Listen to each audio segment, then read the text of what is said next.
Well, a very good morning from Canterbury and welcome to day 2 of this clash between Kent and Gloucestershire.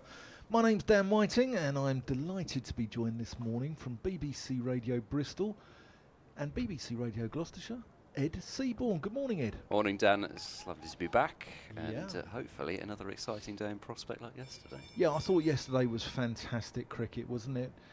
Kent reduced Gloucestershire for 41 for 3, then 108 for 4, and it could have gone horribly wrong for the visitors from that point. You know, a quick bang bang there and it could have been 200 all out. And I thought Cameron Green and James Bracey, everyone's talking about Cameron Green because he's on debut, and rightly so, because he's a superstar of the world. But James Bracey's innings was absolutely top dollar, wasn't it? It really was. Yeah, and I think both of them, you know, you said it multiple times on commentary, but I felt that both of them really just complemented each other perfectly, and it's borne out even just looking at the numbers. And Green in particular, well, probably one of the reasons he got cramped because he ran so many of his runs, but Bracey also just rotated the strike. It was nice chatting with Cameron Green, albeit in the formality of an interview last night. Didn't meet him down the pub then? No, I don't think so. I'm not sure whether that would have been great for the cramp, but it is, well, important to say that it is just cramp. So yep. Green expects to be out there batting. We expect him to be out there batting. He was having a net when we arrived this morning, so there's no reason to believe that he shouldn't be able to resume his innings when the next wicket falls. But yeah, in terms of back to Bracey, the strike rates actually just 1% difference between the two. So, you know, sometimes, you know, you can have partnerships where you've got an attacker and you've got a defender sometimes, but I think actually the partnership worked beautifully because they just batted at the same tempo and complemented each other so well. Yeah, I've got to do an update for BBC Radio Kent as we've got Cyndi Lauper blasting in our ears at the moment, but there you go. But it's Gloucestershire wanting to have fun out here at the Spitfire Ground, St Lawrence this morning. Well, actually, it's worth saying that girls are going to have fun today because it is the start of the new era at Bristol for Gloucestershire's women against Derbyshire Falcons. So the very, very best of luck to everybody involved in that game. We'll try and keep you up to date with what's happening there, but several teams starting their journeys in the new county era, so good luck to everybody involved. Kent, I gather, tomorrow rather than today. They've got Middlesex at Radlett tomorrow, and good luck to the Kent women. And we had 3 of them on the stream last week. We had Izzy Kirby, we had Sydney Gorham, and we had the wicket keeper Molly Davis, who all 3 were marvellous value on air. But let's hope they're marvellous value on the pitch as well. Otherwise, they'll have my job off me, Ed. So, anyway, here come the umpires, Paul Baldwin and Chris Watts, followed by the Kent side, led by Daniel Bell-Drummond, as Bracey's going to resume this morning on 109 not out. And Josh Shaw, he's got 18. He's moved serenely onto 18, hasn't he? Batted very well last night. Well, I mean, that last ball of the day, it's like, well, this is easy. Calypso. I've done my job now. It's a Caribbean flick down to fine leg after putting the previous ball to the boundary. It was probably the most un-Yorkshire-like last ball of the day I've ever known from a man from Wakefield. Yes. Well, anyway, he did his job, and he's potentially back for some more fun this morning as well. Gloucestershire, well, barring a Marchant Danganger special, are not going to get to the 450. That's quite a serious ask to score 85 runs in 14 overs. Yeah. But what they will want to do is make doubly sure that they get to the 400, and if the likes of Shaw and Danganger can contribute to that, in addition to what they will hope is Cameron Green going back out there, then who knows? But if they can get to the 450 number somehow anyway, never mind the 110 overs, then I mean that really would give them a score that they could try and boss this game with. Do you think Gloucestershire are going to give it some long handle this morning? I don't think so, unless Danganger gets in. So I think probably that they'll just bat as is. Here's Nathan Gilchrist from the Nackington Road end. That just seams away. Goes through to second slip. Interestingly, that the board has decided that Chris Benjamin is bowling this first over, which is interesting because he's not actually in the 11.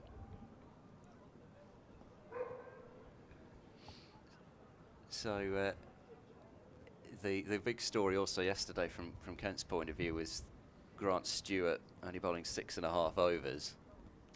Gilchrist in to Shaw, who defends Anthony onside. I spoke to Ben Charlesworth this morning and he described Grant Stewart, he said he rates him highly. He described him as an examiner, which I thought was unusual rhetoric, but there you go. Yeah, it's an interesting term, but I can see what he means. You know, I'm ready to do an update. I think as soon as BBC Radio Kent come to me. Gilchrist in, and Shaw's late on that. Hits the bottom of the bat. He's having a little bit of an exchange, I think, with Zach Crawley coming in, having a few words. I'm sure Josh Shaw will be returning the favour later on. I don't think it was anything unfriendly, but perhaps he was just inquiring as to the state of the toe end of Josh Shaw's bat after that pull shot that he played last night. Here's Gilchrist. Short and pulled. And it's in the air. And that's the end of Josh Shaw. He's been caught down a fine leg. Is that Compton down there, I think? Looks like him. And Josh Shaw falls to the bounce. So that's 6 wickets now for Nathan Gilchrist.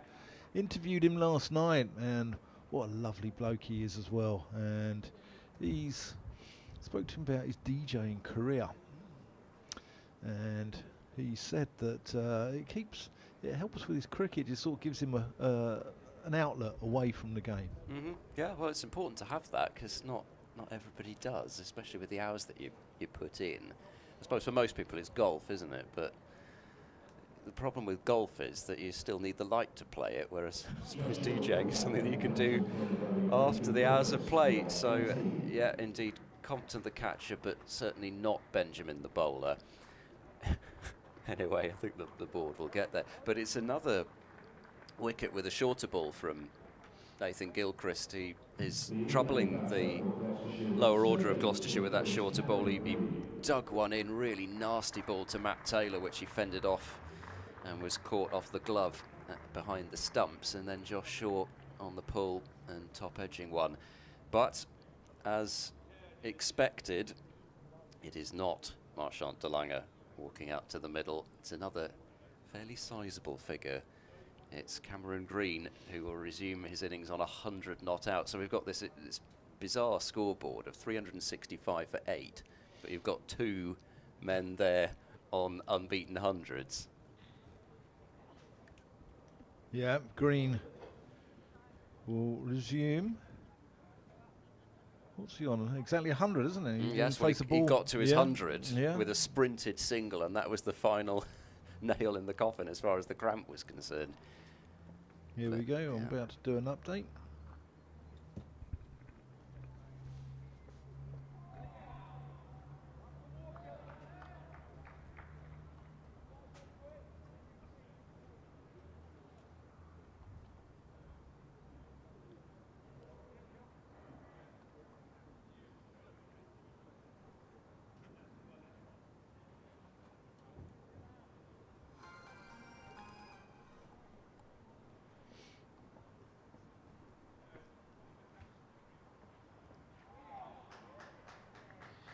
Yeah, good morning, and we've already had a wicket here this morning as Nathan Gilchrist has taken his 6th of the innings. He's 6 for 61 off 20 overs with 7 maidens in there as he bounced out Josh Shaw hooking, who got top edge and the ball went down to fine leg. So Cameron Green has come back in. He got 100 yesterday and then retired hurt immediately. So you've got the unusual situation here of 2 guys on 100, but new to the wicket is Cameron Green. He's on 100. James Bracey's on 109 not out. Meanwhile, down at Hove, Sussex playing the triple champion Surrey. And they're 228 for 2 in that game, which was rain interrupted yesterday. And remember, you can get ball-by-ball commentary here of those games, which are available via the BBC app and the BBC website. Oh, well, just a couple of leaves to start the second era of Cameron Green's innings, as Jas Singh is going to bowl the first over from the end, which I've temporarily gone completely blank on, is the pavilion end. Dear me, that's dreadful. Anyway, there's a leave from James Bracey, as that's very wide.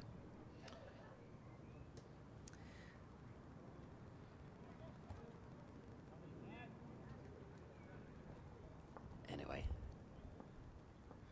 we'll have an on-air production meeting in a moment. In goes Jas Singh and bowls. Bracey drives, beats cover, and there will be a single added to move Bracey to 110. I quite like this song, bit of Breakfast at Tiffany's. Yeah, I'm going to give you carry on commentating it. I'll give the studio a call.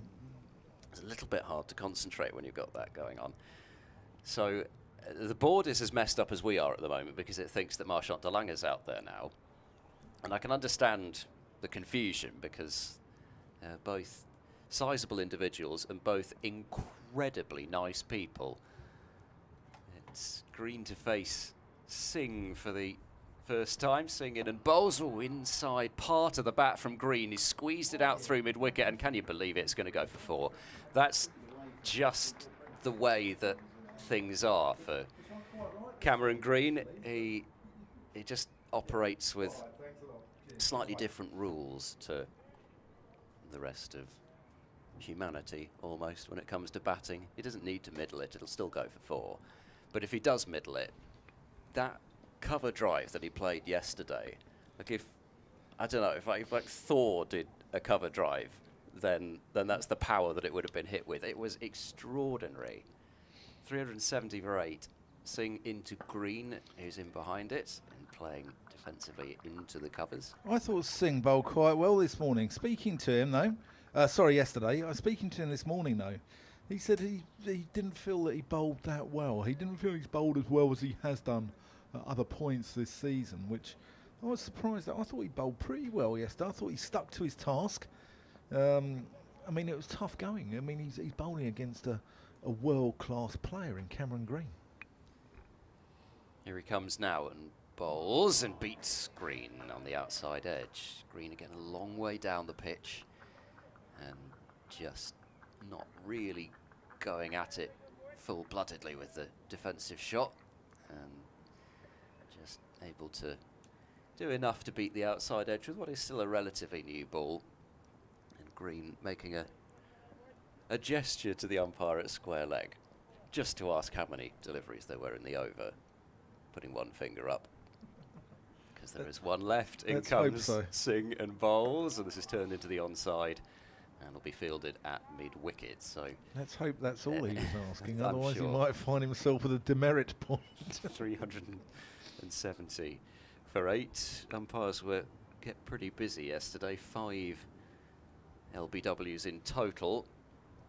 I think 4 of them could have absolutely no complaints at all from what we could see, and those were the 4 from Mr. Baldwin's end, who I noticed has donned the flat cap this morning, so he's obviously expecting some breeze. He's gone all Dickie Bird on us, hasn't he? If you've got any emails for us, drop us a line to bbckentcricket@gmail.com. We did have one overnight from Aaron, and you were right, Ed. It is Dungeness. Oh yes, we had this, didn't we? In fact, it was even, Aaron, you'll be pleased to know, it was even discussed in the pub last night, actually, when Ed and I just had a post-day libation. It's Nathan Gilchrist to Bracey, who punches that into the offside, doesn't take a single. Daniel Bell-Drummond's round quickly.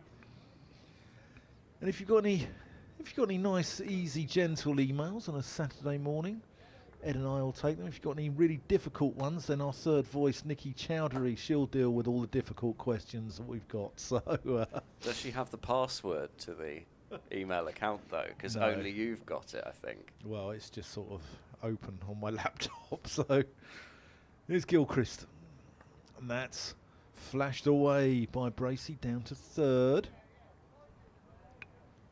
So technically, 195 runs were put on for the 5th wicket, but that's including the 19 runs that Graham van Buren scored after Green retired hurt. But this now is the 9th wicket partnership. I mean, it just messes with records. There are people who get very, very annoyed about this.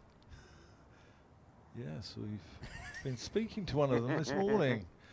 As Gilchrist comes in, Green leaves that alone.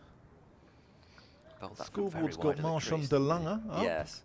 I think, unfortunately, it doesn't really know what to do because of Green coming back out there. I think that's really messed it up. So we might have to do a little bit of tallying up on a piece of paper next to us, because I don't know whether it is capable of putting Green's score back up.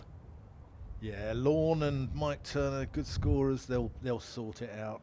Well, they're great scorers. Ball hits the stumps at the non-striker's end.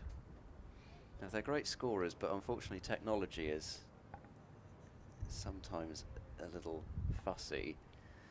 So I don't think it thinks DeLunger is out there. It's just that they can't remove DeLunger from the scoreboard. Anyway, he's on 104, so I think I'm just gonna start doing some good old-fashioned tallying. Want to hear from Kent fans. Can Kent win this game from here? Can Kent go out and bat? Go and get, say, bowl Gloucestershire out for, say, 400. Go out and get 550 and bowl Gloucestershire out cheaply, perhaps, as that goes through into the gloves of Harry Finch. We want to hear from you. Drop us a line, bbckentcricket@gmail.com. Gloucestershire fans, can you bowl Kent out twice? That's been your Achilles heel this year, hasn't it? So do drop us a line and let us know how you see this game going on this lovely Easter Saturday.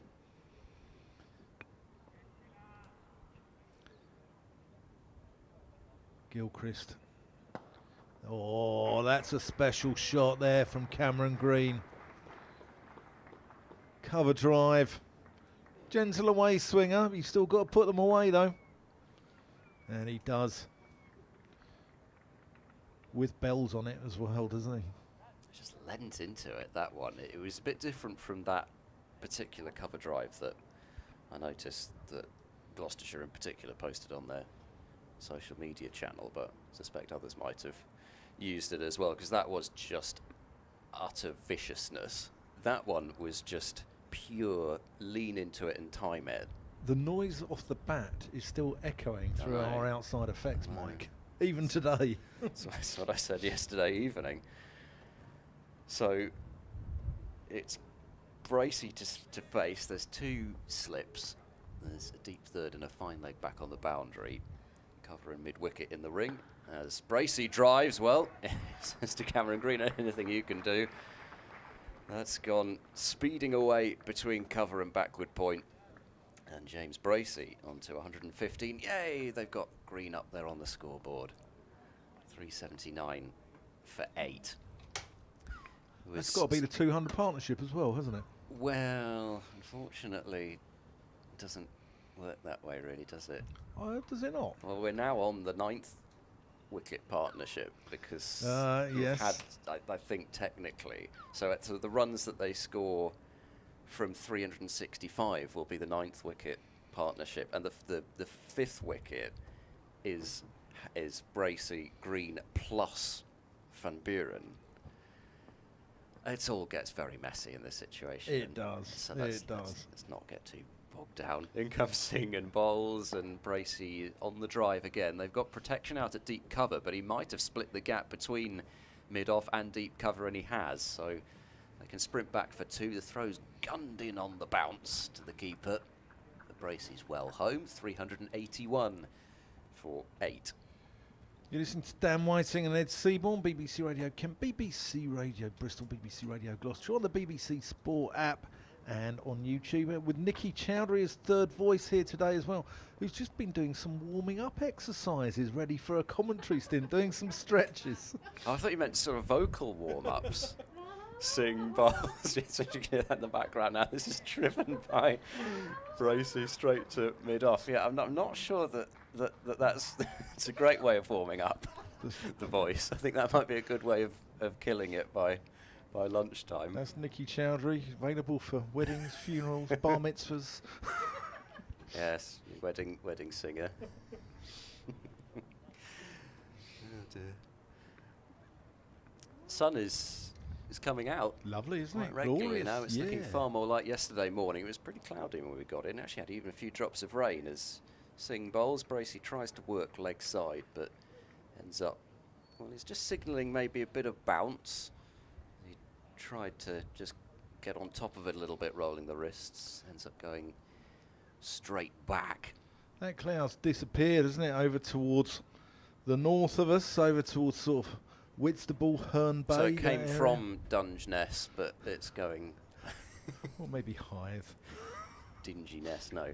In comes Singh and bowls, and oh, Bracey's beaten. I thought he'd nicked that one. It moved so much, actually, off the pitch that it looked as if he got quite a thick edge on it, because Harry Finch was going off towards the keeper, but it's just done that much. And Bracey's played a couple of nice drives this over, but that shows you what Green actually said yesterday, that he always felt throughout his 100, even though we looked at it probably, well, I certainly looked at it and thought, okay, he's played and missed a few times, but he's never really looked like getting himself out. But he said he felt there was a ball which was always going to have his name on it, possibly.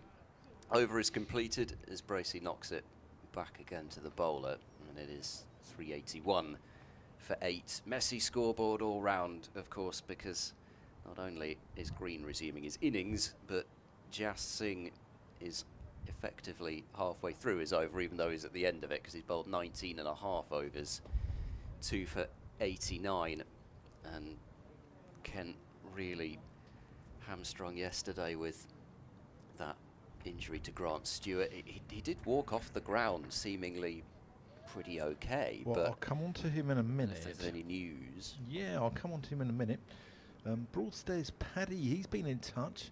He's got a bit of a hangover, Ed. Ramsgate got promoted yesterday. Congratulations to the Rams, he said. Paddy, naughty boy. As one goes through there to the gloves of Finch. Question for you guys. As a Kent fan, should Broadstairs Paddy be alarmed about his Gloucestershire score, or is it a sign of the wicket? Should Kent get some big runs here too? Ed, what do you think? Well, I think at the moment it's in the balance, isn't it? I think especially, you think maybe if Stewart were added into the attack, how many runs could you possibly take off? Bouncer there from Gilchrist. Green ducks it.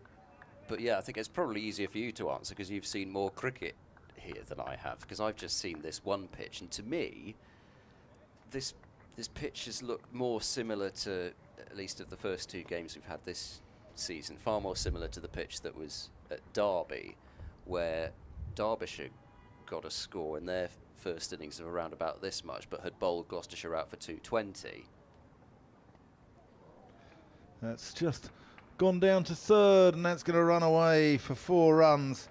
I just need to find something out here, because Archie Brown's been in touch and said it looks like it's Chris Benjamin keeping. I didn't think a sub-fielder was allowed to keep wicket. These days that's changed a bit. So you seem to be able to do that, but that's, well, I didn't think the sub-fielder could do that. Yeah, you can now. They've relaxed that a lot in recent times. Gilchrist in, nearly sneaks through Green. I'll find out from the club what's going on there, because Archie, that's a very valid point. That's not Finch there keeping. And thank you for pointing that out. You've obviously got a better view on your screen than I've got from 100 yards away. So, yeah. We've got an email from Kiev as Green pushes that into the covers. Enjoying the commentary from a sunny and for the moment peaceful Kiev. Well, Bruce, that's good to hear. Hope everything's all right. Hope you're safe out there, pal. And although a tough day in the field for Kent yesterday, it's pleasing to see the bowling apparently making such progress compared to last year. Gilchrist and Jazz Singh in particular. Also, kudos to Harry Finch, looking increasingly like a serious keeper on the stand-in. After a decent bat v Middlesex, that's just pushed into the covers for no run. I think Kent will be confident they can bat big too. Gloucestershire bowling has not yet shown it to be fearsome. Well, Bruce, I don't think you can tell till both sides have had a bat on it. But lovely, thanks for your email, and I agree with you about the bowling. Kent's bowling, I mean, it's been quite difficult wicket here. And, you know, but I think they've stuck to their task. I do think they have stuck to their task. Jamie's been in touch from a cold, grey, soggy Cardiff. Doesn't sound like Cardiff, Jamie. It's always tropical there when we go there. Canterbury's where he saw his first cricket match, Kent v Hampshire in 1957. Singh bowls, Bracey lets it go. And it was Kent v Hampshire, and the great lime tree was inside the boundary, and later the old Stagers Review. My grandparents were involved in the OS, which was founded in 1842 by Spencer Ponsonby Fane, who also founded Isingari. I think they play at Lord's, don't they, Isingari? I think they like the Cross Arrows and people like that. And he was treasurer of the MCC as well. Singh in and bowls, and this is a forward defence from Bracey as he sends it up to mid-off. And he was a leg spinner, so lovely. Great to hear from you, Jamie. Hope the weather improves in Cardiff. If not, hot-foot it down to Canterbury, because it's lovely here. Yeah, I thought I just had to double-check that. They're sort of nomads, Isingari. Are they? Okay. I think they do play on the nursery ground at Lord's occasionally. Yeah, I wouldn't be surprised. Seeing over the wicket bowls, and Bracey comes down late on that and chops at it rather than really blocking it out there. It did cause a bit of a ooh and an ah, but it went straight in front of him. The fantastic John Maxted, he's always listens in from Tiamutu in New Zealand. Lovely to hear you again. Wondering how Grant Stewart is. I don't know, John. I'm going to find out, and I will let you know as soon as I do. Also, we were talking yesterday about cities known as the Garden City, and in New Zealand, it is. Do you know, Ed? Ingo Singh and bowls. This is played defensively back to the bowler. City rather than state. City. City. Yeah. It's a good one. So they've got some really beautiful gardens in, I'm trying to think where it is, because there's an amazing cricket ground there, which is like in a bowl in amongst the botanical gardens that they've got there. It's called Pukekura Park, the cricket ground. Singh over the wicket bowls, Bracey drives pleasantly, but it's knocked down at cover and kept close enough to the fielder there that they can't come through for a single even. 385 for 8 remains the score. Oh gosh, I'm gonna say, is it Hamilton? No, it's Christchurch. Oh, Christchurch, is it? Yeah, so okay. Great to hear from you, John. Joshua Hiscott, he has said Cameron Green, feel Gloucester should get the win here. Hopefully Green's bowling should tip them over the edge. I don't think he's going to bowl, Josh. No. That's Josh from London. Singh bowls a full ball. Bracey skews it out to mid-wicket. There's another sprawling stop there as the sunglasses go flying, but it's a good piece of fielding.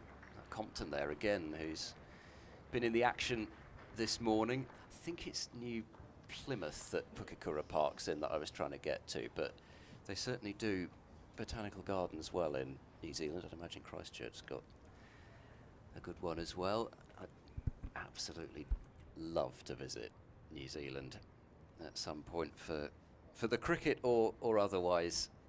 What a stunning place. But Christchurch is the garden city. That's going to have to be added to the list. I'm sure there are plenty more out there other than Letchworth and Welwyn. I'm sure there are. Letchworth, Welwyn. Where else is there? Where else is the Garden City? Here's Nathan Gilchrist. Oh, that's got to be close, and Green's gone. Gilchrist has got 7. He's on fire. 7 for 70. And after his battle royale with the Australian yesterday after lunch, Gilchrist finally gets his man. Well, he certainly didn't like the decision, did Green, and he stood there for a fair bit of time. Unfortunately, I think it's quite clear from one replay that he's hit it.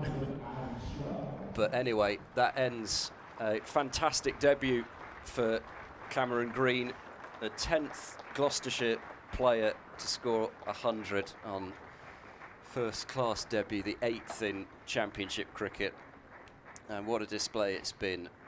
It's been a real pleasure to have been here to call it, and a little sign of things to come. 4 more matches for Green to come after this one, and he's off with a bang. 112 he's made from 188 deliveries with 12 fours, but it's just the imperiousness of the way that he bats. Even if he's just, as he was doing a lot yesterday to Jack leaning, he wasn't attacking him, he was just skipping down the pitch, clipping to long on. He scored so many singles that way, but working him. There's still something pretty majestic about the way that he bats. And yeah, I really can't wait to see more of him. Mike Cheeseman, he's been in touch. Mike from Sweden. He was born and raised in Kent, and he's always listening to us. And in answer to your question about this match, Självklart. Excuse me. And he said he wants us to know what he wrote, and fun to know how we pronounce it. Or have I pronounced it right? And I know what Självklart means. Obviously, I know, Mike. Obviously. Because you've read it out. It means obviously. Naturally, yes. So after my fluent Serbo-Croat Slovenian yesterday, I'm now speaking Swedish. Anyway, here's Nathan Gilchrist as Danganger punches him back with a point.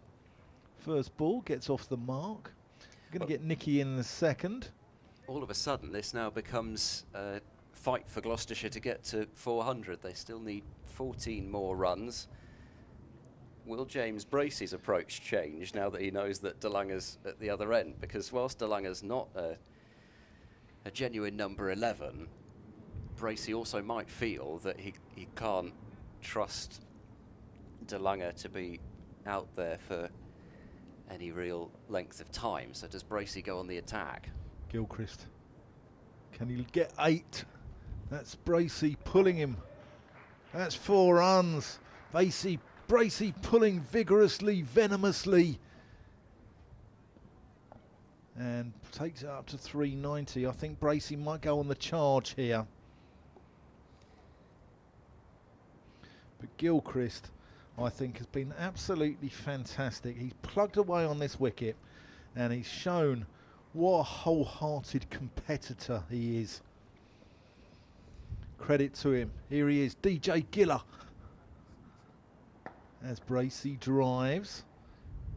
Ball goes out to Kashi Fally out in the deep. Just goes for 1. There's 2 balls left of the over. Really, and Nicky Chowdhury's going to come in for me at the end of the over. Really is a remarkable Get decision. some proper commentary on that from the perspective of Cameron Green. I mean, I'm not sure whether he's hit it or not, but it seems to have struck Green somewhere foot. And then gone upwards. Okay. Gilchrist to Danganger. Danganger can bat, you know that. He's no fool. He's one of the better number 11s around as he squirts that one off an inside edge. Well, he's got the record fastest 100 in Glamorgan's history. Yeah, there's no one, you know, it's not like the days of Kevin Jarvis here back in the old days as a number 11, is there? You know, he was a ferret, wasn't he? He went in after the rabbits. 393 for 9, Danganger 3, Bracey unbeaten on a really good 122 for the man from Winterbourne. As DeLunger pokes that into the offside, they're quite happy to take the single for last ball of the over, and DeLunger will retain the strike. 394 for 9. I'm going to leave it to a few words from Ed Seaborn, and then you'll have Nicky Chowdhury. Well, he has bowled marvellously. Nathan Gilchrist, what figures. They're not surprisingly his career best now. That's the first time that he's taken 7 in an innings. He had a 6 foot, but this is his first 7 foot, and if he can get an 8 foot, it will also be his 100th first class wicket, so that would be quite some way to do it. But yeah, I must say, I had a couple of looks at that green dismissal. Actually, first up I thought he'd hit it. Now I'm wondering how exactly it's got where it has, because if he hasn't got something on it, then it struck green, I would say almost upper thigh, and considering he's down the pitch in about 6'5", extraordinary. In goes Jas Singh, bowls, DeLunger tucks it into the leg side, and that will be a boundary. That's the timing that DeLunger can possess, and that was just a pretty gentle roll of the wrist and 4 runs. 398 for 9. Morning, Nicky, how are you? It's lovely to be with you. I'm very well, thank you so much for having me down here. It's a lovely sunny day, so I can't really complain. No, and I think you might be on for some entertainment one way or another, because this is either going to be quite quick with Marchant DeLunger batting. But we know how he can be. Yes, or he's going to have in mind one of those. It's a massive wallop into the leg side, and it's gone for 6, and that brings up Gloucestershire's 400. So they do get that extra batting point, and DeLunger winding up with a mighty heave and blasting it onto the grassy bank over there. Yeah, well, you can tell what his intentions are pretty clearly right now. It's the first time you and I are on air together, actually, Ed. It is. Well, I think you've been avoiding me. You seem to have been doing just about every county Well, other than Gloucestershire. Well, I let Melissa Story do all of that, so yeah. Yes, I think unfortunately, speaking of, Well, Gloucester Gloucestershire's women are playing today. I believe yeah, they're meant to be playing, but it's raining yeah, down. ground delay I've got. Ground delay. Bristol, yes, it's just very formal. Suspect that's the technical term for it's wet. 404 for 9. Jas Singh bowls to DeLunger, who thumps this one high in the air down the ground for 6 more. Oh, you could hear it clatter off something down to our right-hand side. He didn't even get all of that. It soared into the air, and mid-on, who was back a bit, wasn't far back enough even to be on the boundary rope to watch it go over his head. He was jogging back, but no chance. DeLunger has 20 off 6, and this is the thing now with DeLunger at the crease. If he's really going to come off here, then 450 is suddenly a possibility, because he'll score that quickly. Yeah, especially if he carries on like this. I wonder what the state of the ball is after that massive thunk. Yes, this is a great big dack out of it, I suspect, but it's not the first, and it's certainly not going to be the last time that DeLunger has ruined a cricket ball by bludgeoning it. Yeah, they've got the one slip in place. Surely it's a bit useless at this point, especially when you know what sort of intention DeLunger's going to be batting with. So he's gone 4-6-6 this over. It's 410 for 9. Oh, he tries an uppercut this time as Jas Singh digs one in a bit shorter, and it hops over the attempt at dinking it over the slips. But I promise you, I haven't been avoiding you. I just don't really go up to Bristol. It's a shame. You should get to Bristol. I've been to Bristol once. Only once? I've been to, yeah, once. I think that was like close to COVID time. Don't tell me once was enough, because no, once is I never actually enough. really want to go back. It was very pretty. I walked around the city and did all of the touristy stuff. Singh bowls, Langer wipes across the line and misses it outside the off stump. Yeah, well, I mean, you know, the one thing that we tend to be able to guarantee when it comes to Bristol and the cricket is that it will go 4 days. So, you know, you're not thinking about, okay, maybe 4th day might not get that far. You're guaranteed 4 days of cricket every time at Bristol. I can personally guarantee it. Well, I haven't actually been to the county ground there. There's a lot of county grounds I still haven't visited, to be honest. Last ball of the over-swing bowls, and Danganger ducks underneath it, just bobs the head. So we had 4, 6, 6, and 3 dots to end the over. Danganger's still got 20 off 9 balls. And Gloucestershire are 410 for 9. We've had 104 overs, so they've still got 6 overs to score 40 runs if they can do that. And Bracey on 122. We'll see whether he just wants to turn the strike over and spectate. You would assume so. And whilst I've just had a mind blank, remind me what the far end is called again? Nackington That Road Nackington end. Road You- end. So you've blanked on that end. I've blanked on this end. Well, surely this is morning just the as well. So pavilion we've- end. Yes. Well, it is, but I just wasn't sure whether it, especially like at Essex, for example, got so used to the river end and the Hayes Close end, but now you've got the Graham Gooch end and the Alistair Cook end. These things change sometimes. That's true. I was up at Lord's yesterday, and I'm just glad I didn't blank out when it was from the nursery. Yes. That would have been That might quite have been a little concerning, yeah. Oh, thank my lucky stars. Here's Gilchrist at the top of his mark. Bracey looks around at the fielders as Gilchrist runs in towards us from the Nackington Road end. And ooh, it's a beautiful delivery. It's a play and a miss. Well, I'm pretty sure there's probably one mode they want to be playing with, and Bracey's just looking to take the one and pass the strike to Danganger, who's at the non-strikers. Then he looks awfully relaxed. Yes, he always does. He'll probably be having a chat with somebody in the field, is what he likes to do. How's your bank holiday weekend going? Here's Gilchrist again. In now to Bracey, plays it off his legs, and it's gone straight to mid-wicket, who dives to his left. Rather dramatic stop, that one. Yes, well, I don't think they had the best day in the field yesterday, Kent, and that was echoed by some locals as well as just my thoughts. And it was only one catch that they put down. Bracey was dropped on 67, but there were just a few little fumbles in the field that you don't really like to see.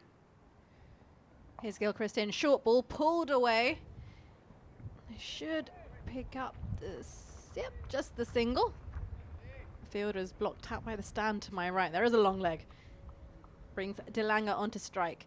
Gloucester, 411 for 9. Do you say Gloucester or Gloucestershire? Gloucestershire. Gloucestershire. Yes, I'm afraid people get very, oh, okay. very upset. At least if you I say asked, Gloucester. so now I...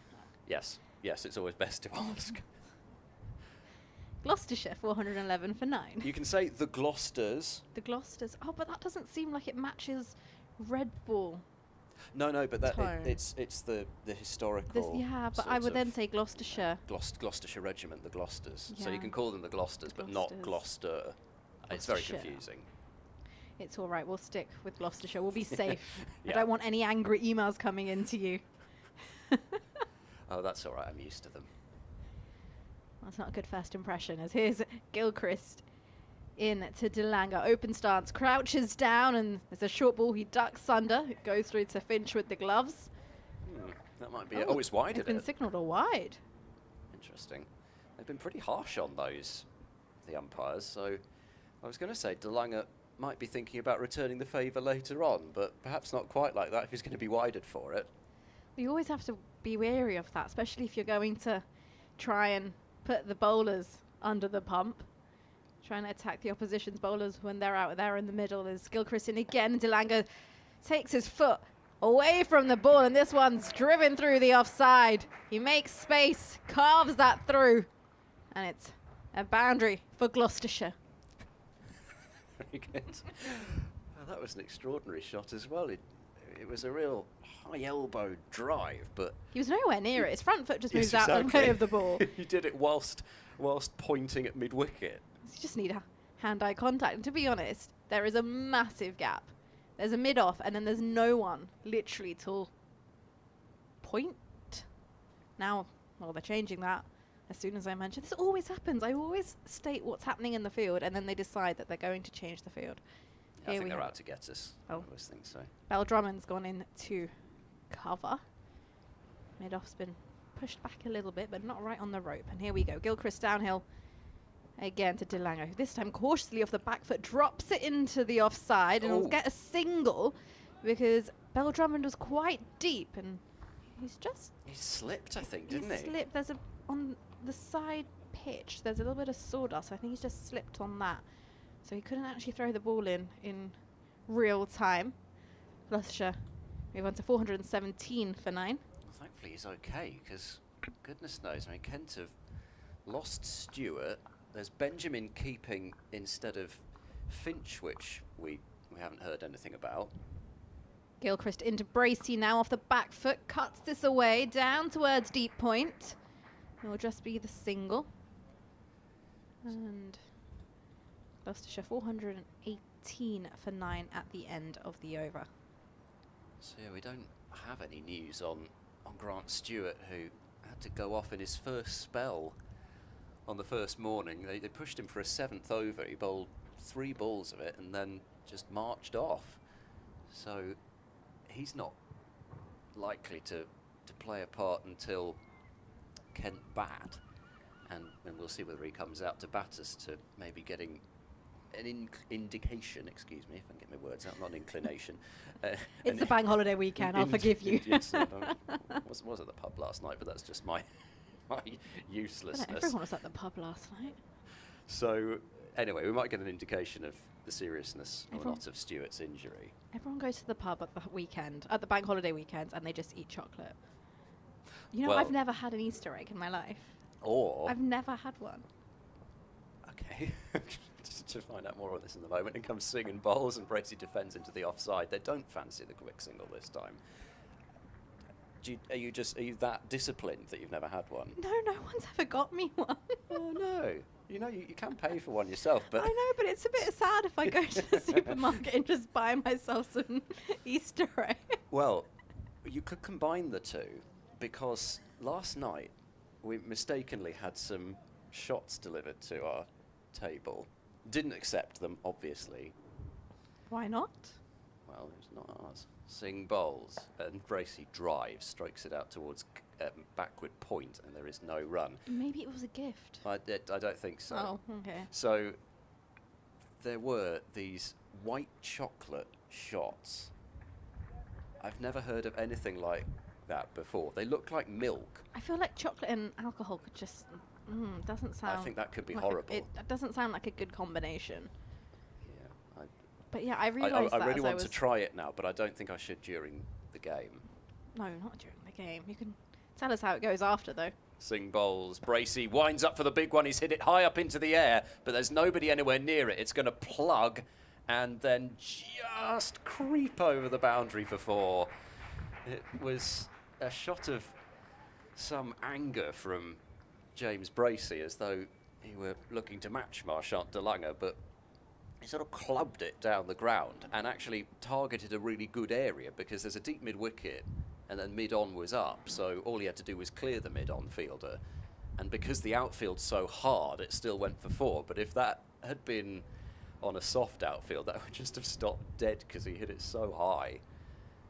422 for 9, so Gloucestershire continuing to try and make progress towards maximum batting points. Kent have got maximum bowling points as Singh bowls on the pads of Bracey, tries to flick it away, cannons off his pad, now backward of square on the leg side, and they'll come through for a leg by, so it's 423 for 9. And Danganger will have a couple of deliveries in this over to have a go at Jas Singh. This is a slightly different pace from, I suspect, some of the Championship cricket that you've been covering this season. Oh yeah, every single game I've been to's turned within a few overs. It's been crazy. Down at Sussex last week, Sussex against Somerset. I remember Finn Hudson-Prentice comes on to bowl, and then suddenly we've lost 4 wickets in the span of 2 overs. Singh bowls, Danganger winds up for a huge hit, and he's cued it down to deep third. He was trying to whack that through mid-wicket, and it's gone 180 degrees from where he aimed. It's gone right off the cue end. Josh Shaw did that last night as well, but that went actually further than Shaw's hit, surprisingly enough, because Danganger swung harder. But he's got a single, and Gloucestershire to 424 for 9. This is fantastic entertainment for everybody other than Kent, who just want to get off the field now. And they must be so frustrated. It's like when it's just dragging out longer than they want it to. In comes Singh to Bracey, last ball of the over, and they've kept the field back. But Bracey wants 2 here as he turns it down to fine leg. He's going to come back for it. Danganger hesitates. The throw comes into the non-striker's end, but Danganger makes it. It was a long throw. I thought Danganger was going to be in trouble there. He had to get those legs moving. Interesting that they were desperate for that second run as well, because clearly they are very much in the mode of taking every run that is available, and coming back for the 2 means that Danganger will be on strike for the next over, with Gilchrist on the hunt for his 8-fer, and it's 426 for 9, so the requirement 24 runs now off 4 overs for the 450. But yeah, that game down at Hove was actually quite enjoyable, and Tom Haynes scored a century, Sussex's opening batter, and by the looks of it, he's just scored another one against Surrey today. Here's Gilchrist into Danganger from the Nackington Road end. Wide one, Danganger swings and misses as Finch takes the ball tumbling to his right. He's pretty much going to one-day bowling here, Nathan Gilchrist. He bowled a slower ball, I think the last ball he bowled to Danganger the previous over, and now he's just chucked one wide of the off stump, hoping that Danganger swings so hard across the line that he'll either hit it straight up in the air or he'll get a nick. Gilchrist in again, and this one ducked away by Danganger, although that was, I think he expected it to go through slightly higher, and the ball just slightly, it just started to die on him. It was very close to actually brushing his shoulder. Yeah, there wasn't much clearance there. The headroom. But again, you wonder whether even that's just an indication. We expect the pitch probably to slow down like most do in this country. Still the slip in place as Danganger swings and looks to clear his front leg, and that misses the bat and goes through to Finch once again. I love how he's now shadowing a proper pull shot. Oh yes. I always find this very entertaining when batters are like, they've got full control to do anything that they want right now, just need as many runs on the board. He's tried to play that shot with no shape whatsoever, but then afterwards comes in and tries to shadow a proper pull shot. He goes again. Gilchrist in, and this one on body line, and plays it off his hips into the leg side. There is no one there, so he'll come through for the single. Gilchrist will have to field off his own bowling. Gloucestershire 427 for 9. Oh, I've had an update from Bristol. So the ground delay. Yes, so 12:30 start, and it will be a 38 over match. Gloucestershire's women taking on Derbyshire, so 12:30 start and a 38 over game, so still a decent length game. Bracey on strike, open stance as he taps his bat, awaits Gilchrist, and fully fledged drive and miscues that one. It goes back to Gilchrist, who sticks his right hand out to stop the ball going any further. 38 overs. Yeah, we did say that the weather's been too good to normally this time of the year. You've got hand warmers, the players have got hand warmers and jumpers and sweaters on, and the start of the season's been delightful as Gilchrist is in fuller delivery, wider delivery as Bracey gets this one out into the leg side. There's a single taken, and that will be the end of the over as well. Gloucestershire 428 for 9. Yeah, so he's gone for 2 cover drives there as Bracey, and they've both gone to mid-wicket, so he's squeezing that bottom hand a bit too much, a bit eager to hit the ball hard. Yes, that's probably it. I suspect that's the effect that Marchant Danganger has on you out there batting, because he does swing so hard that I suppose the danger is that you start swinging that way. But it's a cheap over from Gilchrist, and it means that Gloucestershire's requirement for the next 3 overs is suddenly become a little bit more challenging. So that's the other reason why Bracey's swinging so viciously. I've just been frightened by Dan behind me to realise he was sat there. He's a very frightening figure. Like lurking behind us. Especially in those sunglasses. Just turned around and he's staring at me. What have you said? In comes Just Sing. Bracey crouches. Sing bowls. And Bracey tucks into the leg side. He'll take one, sprinting for the second. There's not a second run there. I don't think Dalanger's really fancying all these quick singles and twos that Bracey's going for anyway. He's had a couple of sprints already, and I think Dalanger's thinking I'd rather save these sprints for when I'm bowling. It's 4:29 for 9. Bracey turned immediately and went. Definitely wasn't a second. So now 21 runs required from 17 balls. We're almost in a one-day game here, and Kent, as I say, they've got their maximum bowling points, but they're just looking for that final wicket so they can get batting. Here comes Singh, bowls to Dalanger, who clouts this one over mid-wicket, and even though I can't see where that ball's gone, you just know it's gone for 6. You don't have to see it. You can hear it. You can just watch the fielders follow the ball through the sky. Smashed over mid-wicket. And it's a 50-run partnership. Yes, in what, 31 balls? That's pretty slow going, actually. 25 minutes? Extraordinary. And I suppose the other concern from a Kent point of view is that the confidence that Dalanger can get out of his batting might just translate into his bowling. He bowled superbly at Derby in the opener, just only about 1 or 2 bad balls in 13 overs. I know everybody's impression of Dalanger is that he tries to charge in and bowl a bouncer every single delivery, but he doesn't do that anymore. The last couple of years with Gloucestershire, that's not the bowler that he's been. He's used the bumper as a surprise delivery and mostly just used his away swingers off a good length. It's 4:35 for 9. Fielders scattering everywhere as Singh bowls a wide Yorker. Dalanger drives it firmly out to a deep-ish extra cover, not all the way back on the boundary, but it's another single. Gloucestershire to 436 for 9.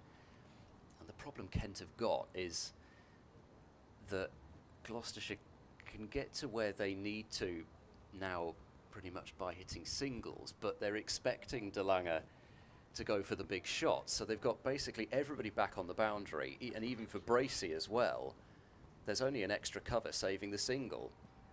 As Singh bowls, dabbed into the offside by Bracey. He'll want 2 again here, but once more, there's not quite the second run on offer. Tried to pick the gap between deep third and deep backward point, and it's 437 for 9 on another gorgeous morning.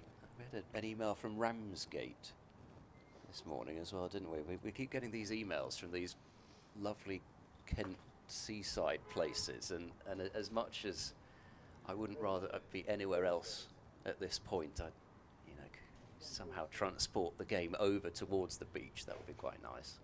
Well, you're lucky it's not any warmer, because this commentary Yes. box, Oh, you could yes. grow tomatoes in.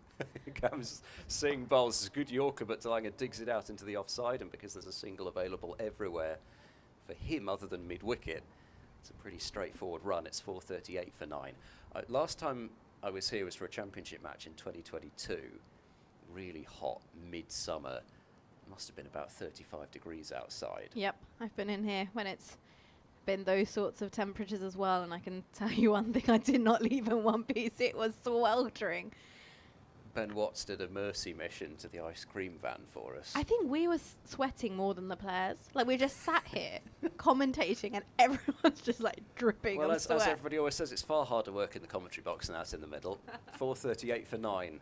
Last ball of the 108th over is on the hip of Bracey, flicks it away down to fine leg. Again, he's running the first one briskly, and he wants to come back for a second. There'll be another hurl at the non-striker's end. That might have actually been quite close if it had hit, because Dalanger, I don't think, had particularly run his bat in. Maybe he saw that the throw was missing anyway, but it's 2 more runs. Gloucestershire need 10 more for the 5th batting point, and they've got 2 overs to get them in, and with Kent setting the field back, you just wonder whether Bracey and Dalanger are having a bit of a chat here. I suppose the only danger is that Dalanger's best game is to try and wallop it. Is the danger that by just trying to caress the ball gently into gaps that he might just perish. Well, he could, especially given the leg side is so massive. You could actually just try and place it, not hit it too hard, and take on the 2. As opposed to try and hit every single ball out of the park. That's definitely been what Bracey's been doing, hasn't it, recently? I just feel like Danganger's he's going his own way. Just going to bat the way he wants, yeah. He is out to entertain, as he's told me before.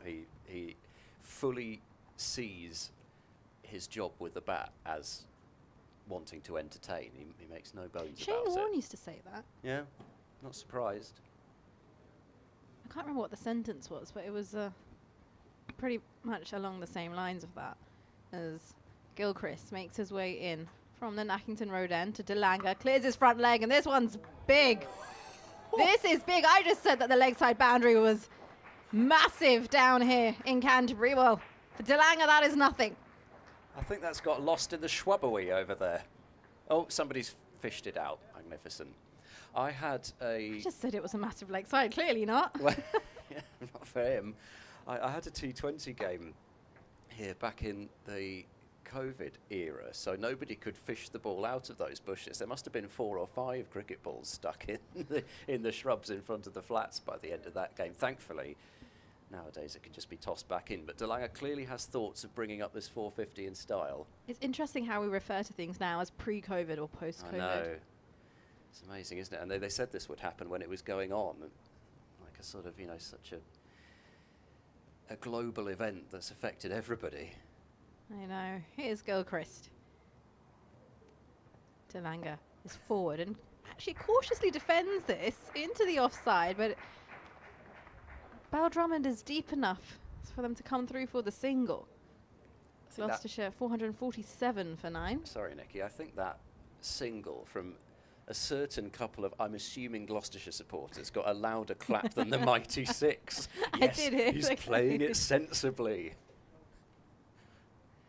Bracey on strike as he takes a look around, and the field has been brought in for the left-hander. He's on 135 as Gilchrist runs in towards him. This one played off the back foot. It's fielded by Gully. There is no run. So interesting that Kent have perhaps seen that Bracey's just picking off the 1s and 2s. I don't think they actually particularly want to bowl at Danganger anymore. Save your figures. Most of the field, and yet there's that. I mean, Gilchrist's figures can't take too much harming at 7 for 96, but even so, he wants to possibly try and keep it under 3 figures.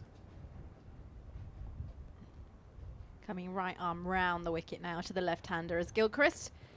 Off the back foot, Bracey defends the ball.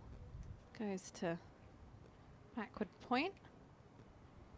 There is no run taken. There's a breeze around the ground. You can hear that on the effects mic as well. Yeah, Paul Baldwin has ditched the Panama today and gone with the flat cap. So clearly, I mean, I can imagine the umpires would look assiduously at the weather forecast, wind speeds and all that before they go out to select the right hat. In comes Gilchrist, right arm round the wicket. This one's driven through the offside by Bracey, and it should have the legs to go all the way, and it does. And that brings up 450 runs for Gloucestershire. That was what these two were trying to do. And well, they have done it. What a magnificent partnership this has been from a Gloucestershire perspective. There was certainly thoughts when Cameron Green was given out, LBW having added 12 runs to his 100 not out yesterday, 100 retired hurt, I should say, that possibly they might not even get to the 400. Well, got to 450 even, maximum batting points. Gilchrist into Bracey, who's ducked under this one, and that should conclude at the end of the over, and it does. Let's put in a shift as Nathan Gilchrist, as he's got through 26 overs for the innings now. I will pass over as Dan's got a 12 o'clock update. It might be easier if we switch. Yeah, so Dan first, and then Nicky will be back.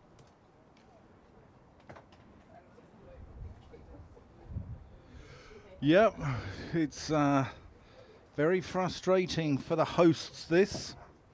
Very frustrating.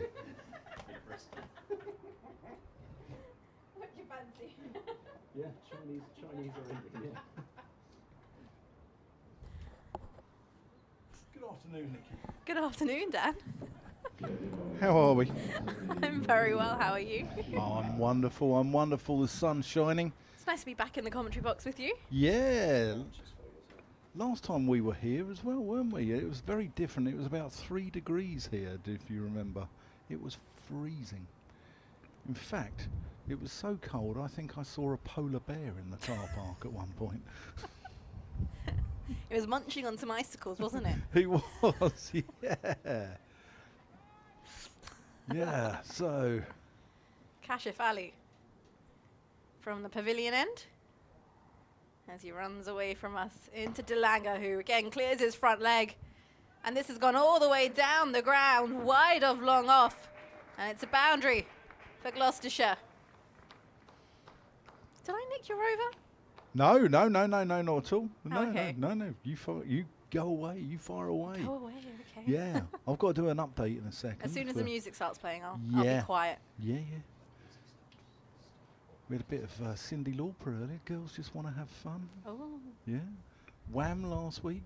always hear Oasis down at Hove. Oh, do you? Every time they come to us, there's a bit of Oasis, and I had no idea who they were last year. As in runs Kashif Ali now, and down the ground is Danganger. And take a single. They're pushing for 2. They should be fine with that. It was a bit of a wayward throw from Zach Crawley. 457 for 9. I'm sure, being the professional you are, Nikki, that you just roll with it. Oh, of course. I did have to use Google once or twice. It's Who won? grimacing, shaking his head at that cheap gag. And it happened at the time when I think Oasis announced their concert tickets last year. I was down at Hove and I was like, everyone's going crazy. Social media was going crazy. I was like, who are these people? But yeah, found out in the end. Ali runs away from us. Number 25 printed on his back into Danganger, who plays this off his legs along the ground for a change down to Bell Drummond at long on. Takes a single. He's going to get a 50 here, isn't he, Chana? I asked him what he wanted out of this game. He didn't say 50. He just replied 12 poles to me. That's what he said. Yeah, 12 poles. Is that your accent imitation? I don't think he had a hint of Polish about him, but you know. I'm terrible with trying to do accents. Just doesn't happen. I all just sound the same. It's not for me. Gloucestershire, 458 for 9. Bracey's on strike. He's on 139. Danganger's on 49. And Bell Drummond is currently just waving his arms around to adjust the field.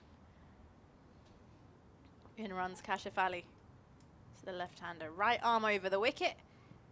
And this one's on leg stump line. It's played off the hips down towards long on. Will long on get around? He does. Great so they'll stop. come back for the 2.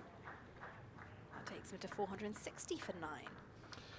Yeah, so Ken have had a few issues in this game. Obviously, Grant Stewart limped off yesterday.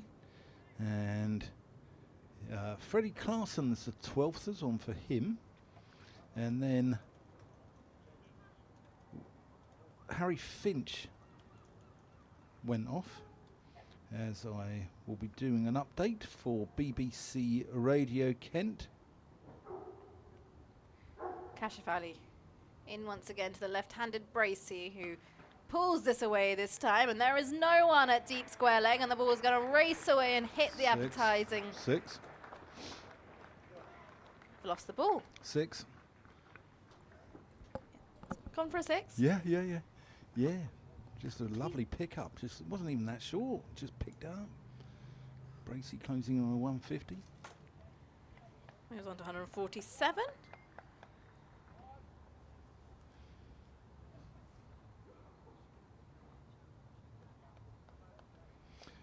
Well, this game's on fast forward here as a Gloucestershire 10th wicket stand, which is already approaching 90, is breaking Kent's heart. Marshawn Danganger, he's come in at number 11 and smashed 49 off 24 balls. James Bracey still there.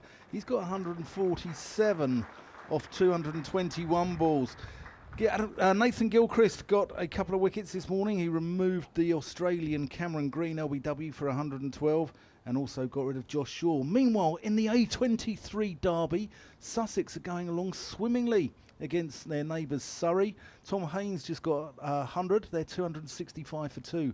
And remember, ball-by-ball commentary here of these games are available via the BBC app and BBC website. But meanwhile, here at Canterbury, Gloucestershire are 468 for 9. There we go.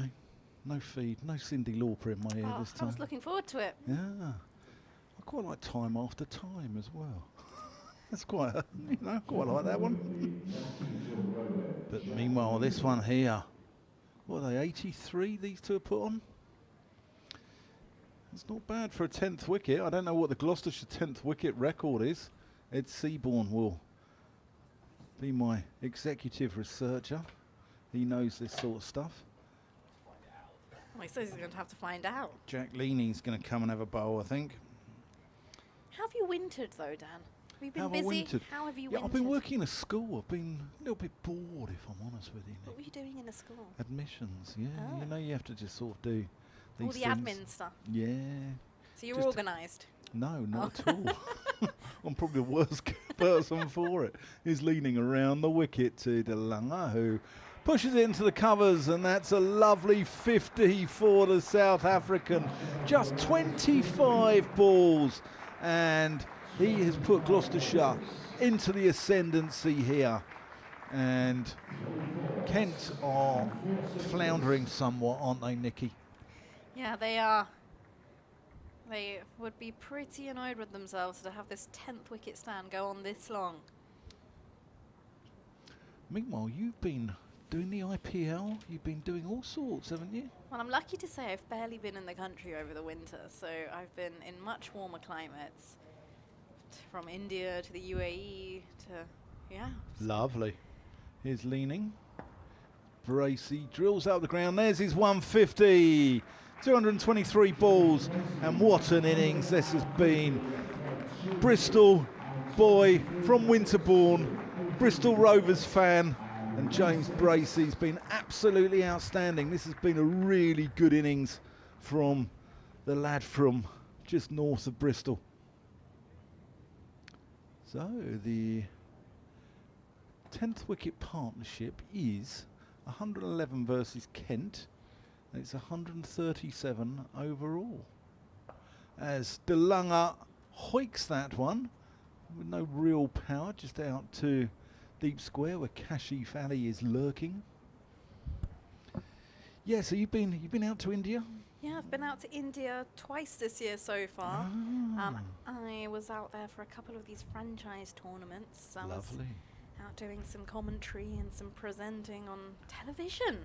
Wonderful. TV commentary is a very different game. Well, It's a different ball game altogether. Is it? In what way? Is it more money? Yeah, is it more money? That's what we want to know. There's that screen to cover.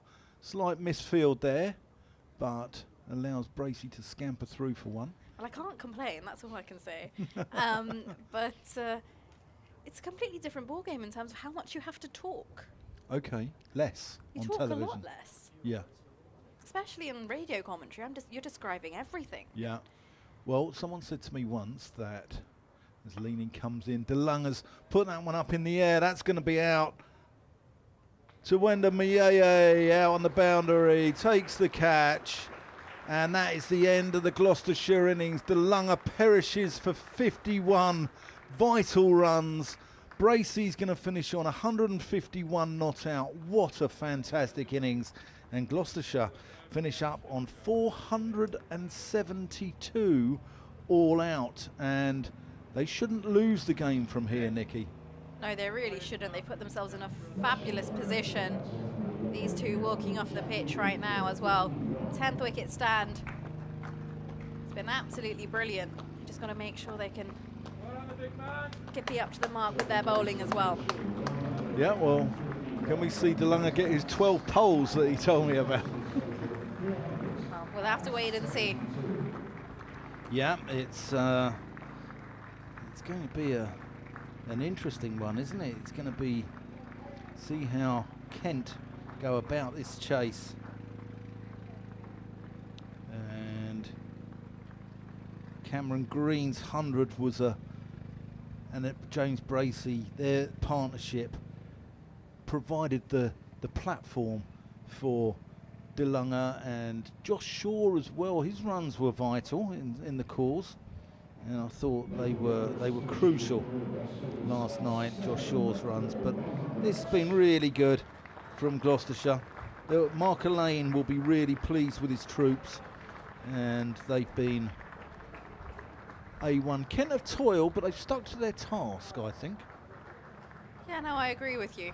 It's just, I think they've got 472 on the board, Gloucestershire. It's also just a mental game as well, as much as it is just to go and see how long they can bat out there. You can say their batting has been all right this season. Won last week, am I right to think? They did, yeah. They beat Middlesex, yeah. Yeah, no, they had a very good result here, but they'll have to go some to win this one. They will, and yeah, so to bat out as long as they can, take their time. Yeah, we'll get the bowling figures for you. Nathan Gilchrist, obviously being the pick of the Kent bowlers, finishing up with 7 wickets. He was outstanding, I thought, Nathan Gilchrist. So Gilchrist was 7 for 100 eventually off 26 overs, with 7 maidens in there. Grant Stewart, he'll probably take no further part in this game. 6.3 overs, 2 maidens, none for 14 before limping off yesterday, and he hasn't been seen on the pitch since. Kashi Valley, 19 overs, 3 maidens, none for 77, a little bit unlucky. Jazz Singh, 2 for 124, 23.3. Joey Everson bowled tidily enough, 18 overs, 2 maidens, none for 66. Leaning, 1 for 59, the vital wicket of Marshawn DeLunger. And Tawenda Mayeye, the solitary over, which went for 7 runs. Yeah, well, whilst the players get themselves ready, just update from Gloucestershire, where Gloucester women are taking on Derbyshire.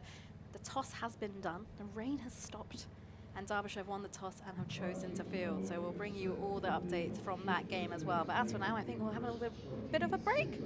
We can have a little bit of a break, yeah, and then I'll tell you what, yeah, well, let's have a break. Well, shall I read out some emails that have come in? Let's have some emails. You can have a little break there, Nikki, if you want. Trebon, is it Tresbon or Trebon? Well beloved. He thought Finch was looking in discomfort in the evening session yesterday. No interaction. Well, he hasn't been out on the pitch this morning, so we'll keep you updated, and we'll see what's going on there. Mike Cheeseman, he was the chap who sent us the Swedish stuff earlier. He said, brilliant answer, that's what I meant, good pronouncing. Unfortunately, my Swedish wife had hoped you'd translate to of course, and she speaks the Queen's English, like Nikki Chowdhury. Let's hope Kent make it 3 in a row. Have any of you guys been to Sweden? You been to Sweden, Nikki? No, I haven't. No? Ah, Ed Seaborn's been to Sweden. Where did you go, Ed? Stockholm, Gothenburg, and Gävle. Oh, I've never heard of Gävle. Gävle? Gävle. Okay. Well, happy Easter, Mike says, and thanks for your email, Mike. Fantastic to hear from you. Enjoy the chocolate. Yeah. Talking of chocolate, Vincent Mazoya has said, good morning, Dan and Ed. And Nikki, of course. I've been listening from my supermarket as I was doing my groceries. There I found something that reminded me of yesterday's zoological debates. Far be it from me to reignite them though, which you'll find attached. And He sent you pictures of he the sent me a chocolate. picture. What is it? It's It's a fancy looking. chocolate olate of a squirrel. It's a squirrel! Vincent! I was just talking to Ed about this as well before you came on to air. I've never actually received any Easter chocolate in my life. Have you not? No. And I realised that as I was filling my car up with petrol this morning, I go in to the petrol station and there's all these Easter eggs. And I just was like, and there was a lady buying 5, 6. And I was like, who are you buying them for? Because Well, Just send your what? Easter eggs to Nikki Chowdhury at care of Kent County Cricket Club, the Spitfire St Lawrence Ground. Jamie Vans has said we didn't pronounce Zingari, or it's a short I that sounds like hit, with the emphasis on zing and not on gar. So, Zingri? I'm confused. Zingari. Zingri. Yeah, Zingari. It means the Wanderers in Italian. And yes, they are an amateur touring side without a home ground. Thanks, Jamie. Thanks for that. It's like doing elocution lessons here, isn't it? Any news on Harry Finch from Archie Brown? I'm worried that he's injured as well. As soon as we've got it, Archie, we'll let you know. We're just waiting on news from the club. And as soon as we've got some, we'll definitely come back to you, and we'll keep you in the loop as to what's going on. So, yeah. And Dan Bottom, he's listening in as well. And his son has got Bracey and Danganger in his fantasy team. Oh, well, what a good fantasy team. Yeah, so hope you're well, Dan. And good luck to Ipswich. Good luck to the Tractor Boys this weekend. And I think we might just take a little break now. So from Nicky Chowdhury and I, we'll see you in about 5 minutes. See you soon.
Welcome back to Canterbury as Zach Crawley and Ben Compton march out to the middle, followed by, well, the umpires have gone out first. Umpires Paul Baldwin and Chris Watts. Match referee is the Fresh Prince of Chesterley Street, Will Smith. So he's the match referee, and the Gloucestershire side are closely following the batters out. My name's Dan Whiting. I'm here with Nicky Chowdhury and Ed Seaborn, BBC Radio Kent, BBC Radio Bristol, BBC Radio Gloucestershire on the BBC Sport app. And remember that you can get ball-by-ball commentary on all of our games via the BBC app and the BBC website, can't you, Nicky? You can indeed. You can even ask your smart speaker to say, play day 2 of Kent versus Gloucestershire, and you will hear our voices. We were wondering, do you have to say please? I was just being polite. It is being polite, yeah. Please, can you play day 2 of Kent versus Gloucestershire? Please, I insist. Well, Kent's turn to have a bat now. Yep, Ben Compton, fresh off a 100 last week against Middlesex. He's going to take the first ball with Zach Crawley taking the second. 3 slips in place. Tom Price is going to take it away from the Nackington Road end. Great bowler. Taken a hat-trick on this ground before. And he comes. No, he doesn't. He's just having a practice run. He aborts his run, actually. Compton wasn't ready. I'm not ready. None of us are ready. It's just been a catalogue of errors, hasn't it? One after the other. We'll try again. Yeah. Second time lucky. In he comes. That's down the leg side, and Bracey takes that one well. Bracey's keeping's, you know, we spoke about his batting, obviously. His 151 was a masterpiece, but his keeping in recent years, Jack Russell's done quite a bit of work with him, and it's been absolutely fantastic. So, which county? I mean, you obviously live down in Surrey. You're a Surrey fan, Nikki. I used to play for Surrey. So Did you? So you're that's just tickled off the hip. That could go away down for 4 across the practice pitches, which it does. And Kent's response is underway. Gotta love the 3 feathers. Yeah, going well, aren't they? Although they're not going so well this season. Yeah, it's been an interesting start for them, really. And they're playing down at Hove this weekend. Yeah. Let's have a look at what's going on there, actually. Sussex were 265 for 2 Well, they're just before lunch. 282 for 3 now. They've just lost another wicket. Tom Haynes is still out there in the middle. He's on 120. Compton just gets in behind that one from Tom Price. Plays it out to Graham Van Buren at square leg. 3 slips in place, so you've got Cameron Green at first.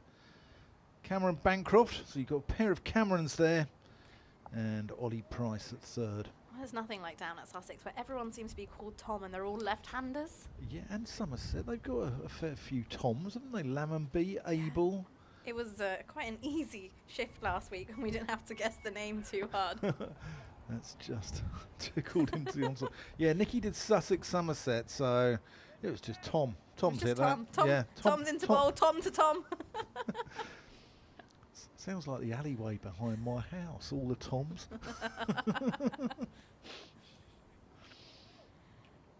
Oh, well, the sun is out and it's very nice in that ice cream van.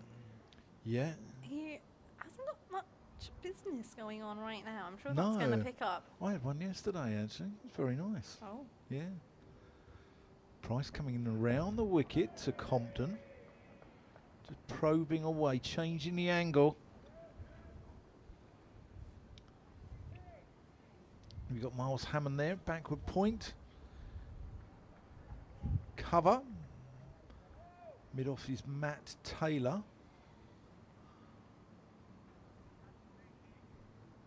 Can't see who that is at mid-on. Your guess is as good as mine. Marshawn DeLunger. Oh, that's been edged and falls just short of sort of the gap between Ollie Price at third slip and Cameron Bancroft at second. And that really squared up Ben Compton. That's a good delivery from Tom Price. But Kent are 4 without loss at the end of the first over. They are indeed, and Zach Crawley is going to be on strike now as he makes his way to his guard. Yeah, he struggled for runs a little. He got 1 and 31 in the game at Northampton, and then he got, against Middlesex, he got a duck.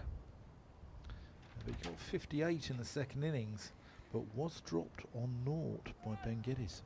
Well, as he takes his guard, Matt Taylor has ball in hand. He'll be bowling from the pavilion end. But I think it's a matter of time before Zach Crawley goes and gets a big one. You don't play international level cricket, you know, and then drop down to county level and not get that sort of weight of runs. It is. Left arm over the wicket as Crawley flicks this off his legs and opens his account as it's fielded at square leg. Adds 1 to the total. Kent 5 for no loss. But it's going to be an interesting international summer ahead of us. I'm very excited for this summer. Are you? Yeah. I always love when India visit England. Just hope the weather plays ball. And But India's record in England hasn't been that great, has it, in recent years? But No. I'm just not looking at the results. It's just a great vibe. Yeah. You go to Lords, you go to the Oval, you go to Headingley, Edgbaston. You're not going to get a ticket. The crowd's fully immersed in all the action. It's absolutely brilliant. What more could you want? Exactly, yeah. Ben Compton, the left-hander on strike. Matt Taylor runs away from us now. Compton, beats the bat. This one stays low as well. Good shape from Matt Taylor. Slipcord and got excited. You going to any of the test matches in the No, summer? I'll probably just be working. I'm covering the England versus India disability series. Oh, okay. I think I saw you post about that. Yeah, which should be good. Yeah, so the men are coming over, the women are coming over to play some ODIs against England. I think it's going to be a big summer for England women as well. Following on from their Ashes defeat as off the back foot Compton plays, and this goes past point. Beautiful timing and all the way down towards the boundary. Well, that wasn't just a defeat, was it, for England women? I mean, you're being kind just describing it as a defeat. Well, I got told I was being very harsh on our podcast, and they were like, you just say it as it is, and I thought that's what the purpose of the podcast was, and I was like, it was a whitewash, and I got a bit... Well, I think the men and the women over the winter, I think, won 1 game out of 17 between them, didn't they? Is that right? No, I just thought they were consoling each other at a point. It's all right, we're in this together. As Matt Taylor runs away from us, Compton crouches low in his stance. Of his back foot now turns this ball into the leg side. Get the single as square leg fields and brings Zach Crawley back onto strike. 10 for no loss. But I hope it is a better season and summer for the England women. They've just had Charlotte Edwards appointed as the new head coach. It's going to be a big season. India's coming over, but the West Indies are actually coming over before that. And then later on this year, you've got the World Cup, which is going to be in India. And currently those World Cup qualifiers are also going on in Pakistan. And news has it, Pakistan has qualified for the Women's World Cup, which might bring some logistical issues to the BCCI, as in runs Matt Taylor now, and this one stays low, and Crawley lets this one go through. And a cheeky little test against Zimbabwe as well. Yes, there is. Yeah. So, I'd like to see more Test cricket, to be honest. would you? I would. Yeah. I think, obviously, it's a big statement, especially when it should be played. I think maybe 3-day cricket should be played in the domestic setup initially before you can ask players to have that sort of workload, as Taylor's in and Crawley's forward, defends, the ball goes to point. Do you think there's too much T20? I think there's a lot of white ball cricket in general, and I think the skills that you learn from red ball cricket it's easier to translate those skill sets into white ball cricket, as opposed to suddenly playing a ton of white ball cricket and then being thrown out saying, here's a test match, now go fend for yourself and learn how to bat for 150 overs. Yeah, I agree with you. It's the fast food diet of T20 is just sort of consuming, isn't it? It's not good for your cholesterol levels either. It's the end of no. the over. And everyone likes the, you see, I much prefer the haute cuisine of 4-day cricket. Here's Tom Price. Just tickle round the corner there by Compton. He'll pick up a single. And Price will be bowling to Zach Crawley for the first time. Kent 11 without loss. Compton's on 10. Crawley just a single, having faced 3 balls. But yeah, it would be nice to see that. And obviously there's been a restructure. The women's domestic games currently been restructured. It's the first year of the new tier system, which is underway as well. Nice to see tier 2 Metro Bank one-day cup games have gotten underway today. Gloucester versus Derbyshire. Sussex are playing Glamorgan. I believe Worcestershire are playing Yorkshire, off the top of my head. A good friend of yours is playing for Gloucestershire this year, I believe. A very good friend of mine is playing for Gloucestershire this year. And one of our colleagues in the world of commentary. Price. Oh, that's a good lead from Crawley. Melissa Story. Yeah, she's injured though at the moment, I She's believe. got a bit of a side strain at the moment, but I think she'll be back soon. A few more weeks and she's going to be back fighting and fit as anything. But yeah, we have a little podcast together where we discuss all things women's cricket. And do you know what the name of our podcast is? Is it Storylines or something? It is. Yeah. So I'm going to ask you a question after this. Price in, and that's got. Oh, has he caught it? Bracey's caught it on the rebound. Green spilt it, and it's bounced up, and Bracey has caught that on the rebound. And Zach Crawley's miserable campaign continues. Tom Price strikes in his second over, and Kent are 11 for 1. What in the blazes happened there? Uh-oh. Nikki. Zach Crawley just playing outside his body line once again. The ball's moving. Why would you do that? Gloucestershire get their first breakthrough. And that's a fabulous bit of teamwork, though. Yeah, Off the rebound. That's brilliant in the slip cordon.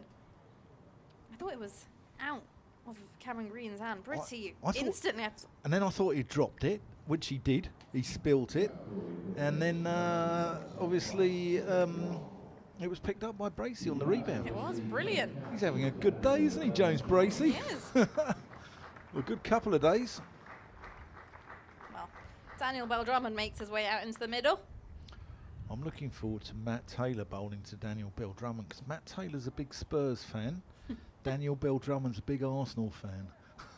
So, yeah, a little bit of, that maybe they'll be comparing who's in the European semi with both their sides qualifying for a semi-final this week.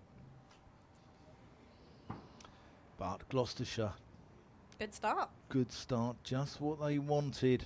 Into the third over and they get their first wicket. Yeah, and the destructive Crawley, he can cause a lot of damage, can't he? He can indeed. Daniel Bell-Drummond could do with some runs. He got a first bowler on Sunday, 6-0 against Middlesex, and 16-0 against Northamptonshire. So he could do with some runs. Here's Tom Price to him. Leaves that one alone. But again, he's a good player. He is.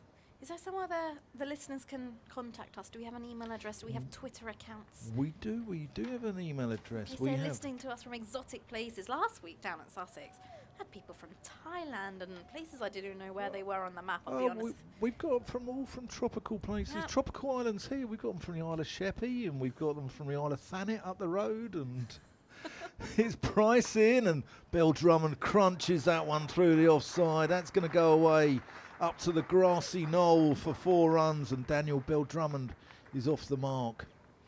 It's a nice way to get off the mark. Brilliant piece of timing. Yeah, lovely, wasn't it? Lovely shot. Yeah, it's no, we've had people from New Zealand, we've had people loads from Australia with Cameron Green yesterday, telling us all about the flora and the fauna and the dangerous animals that are... Spiders. Yeah, do you like spiders? No, I'm not a Oh, spider you're not? fan. Spiders and wasps. 2 things I can't deal with. Tom Price into Bell-Drummond. He just pushes that into the offside and picks up a single.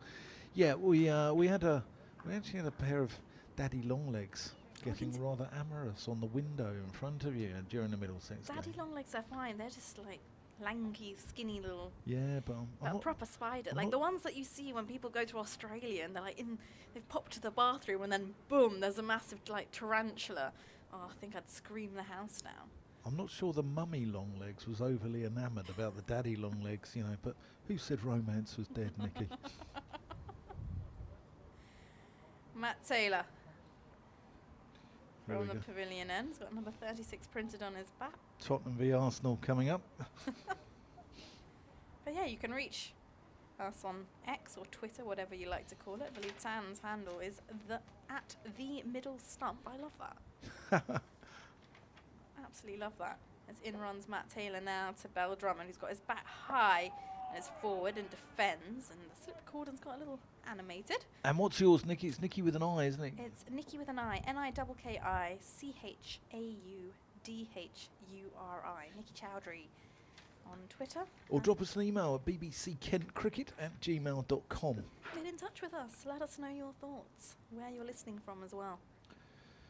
And you do wonder with Kent whether Harry Finch will bat, whether Grant Stewart will bat. Taylor in now. 3 slips in place to Bell Drummond, who's off the back foot, and just his bat face closes slightly as he makes contact with that. The ball drops into the offside. Just looking at the field, we've got 3 slips, a point, extra cover, mid-off, mid-on, mid-wicket, and a long leg. I believe I've got one more over from this side, and then I'll make way for Ed. Is that right? Yeah, that's right, yep. Memorise the rota. As Bell Drummond taps his bat, awaits, looks up towards Taylor, who's running towards him, and this one's on leg stump line, and Bell Drummond just plays that to mid-wicket. There is no run taken. Yeah, Mark Halliwell's confirmed that 137 was the record. It's Liam Norwell at Cheltenham. Liam Norwell and Craig Miles. Both went to Warwickshire, I believe, didn't they? Both left Gloucestershire, went to Warwickshire. Taylor in.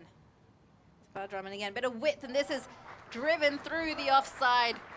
Oh, Daniel. Oh, Daniel. That was lovely, wasn't it? That was great. Managed to get his bottom hand through that.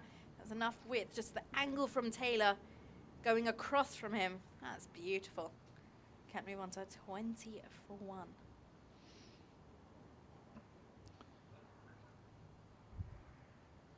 Yeah, nice shot there. Not only does he share my name, the Kent skipper, but he also drives the same make and model of car that I do as well. Oh. Yeah, I can't mention which they are on the BBC, but yeah. Here's Taylor in again to Bell Drummond. This one's back the length of the hips. Oh, Ooh! has that hit the stumps? It was very close to rolling onto the stumps. That's what it was. It's hit the thigh pad and rolled backwards, perilously close to the stumps, and that would be a cruel way to get out.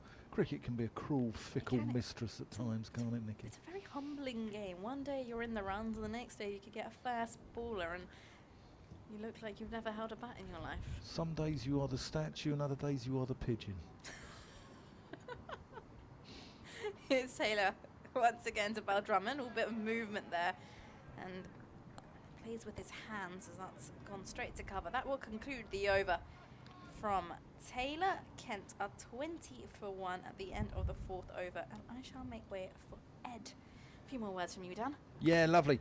I want to actually mention about a good friend of mine, Andy Brassington, who many will remember was Gloucestershire wicket keeper back in the 70s and 80s, and he set up a fund for his good friend David Sid Lawrence, and Jack Russell, who's now an artist, England and Gloucestershire wicket keeper, has produced a stunning painting of them. Who they made their test debut together at Lord's, and David Sid Lawrence has been struck down with that nefarious, wicked, cruel disease, motor neurons disease. So they're trying to raise funds for him as Price comes in around the wicket to Compton, who whips that one off his legs, and they amble through for an easy single. And it's David Lawrence taking centre stage, bowling from the pavilion end, Jack Russell keeping wicket. And there's a special limited edition of 300 prints, titled, numbered and signed by hand by Jack Russell. And each print is embossed with a Jack Russell Gallery stamp as well to stop fraud. And it's a lovely, lovely painting. And this exclusive print with a market value of £250 could be yours for 150 quid. And drop Andy Brassington a line, andy@finderskeepersuk.com, if you'd like one, as that just goes away. And welcome back to the commentary box, Ed Seaborn. Thanks very much indeed, Dan. Great cause, isn't it?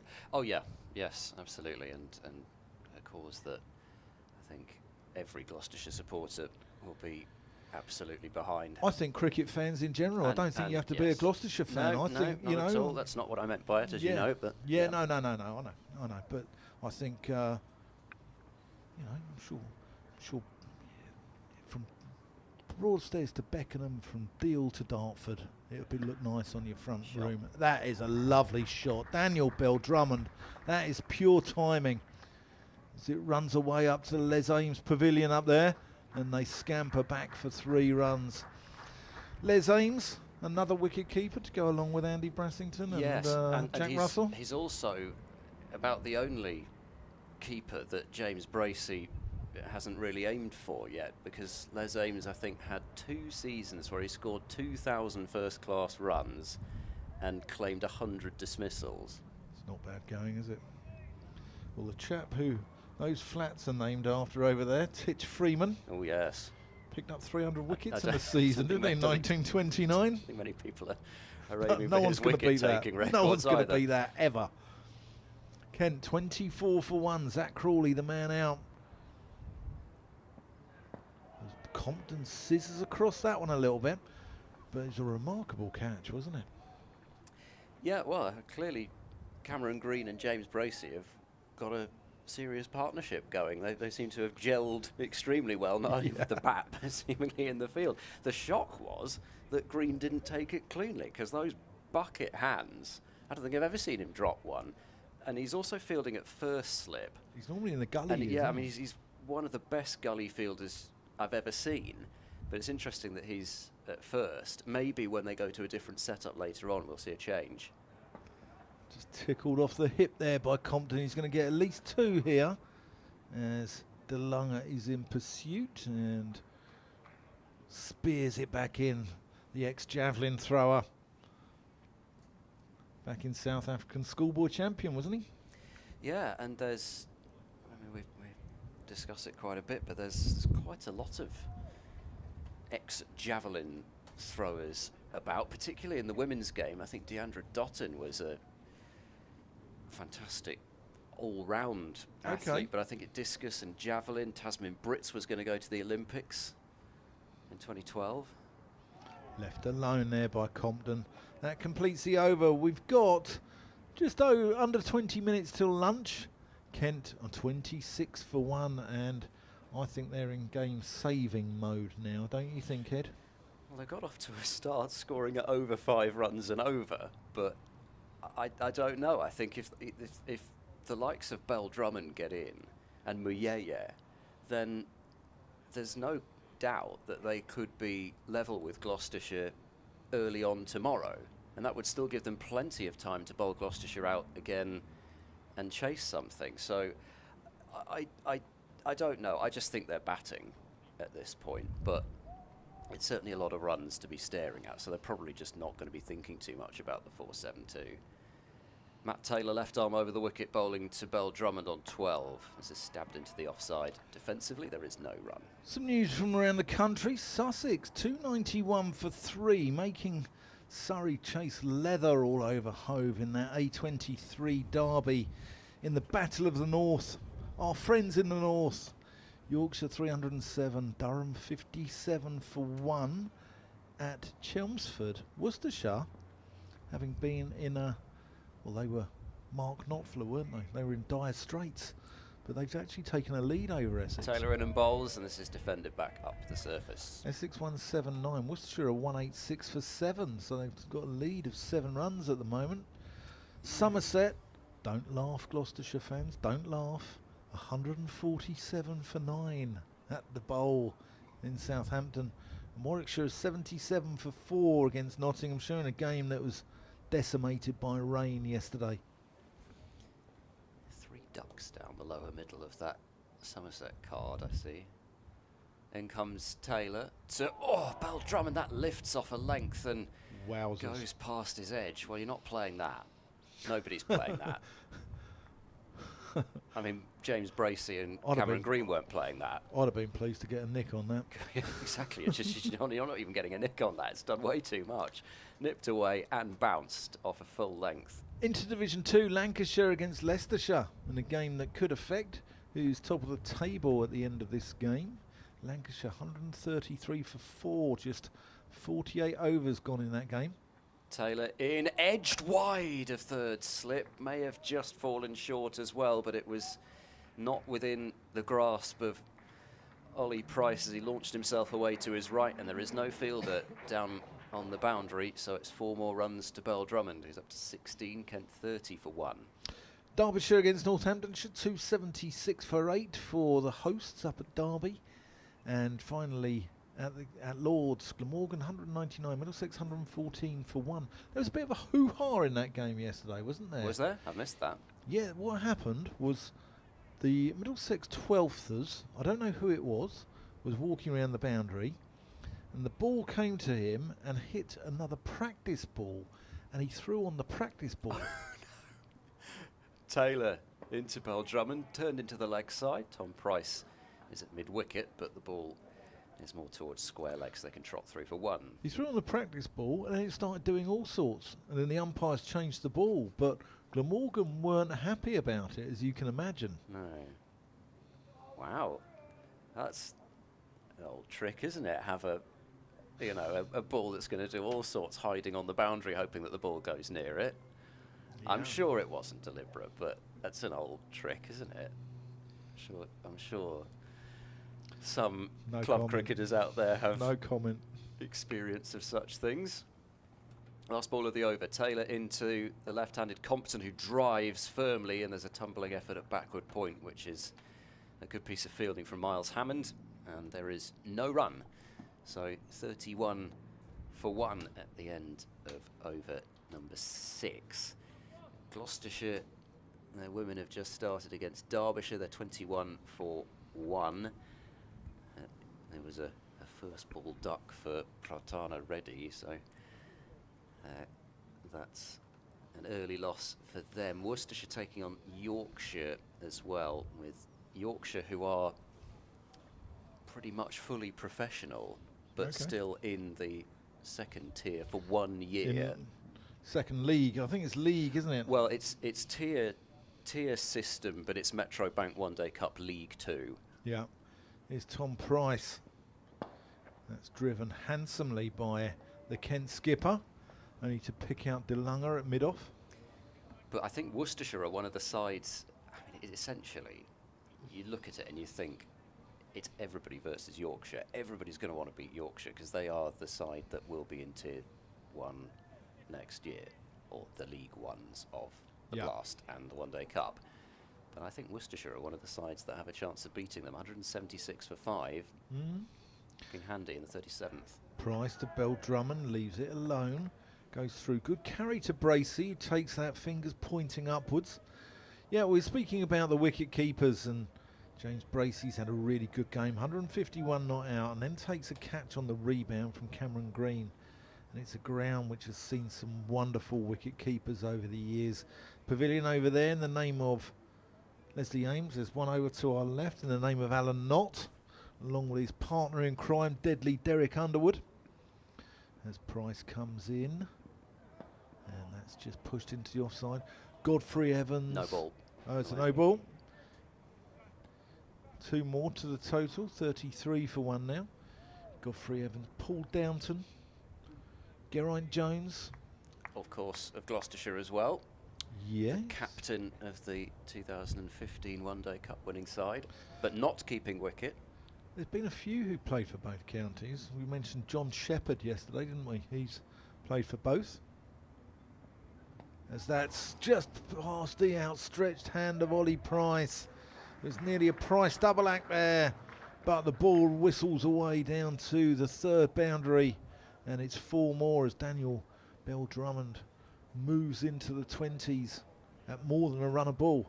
That would definitely have carried to a 4th slip as well. They did have one when Bell Drummond first came to the crease. Hammond was positioned there, but I suppose just a few boundaries, so often enough at least just to take one out of the cordon. So Bell Drummond with a couple of really nice shots through the offside. I mean, he got off the mark with pretty much the trademark Bell Drummond square drive.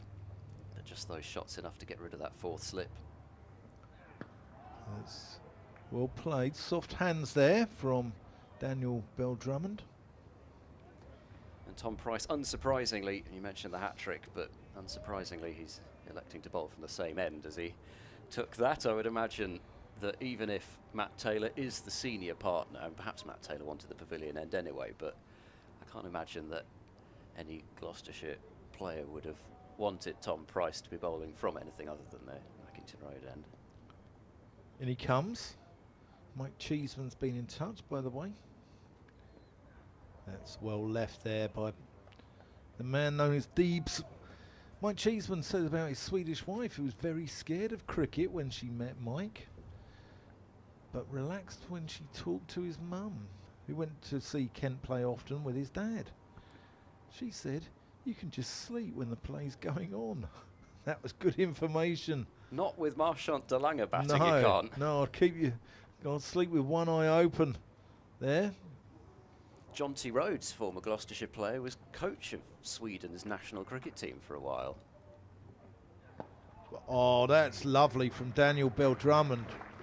That's really good placement, really good timing, and runs away down towards the scoreboard and the old lime tree area, and goes away for 4. And you wouldn't have thought Daniel Bell Drummond's had a miserable start to the season, because he looks in fine fettle.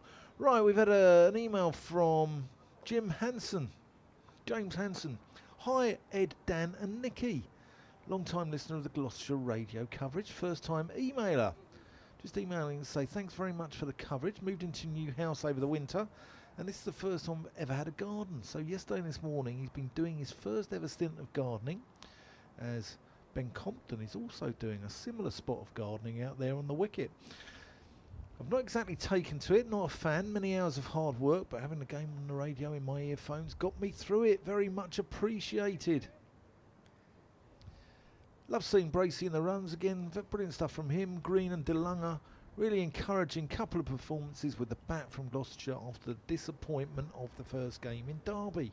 I live in Cheshire, so don't get to watch Gloss in person much, but decided to drive over to Derby for day 1 of that game. Didn't turn out to be the best decision. I'll try again when Gloss travel to Old Trafford in a few weeks. Thanks again, and up the Shire! Here we go. We had to get one of those in today. Here comes Taylor starting his 4th over. Left arm over in, bowls, comes back in towards the left-handed Compton. It's turned to the leg side for no run. But I think that's the beauty of the radio coverage, and I know I'm biased, but as a avid and passionate listener of cricket on the radio, as well as it being something that I've, in my stupidity, decided to try and make something out of, it really is. You just and me both. The absolute. You and me both. It's a really, really poor decision, but no, it's the beauty of it. You can just take it wherever you're going, whatever you're doing. Can be there with you. Taylor into Compton, who's forward nicely, defending up to mid-off, picked up by Shaw. You're still young though, pal. I mean, this is my midlife crisis. Most men my age choose a motorbike or a new wardrobe or something like that. I've chosen cricket commentary. This is my midlife crisis, mate. You're going to have to exchange that car of yours, Indeed. probably. Indeed. Something else. Tony Mills also listening in, just a operation recently. Big love to you, Tony. Hope you're well. Yeah, all the best for your recovery. Then comes Taylor, bowls, and Compton's forward prodding this one away. And it's fielded up at mid-on. And no run again. One of the most underrated cricketers on the circuit, Matt Taylor. Yeah, and he's getting the chance with the new ball quite a bit. I mean, that was another thing which, in the past, especially with the likes of Higgins opening the bowling, Taylor would sometimes have to come on as first change. And he gets the new cherry now. He bowls down the leg side, zips through to Bracey, who moves smartly to his right to take. But Compton also probably would have felt that he had an opportunity at a leg glance missed. Higgins, he picked up 3 in the first innings here last week for Middlesex against Kent. Got Daniel Bell Drummond, he got Harry Finch, and he got Grant Stewart, but he went 5 and over in that second innings when Middlesex probably wanted a bit more out of him than going 11 overs, none for 54. Well, he took a 5-fer in the second innings here, I believe on his Gloucestershire Championship debut back in 2018. Taylor in, flicked away through square leg. There'll be a couple of runs on offer here. Ben Charlesworth is herring after it, having been standing at first slip for quite a lot of the first 2 games. Cameron Green installing himself there has meant that Charlesworth will have to do plenty of work in the field. 2 runs taken, it's 43 for 1. Has he usurped him? Yeah, yes, there we go. Got it in there. Well, there's your bit of serendipity for the day. Oh, wonderful, wonderful. Getting that word in. Saw your chance and went for it. Change of field as cover comes out and moves to mid-wicket, so cover's wide open. As Taylor bowls the last ball of his over outside the off stump, and Compton tries to run this one away through the offside and can't beat backward point to his left. So 2 from the over. Kent still rattling along at nearly 5.5 and over here at 43 for 1 after 8, with just that loss of Zach Crawley nicking Tom Price to initially first slip and then caught by James Bracey off the rebound. It does seem as though Bracey pretty much has to take at least 50% of the catches in any match for Gloucestershire, so clearly Cameron Green got the memo and thought, I'll just tip this to James Bracey so he can add another one to his keeping tally. They spilt a few. Was it a Derby they spilt a load? Did. I think they Well, spilled 6 in a day, didn't they? So it was a tough day for Ollie Price. here's his brother Tom in, as that's driven beautifully by Daniel Bell Drummond. That's going to be 4 up to the Ames Pavilion. That is not even a half volley. He has just made that shot. Innovation and beautiful timing. Special player. He just stands so still, doesn't he? Bell Drummond just waits for the ball to come to him. A lot of the time he's forcing it off the back foot. You can't give him any width in white ball cricket, but to be honest, you can't in red ball cricket either. Price. Oh, that's well played by Daniel Bell Drummond there. Taken one hand off the bat. It's good delivery from Price. Banged it in. Got big on Bell Drummond. Hit the splice. And he took one hand off the bat and rode the bounce. Yeah, spat up at him, seemingly. But yeah, again, he's in such a balanced position that he's able just to think that quickly and deaden the impact. And yeah, it's cracking to watch him go about his business. Whipped into mid-wicket, only to pick out Ben Charlesworth. He was also part of the 5 Sports Extra team covering finals day last year, Daniel Bell Drummond. Was he? And he was extremely complimentary about Gloucestershire. He said that, I think it was well, let's put it this way, it was a very popular win amongst other teams as well. And he was extremely, complimentary towards the Gloucestershire players. Tom Price into him, and again, just finding that spot, Tom Price, isn't he? Just probing away outside off stump. But he's certainly got a future in radio as a summariser, because he's a lovely man. Honestly, I've worked with him on media-wise here since I've been at Kent, and he's just really amiable, affable, will do anything within reason. And he's just a good guy. He's just an all-round good guy. Price, oh, that's a good delivery. Goes past the Kent skipper's outside edge. He's getting this ball to shape away, Tom Price. He's getting it to sing like Nicky Chowdhury earlier. He's not warming up. No, but I mean, he does get a lot of his wickets, Tom Price, with a nip backer that thuds into the pads, but he's getting the ball to go against the slope here quite a bit. Yeah, he is. Here he is in. That was the one he was looking for. Yeah, just the nip backer. Good over there from Tom Price. We'll get one more in before lunch. Kent are 47 for 1. Compton's on 15. Daniel Bell Drummond on 29. So you're listening to Dan Whiting, Ed Seaborn and Nicky Chowdhury here, live from Spitfire Ground, St Lawrence, on BBC Radio Kent, BBC Radio Bristol, BBC Radio Gloucestershire, on the BBC apps and on the Kent YouTube channel. Interesting. I wondered whether Gloucestershire might, and perhaps Tom Price taking the wicket of Crawley bought him the 5th over, but I wonder whether Gloucestershire were just going to say to Marchant Danganger, for example, just let it rip for a couple of overs, but they're not going to do that. But there is going to be a change of bowling. Ollie Price will have the last over before lunch. It's going to happen again, even with a new ball. We need the 1 over of spin before lunch. So the helmet was called for James Bracey. For a moment I thought they were going to stick somebody under the lid, but they're not going to. Just the slip.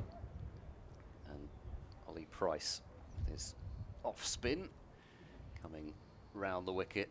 Increased workload this year for Ollie Price with the departure of Zafar Gohart. Price is going to have to bowl a lot of overs, and in fact they're going to put a fielder in at leg slip, so there will be 2 close catches. Short mid-wicket, short extra cover, 2 men back on the boundary at deep cover and deep square leg.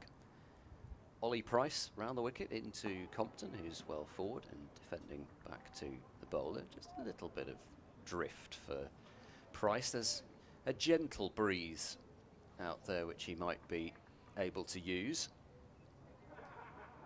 As in he goes again, bowls, and this is flicked away through backward square. There'll be a couple of runs on offer here as Compton turns and goes, and he'll move up to 17. Kent 49 for 1. So these two more than steadying the ship, really, given that Bell Drummond has scored at exactly a run a ball, and Compton's not exactly going at the rate which he used to be famed for. Price in and bowls, Compton back and punching this one down to mid-on, where Danganger does the fielding. I quite enjoyed, I think it was in the first over where Tom Price beat the outside edge, and it was one of those where one person in the field went up for an appeal. Would be Danganger, wouldn't it, from mid-on. Price is in and Compton forward, defending into the onside. There is no run. There are 2 deliveries remaining in this morning session, and it's been another entertaining one, perhaps less so from a Kent perspective, but Marchant Danganger, James Bracey having some great fun with that final wicket partnership as Compton tucks this one to mid-wicket, and again there is no run.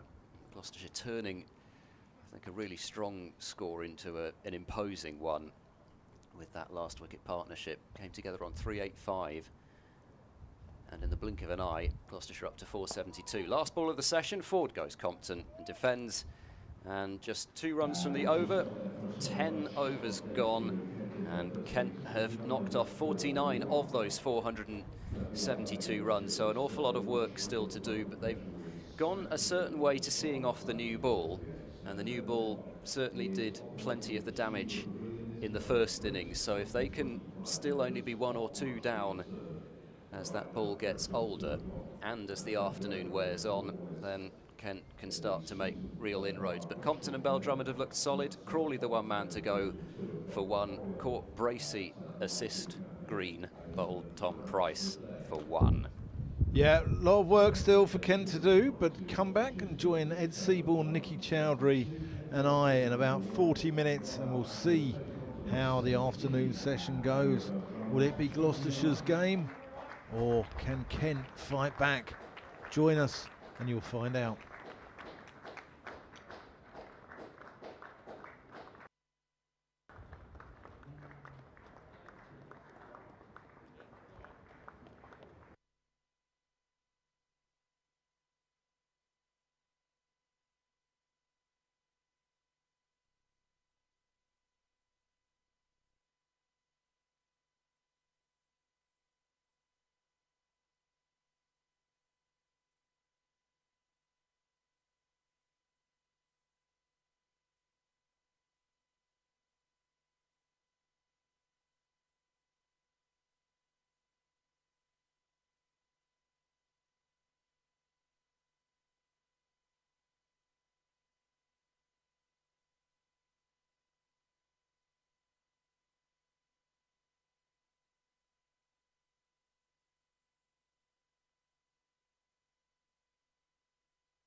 Yeah, well, it's been all the visitors this morning as Gloucestershire have extended their lead. They got 472 all out. That innings was underpinned by 200s, one from the Australian on debut, Cameron Green with 112, and James Bracey, he got 151 not out. There were 7 wickets there for Nathan Gilchrist as well, who finished with 7 for exactly 100. Then when Kent replied, the score on 11, when Zach Crawley was out in bizarre circumstances. Cameron Green dropping him at slip, but the ball rebounding to James Bracey, who snaffled up the chance, and Crawley had to disappear for just a single. Kent have rebuilt though. They're 49 for 1. Skipper Daniel Bell Drummond leading the way. He's on 29 not out. Meanwhile at Hove, Sussex are 303 for 4. Tom Haynes going really well in the A23 derby against Surrey. And remember, you can get ball-by-ball commentary here of those games, which are available via the BBC app and the BBC website.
You hear that? What is it doing? Yeah? It's loud. Yeah. So this is coming through here. This is an outside effect, isn't it? Yeah? Yeah? I'm not going to give you the main now because I won't want to be set. Don't make your body set, right? But this is the outside effects, Mike. You normally hang it out the window, but because it's so windy, it's really loud. You hear the wind, can't you? So if I put that out there, can you hear the wind? Yeah. So we've just got it sort of here on the edge. And what that does, it gives it a bit of atmosphere, picks up the sound of the crowd. Yeah? Alright. So this would be your microphone to speak into. And let me turn yours on because you've got a microphone on the end of that. But if I did that, you'd be on. And if I did that there, I'll be on.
Well, good afternoon and welcome back.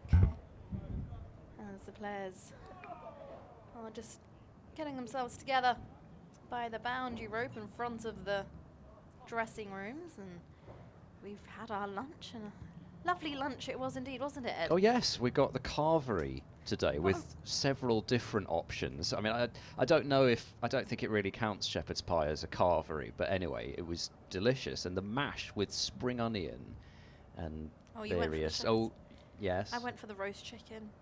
Right. Yeah, I don't know. I like shepherd's pie. Anyway, so as far as the game's concerned, 472 all out Gloucestershire this morning with James Bracey. Another 150 plus score. He's making a real habit of this of late, is Bracey, and he not only got the 2 double tons last year, but 144 against Derbyshire as well. So he's making a rather nice habit of when he gets in and goes big, he goes on to make a big 100. 151 not out for him.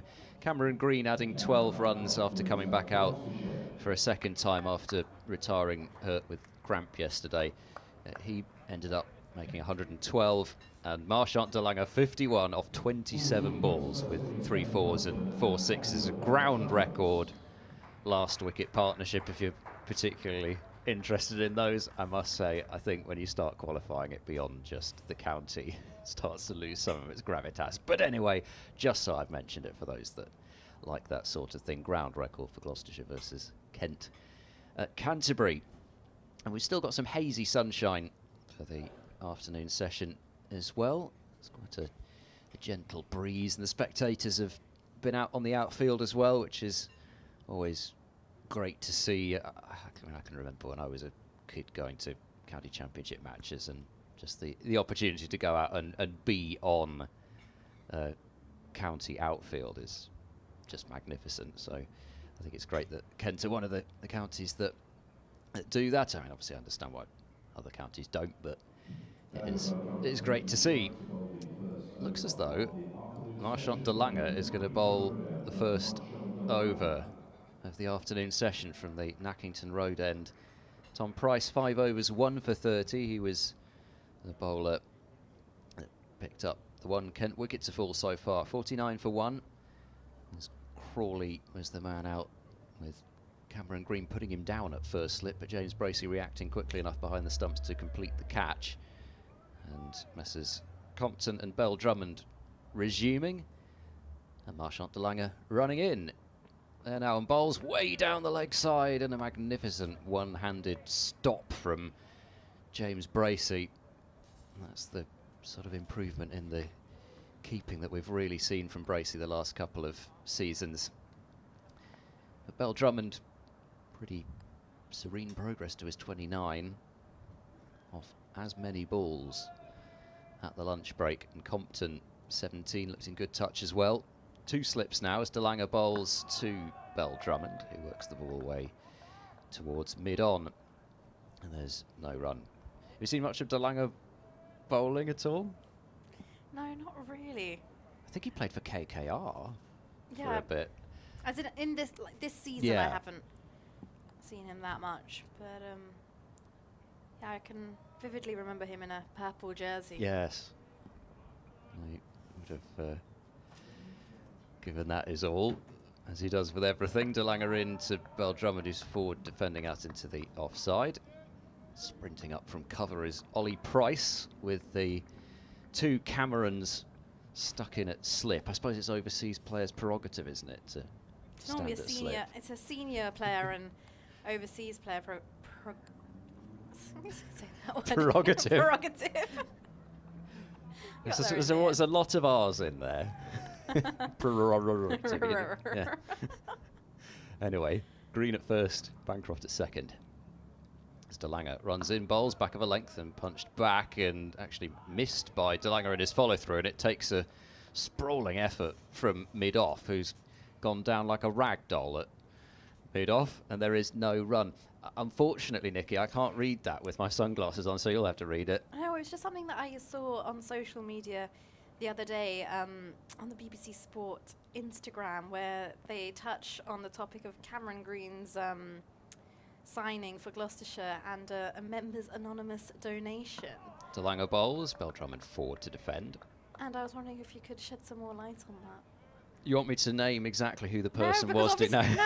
Obviously they're anonymous. Just to out the person who gave the donation. I mean, I talk like I actually know who it is anyway, but no, I honestly can't shed much more light on it. Well, has it ever happened? I think I think it will have done. It might not have been quite so public as this, just because Green is such a high-profile signing. Danganger in and bowls. This is driven off the back foot. There's a typical Bell Drummond forcing shot through the offside. It'll be a couple of runs, and it's well fielded down at deep third. I assume from the applause that Marchant Danganger's delivered for the fielder down there. Not that I could see them, but it's the 50 up for Kent with a couple of runs to Bell Drummond. He's on to 31, and Kent to 51 for 1. No, 53 for 1. I just had to guess because the scoreboard was just telling me the 50 was up, which actually it's up. Oh, it was 4 in the end. Yes, it was. It was 4. So I'm so sorry. Unfortunately, just you have to forgive me because we just cannot see anything down in that area. We're completely blocked off by the stand to our right, so if there's a fielder there, we have no idea. I assumed Danganger was applauding because the piece of fielding was completed, so I didn't look at the umpire, but obviously he was applauding the effort. Anyway, Change of bowling after lunch. Yes. From the pavilion end, it's Josh Shaw to come into the attack. But yeah, this Cameron Green story that's up on social media is quite interesting because you never know if they'll ever meet, and they could actually bump into each other. They'll have no idea. The mystery donor. You don't think Green knows who it is either. Well, I don't know. I have to read the article again. Here's Shaw running away from us from the pavilion end. Right arm over to the left-handed Compton, who's forward and defends into the offside. It's picked up by extra cover. Shrouded in secrecy, like the sort of the dealer in Deal or No Deal or something. Nobody knows exactly who's on the end of the phone. Oh no, he doesn't know apparently. According to this, he doesn't know. Wow. He says he's yet to find out. Okay, maybe he'll find out at the end of his Can you imagine stay. maybe like at an event hosted by the club, you're sat on a table and you're opposite your mystery donor. Can you imagine if you're accidentally rude to them as well? Not that I can imagine Cameron Green being rude to anyone. Here's Shaw in again now. Compton's forward and lets this one through, but my goodness, that was close. This jags back a little bit. Excites the slip cord in as well. Wow, I mean, that was another leave on length. I don't think you're going to be able to do that as the ball gets a bit older, but yeah, zippy delivery from Josh Shaw, who's playing in his first game this season. I think he was in the squad for at least the first game. In fact, he might even have been in the squad for both the first two, but this is his first outing. A strong Yorkshireman. Here's Shaw again to Compton, who this time is forward and decides to play this one. It's a defence straight to mid-off. There is no run. I just thought I'd have a look at how Gloucestershire women are getting on against Derbyshire. Down in Bristol, well, Gloucestershire women are 98 for 4. They've been put into bat by Derbyshire and into the 23rd over. Yeah, and it's 38 overs aside. That game having been delayed due to rain. Shaw runs away from us once again, and this time on the leg stump line. This comes off the thigh pad. They'll come through for a run, just waiting for the umpire to signal. And the leg by signal has been given. It was a very dainty leg by signal from Chris Watts very there. Elegantly given. It was, yeah. But you can tell he's not been umpiring for 30 years with a signal like that. You know, if you give him 20 or 30 years, he'll be overbalancing and just barely raising the leg off the floor. No, Liv Daniels, the Gloucestershire captain's 32 not out. I noticed that Jess Hazel is playing for Gloucestershire women today, so that's again a little bit of the crossover that you'll be getting throughout the season with some players swapping between counties a bit. Shaw in now. This is a full delivery. Full bunger that's been driven through the offside by Bell Drummond. He's not going to miss out on that. It's over-pitched from Shaw. That's gone through the offside for a boundary. Kent 58 for 1. It was a pretty big full toss as well, wasn't it? It wasn't really one of those ones that's just about to pitch either. That really, as you say, deserved the treatment. But yeah, Jess Hazel, who's actually on Somerset's Yeah, so books. I did hear about this. This might be happening. Some Tier 1 players around various counties might be going on loan to Tier 2 clubs. Here's Shaw in again now. Drummond's forward and drives this upishly, just short of extra cover. It's fielded by extra cover, and that will be the end of the over as well. 12 overs gone, and Kent are 58 for 1. Compton on 17, Drummond with 37 to his name. And it's this different dynamic that we're going to have to get used to a little bit, because, for example, Somerset women's keeper is very likely to be, I'm not going to say certainly, but is very likely to be Katie Jones, who is a Gloucestershire product. And yet Gloucestershire have got Jess Hazel in this game, who is very much a Somerset product, and she'll be keeping wicket for them. So there's going to be some crossover. But I think it's good. You're getting the opportunity as well to just play as much cricket as you Exactly. want to. And of course, let's say you are playing for a Tier 1 team and you're maybe not making that playing 11. Well, you'd much rather go and play Tier 2 and get an opportunity to perform with bat and ball rather than run drinks all day, really. Yeah, exactly. 2 slips and a leg gully as Danganger bowls, tries to spear that one underneath Compton's dig out attempt. He got his shovel out and made sure that that ball didn't get onto the stumps. But yeah, there's, you know, we're so used to the parochialism in men's county cricket. There's not going to be quite the same in women's county cricket, at least in terms of the swapping between teams. And obviously it's the restructure. They're still trying to figure out how this is all going to come together.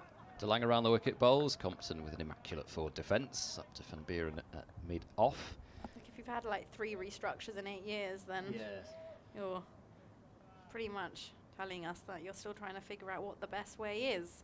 Especially if you compare it to a country like Australia, who've got a very strong domestic system already that's been in place for years, and you can see the fruits of that because look at their women's team.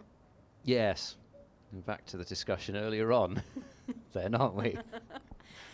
In comes Marchant Danganger, hurls another one down. This is pushed out to backward point. There's, I'm going to say that is a good piece of fielding, because even though Hammond has not stopped it cleanly back there, I think he's probably saved an extra run that they might have got rather than given away the run. It was a bit of an awkward bounce for him as the ball was hit pretty firmly by Compton. He used the pace of Danganger to send it to backward point, and a single is taken off the ricochet as Hammond examines the fingertips that he's sprawled out there with. 59 for 1.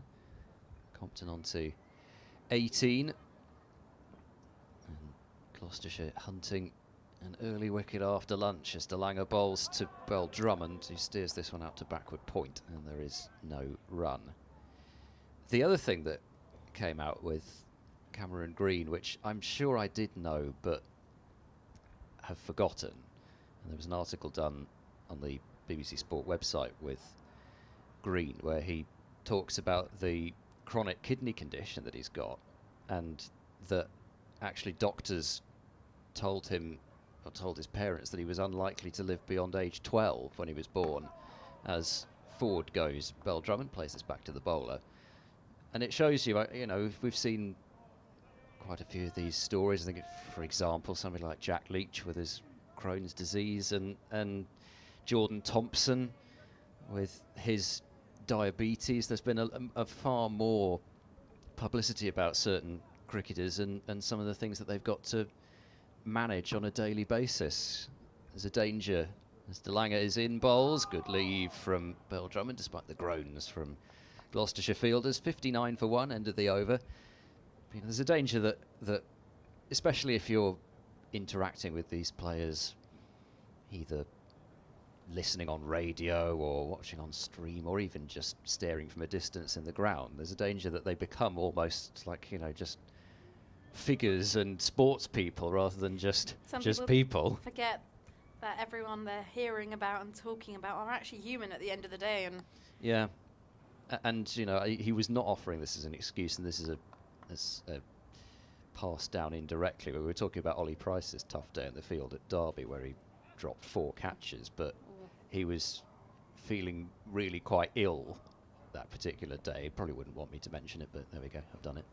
Here's Shaw in to Compton. There's a slightly back of a length. Compton looks to pull. It keeps it along the ground and it's gone straight to mid-wicket. There is no run. 2 slips in place for Shaw, who's staying right arm over the wicket to the left-hander. Taking the ball just across him, that angle, and he's bowling pretty close to the stumps as well. Yeah, it's what he tends to like to do to the left-handers, and then he's Cramp hoping them up to a little bit. Yeah, exactly. He's hoping to try and swing it back and target those pads potentially. Shaw in again to Compton, and it's clipped off the hips uppishly, but it's going to be safe. Heads out into the deep square leg region. They'll come back for a couple of runs. Yeah, it's a bit of a awkward line for the left-hander. 50 runs partnership between these two, Drummond and Compton. Compton with 10, Drummond with 37. It's come from 66 deliveries. Yeah, still scoring a good pace, and you'd imagine that Drummond will outscore Compton. It's just the way that it's going to happen, and they're both going to go about their business their respective ways. Sure, running away from us now to the left-hander. This one just pops up a little bit, and Compton defends. The ball squirts to point. There is no run. I mean, you can also see that the pitch, if you were watching yesterday potentially, but if not, you can see that the pitch has already changed colour significantly.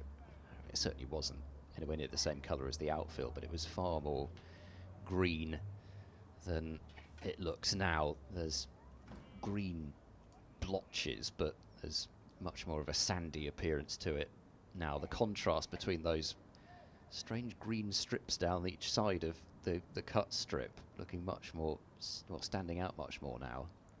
Shaw in once again. This one's played off the back foot by Compton. It's gone straight to extra cover. Yeah, I must admit, I do love the sight of a cricket ground, because just look at those lines. It's so meticulous. Meticulous. There we go. Can't get my words out today. Just, it's beautiful. Well, they put so much effort into it, don't they? And then some Like grounds do the sort of crossways. Some like just to have the one strip down vertically even. Lovely. Shaw in, Compton forward, defends. It's picked up by Shaw as he completes his follow through. Well, he uses his foot. There is no run. But yeah, it looks like they've taken a ruler and they've marked out every single angle. They're all sharp and... Yeah. The curator's done a great job. Why are you... The curator. I just love how the Australians call them that. I've never heard them say that. Curator, yeah. Here's Shaw running away for us once again. Back of a length. This is punched through the offside off the back foot by Ben Compton. It beats a diving fielder at point. That's gone all the way towards the boundary. I think it's got lost in the sheets as well. No. That will be the end of the over. 14 overs gone. Kent are 65 for 1. Don't stand on those in your studs, or the curator won't be happy with that either. It is a hazard when it comes to fishing the ball out from the boundary, especially if it gets stuck in amongst those covers. But fortunately, not so much, because we barely had a drop of rain in these couple of days, so covers are nice and dry. But yeah, actually, I've noticed in South Africa, going back to the ridiculous subject of mowing grass, I noticed that a lot of their grounds, they like to mow in an oval shape with the ground. As Danganger bowls, to Drummond, and this is a defensive shot that goes out to backward point, and there's no run. Gives the ground a rather different look. I suppose it must be quite easy also, because in red ball cricket you haven't even got the 30-yard or 25-yard circle to judge exactly how far the ball has gone, but can use those strips as a way of estimating, but it's a bit harder to do that with the cross-hatching. Oh dear, you're going to need to move out of the way, sir. That's quite wide, I've got to say, but obviously it's in the vision. Wide enough to... Danganger's bowling wide of the crease, possibly.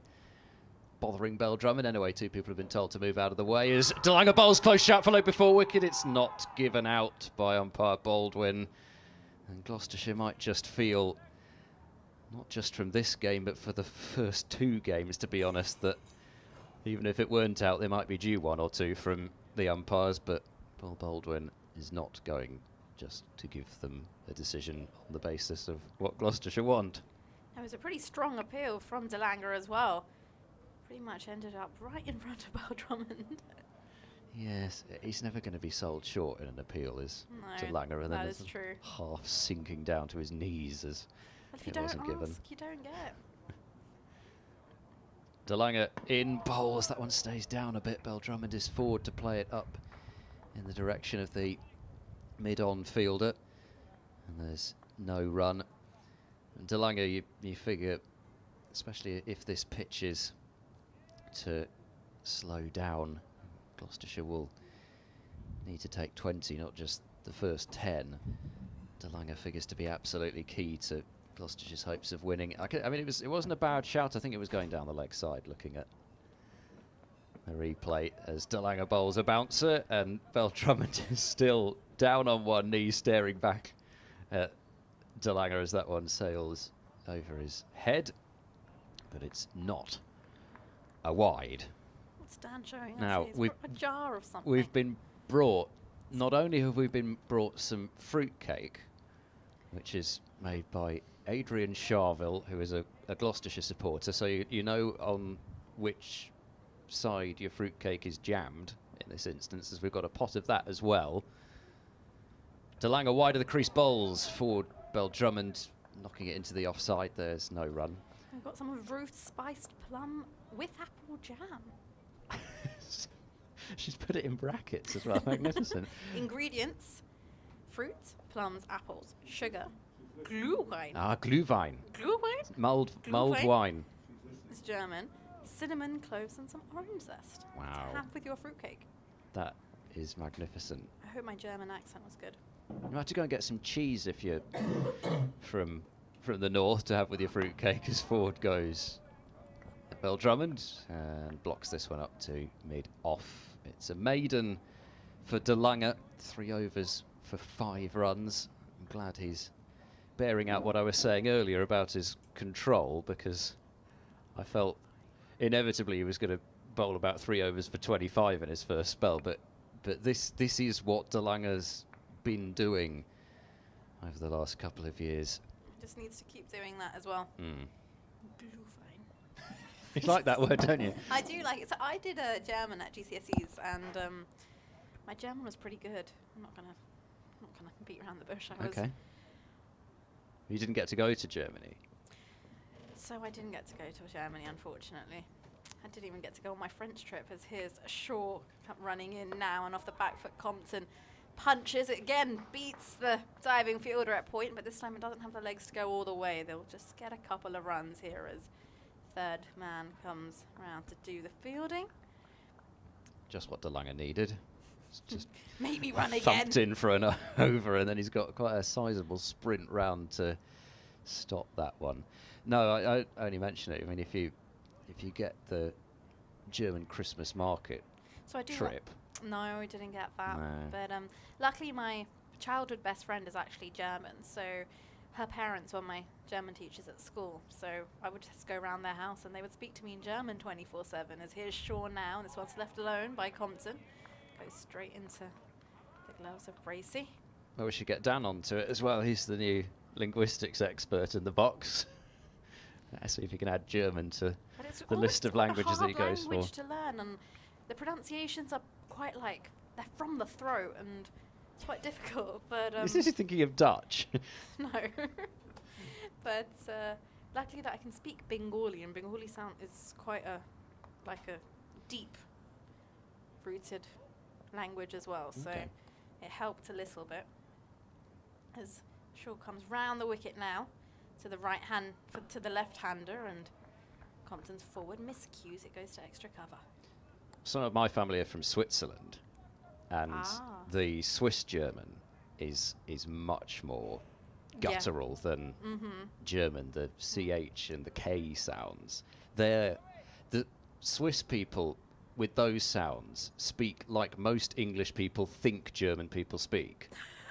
You see what I mean? I get exactly what you mean. Here's Shaw round the wicket to the left-hander, who has a bit of a swing at this one. It beats the bat, goes straight through to Bracey. That was a waft. That was a bit of an Ben Compton-like shot. It was. He just got a little bit tempted by the width, but didn't make contact. French was a lot easier. It's funny, I thought German was much easier than French. I think the grammar's easier in German. The German grammar is really hard. Like, ich bin's... Oh, I don't even want to start it now. Here's I'm Shaw. starting on this. Right, I'm round the wicket again, and Compton's forward lets this one go through to Bracey. I don't know, I just... No, past tense is really hard. I remember for my speaking exam. Just learn your participles. Oh, it's not French, as there's easy all as this that. faffing about with, you know, changing endings and all the irregulars. Oh, no. Oh, it's the same in German, though, isn't it? Well, I suppose so, but I just Yes. found it easier to remember. Uh, The German tripped off the tongue more easily. but there's always that one European language that you learned at school that just comes into mind whenever you visit Europe, as Compton is forward and blocks it to mid-on. There is no run, and that will conclude the over as well. 16 overs gone, Kent are 67 for 1. Every time I go to Europe, my fallback languages, I'll be in Spain and suddenly I just think in French, and I'm at a shop and I'm about to speak and ask the shopkeeper a question or something, and it just comes out in French. I'm like, this is the wrong language. Well, but at least it's, you know, it's not a Germanic language, for example, in your, you know, you're speaking like German in Spain. At least you've got something to go on. Yeah, we'll go with that. Similar roots, yeah. Yeah, Romance languages. Did you ever learn any other Um, languages? Little bit.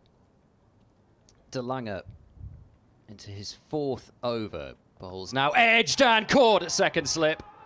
Danganger strikes and he's pumped up about that as Cameron Bancroft pouches the catch and Kent lose a second. It was pitched up. Didn't seem to swing a huge amount, but at the pace that Danganger bowls, it doesn't have to do a great deal.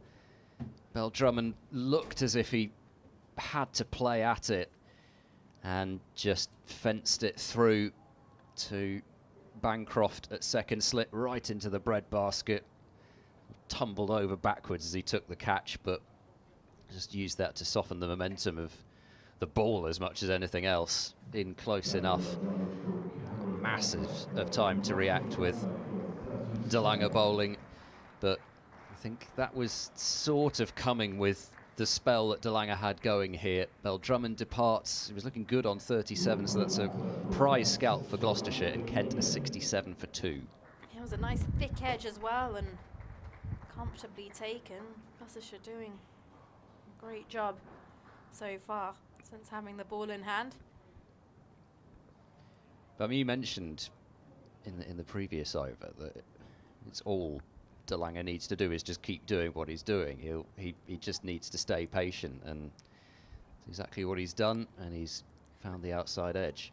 But it's a game of patience, isn't it? Especially red ball cricket. It's just you're playing a game against the batter. A batter's playing a game against the bowler, and who's going to give first? That's pretty much what you're playing. Who gets greedy first? Well, Tawanda Moyeye comes to the middle, and I can't wait to see this particular battle, especially between Danganger and Moyeye, because Moyeye is not going to take a backward step.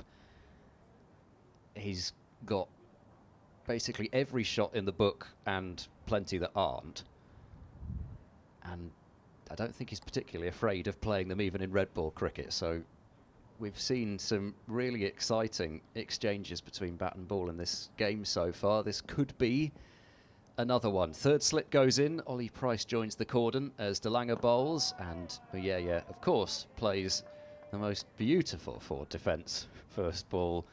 I'm not saying he's going to play a shot of ball, but anyway, You're building it up. there's gonna be some shots at some point, but Moyeye just showing that his back foot defensive technique is right on the money, and Danganger, that right arm so often goes out sideways when he thinks he's bowled a good one. He doesn't even have to wait to see what the batter does with it. Danganger bowls, oh, that's a tasty bouncer, but it's gone off the gloves of Bracey. They thought about coming through for a bye, but Cameron Green quickly, well, actually it wouldn't have been a bye because it was signalled wide, but Green getting there to stop an extra run.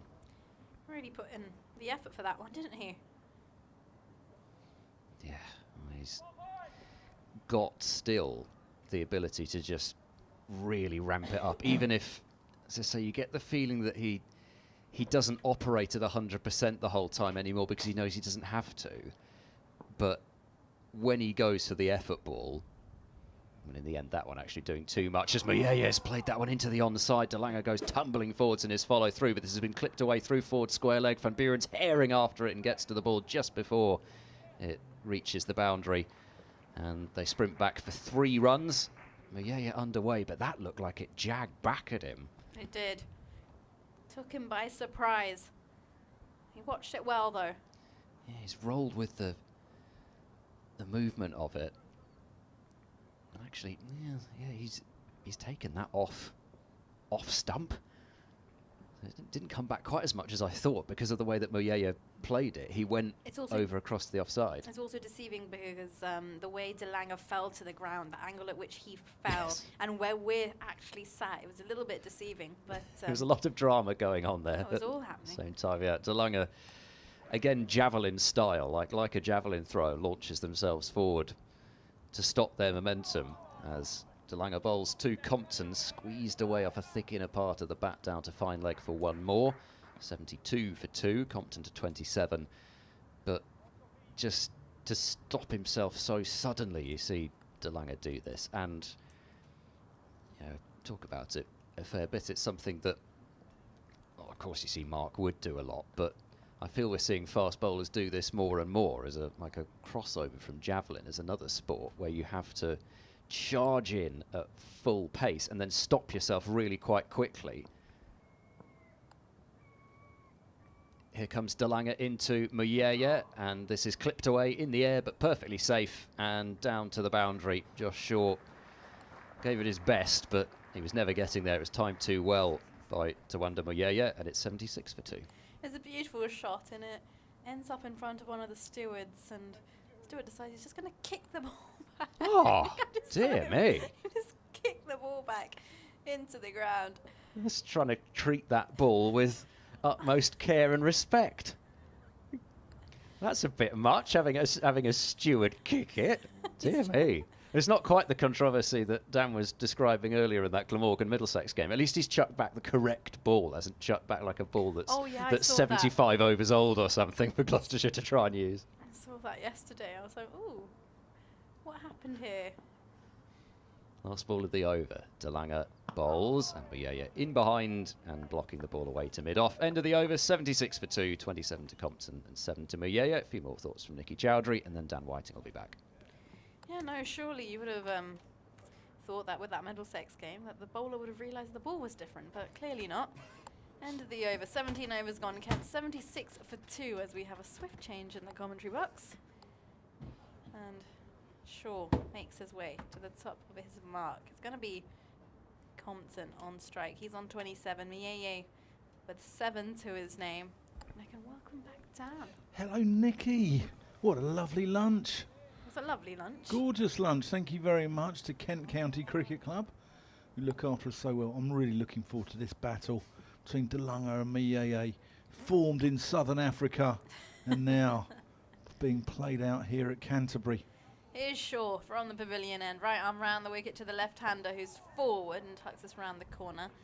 It's going to be fielded by deep square leg. And I'll come through for the single, 77 for 2. Massive thanks to Ruth and Adrian Charville and Bob and Jan Locke as well. For their for the cake and the jam and just being wonderful company. Last night had just a few drinky poos with them. It's got to be said though, I feel decidedly squiffy after that one slice of that cake, which was soaked in port, I believe. Ooh. So if I'm half cut commentating, Nikki, you'll have to take over, right? Of course. Here's a short in to Mieye, who's forward, full face of the bat, defends straight to mid-on. Don't worry.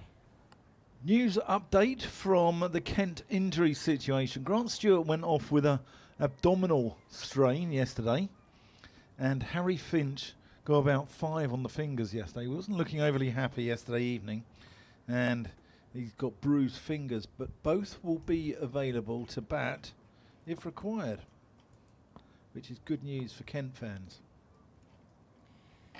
Here's short into Mieye again, and this time a bit of width, and Mieye pushes at this one. The ball goes to point. There is no run.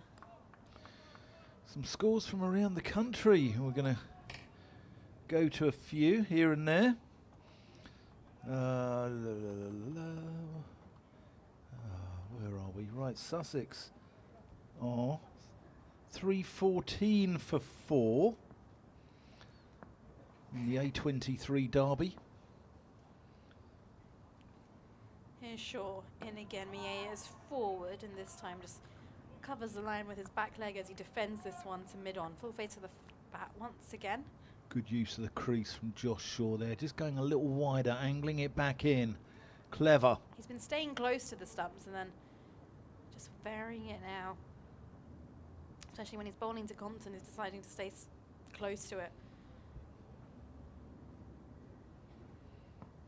Shaw's got ball in hand now. The breezes around the ground as well as Mieye is forward, pushes this, drives, and it's hit the stumps at the non-strikers end. Shaw claims that he might have got a hand to it before that's taken the stump. Oh, that would be a cruel way for Compton to go, wouldn't it?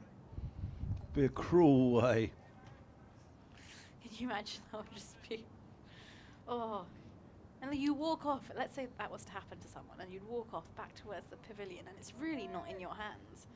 No, absolutely Because you'd be not. backing up just like you're meant to. You ever been out like that? No. No. No. Me neither. It's a good thing. It is short into Mieye. Bit of width now, and this has been caught. What a catch, Ollie Price. Mieye drills it off the back foot. That was a stellar catch. Unbelievable catch from Ollie Price. Short ball from Shaw. Mieye has cut this away, and the ball's come right out the middle. It's come right out the screws, isn't it? And Ollie Price has gone diving away to his left and grabbed it, plucked it out of the air, and he doesn't drop many. And that is the end of Mieye. He goes for 7. And Kent are in a spot of bother now, I fear. They are indeed. That was a ridiculous catch. I did not expect that to be taken. Just the pure speed at what that shot was played at. I thought there was a good amount of width there for me to take that down towards the boundary. But no, it was in the air, and what a grab. Big wicket. Fresh from 100 last week.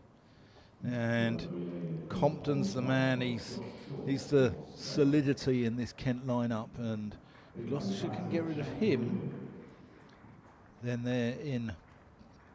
Kent are in big trouble.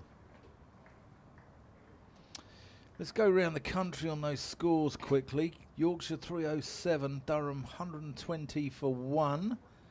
At Chelmsford, Essex are leading Worcestershire by 12 runs, 179 and 35 without loss. Worcestershire 202 all out.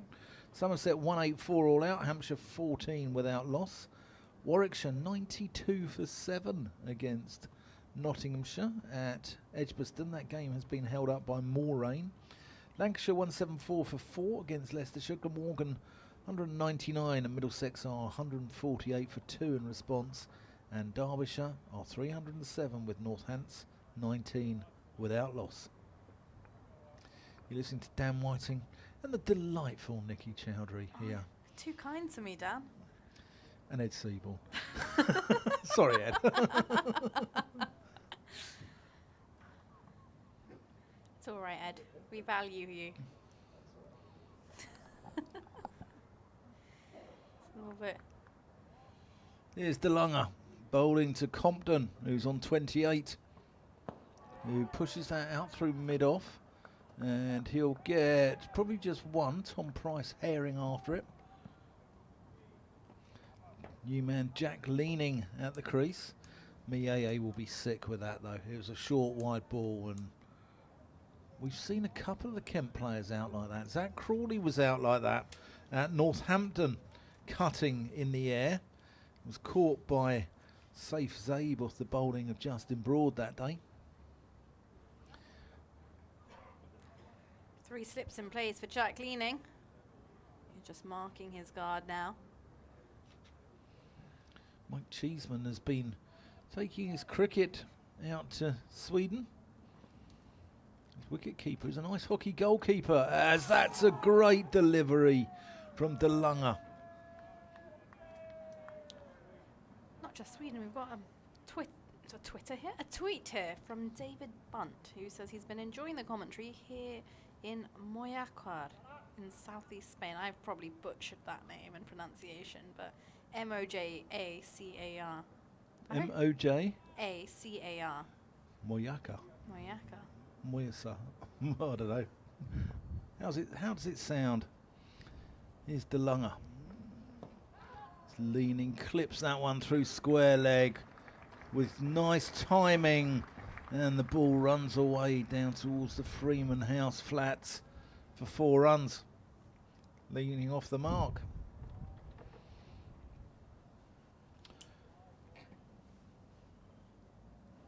Have we got any more? No, no more emails. If you want to drop Nikki a line, or me.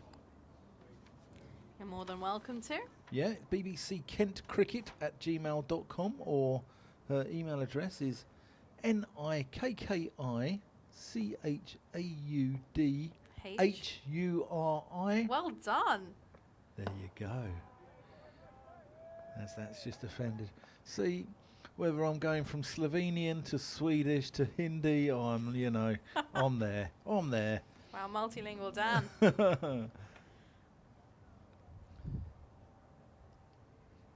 Or me at the middle stump. So, yeah. I do know a few swear words in Indian that I've learnt from various cricket pitches. So that's pushed into your side and they scamper through for 1. You know a few, do you? Indian teammates, yeah, have taught me a few. Well, you can share those with me off air. Yeah, you can be rest assured, I think that part of the vocabulary everyone seems to know.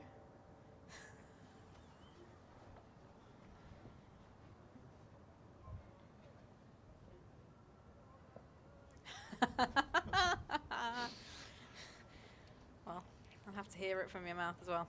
Absolutely not. As Compton defends, we'll have Ofcom on to us, Nikki. It's okay, I'm just kidding. But yeah, I think if you watch enough cricket, you'll definitely pick up a few. Yeah. 83 for 3 here at the Spitfire Ground. St Lawrence with Compton on 29, Leanings on 5, and a wicket apiece for Tom Price, Martian DeLunger and Josh Shaw. Daniel Bell-Drummond departing for 37 was looking in decent touch.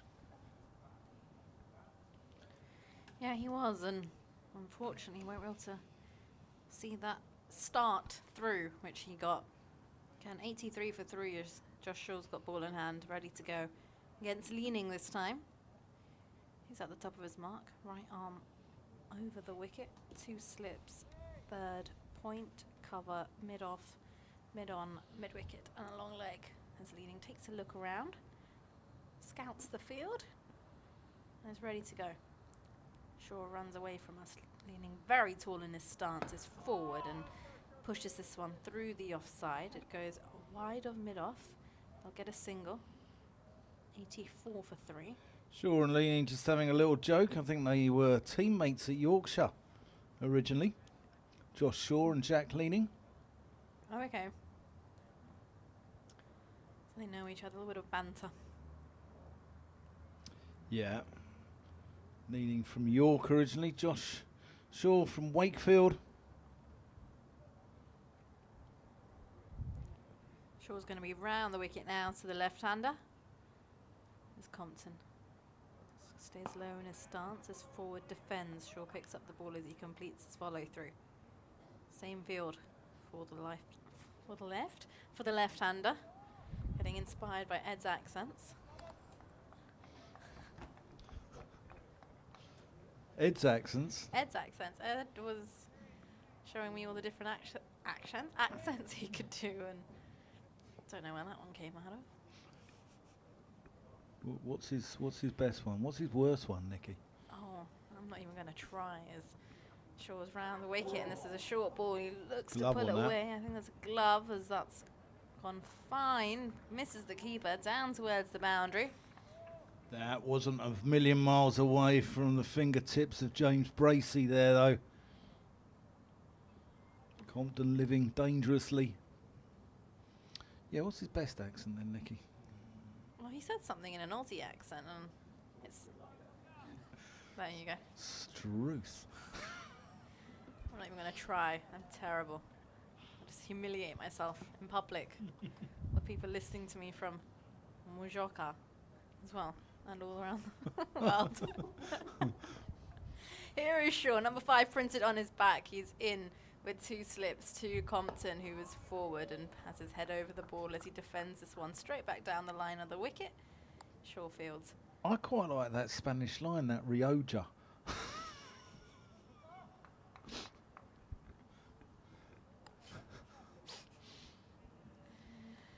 Oh, Dan. Right, I'll get my coat. Shaw quickly back to the top of his marker, turns, and he's ready to go once again. As Compton is forward and defends straight into the offside. It's picked up by extra cover. Decent crowd in though today. Yeah, not as many as yesterday, I don't think. We had over 1,000 yesterday, and last week against Middlesex we had 1,200. Quite a few have come down from Gloucestershire for the day, which is That's a drive. fair play. Yeah, a lot from some who sort of live Wiltshire that way. It's not so far. Did I used to live in you? Wiltshire. In Devizes, as in comes Shaw now, and Compton's forward, and the ball is played to point, and that is going to be the end of the over. 20 overs gone. Kent at 88 for 3, leading with 6. Compton on 33. Yes, when we first moved to England, we actually moved down to Devizes. We lived in Devizes. Well, Ed's family own half of Wiltshire. Oh, so yeah, very fond memories of living down there, that part of the country. Used to have a lot of fun. I think there was a school called Dauncey's. Ed looks familiar. Did you go there? No, my dad went. Oh, your dad went there. So, yeah, that was the first school that when my parents moved over, Dad went and coached at Dauncey's. I went to the primary school across the road.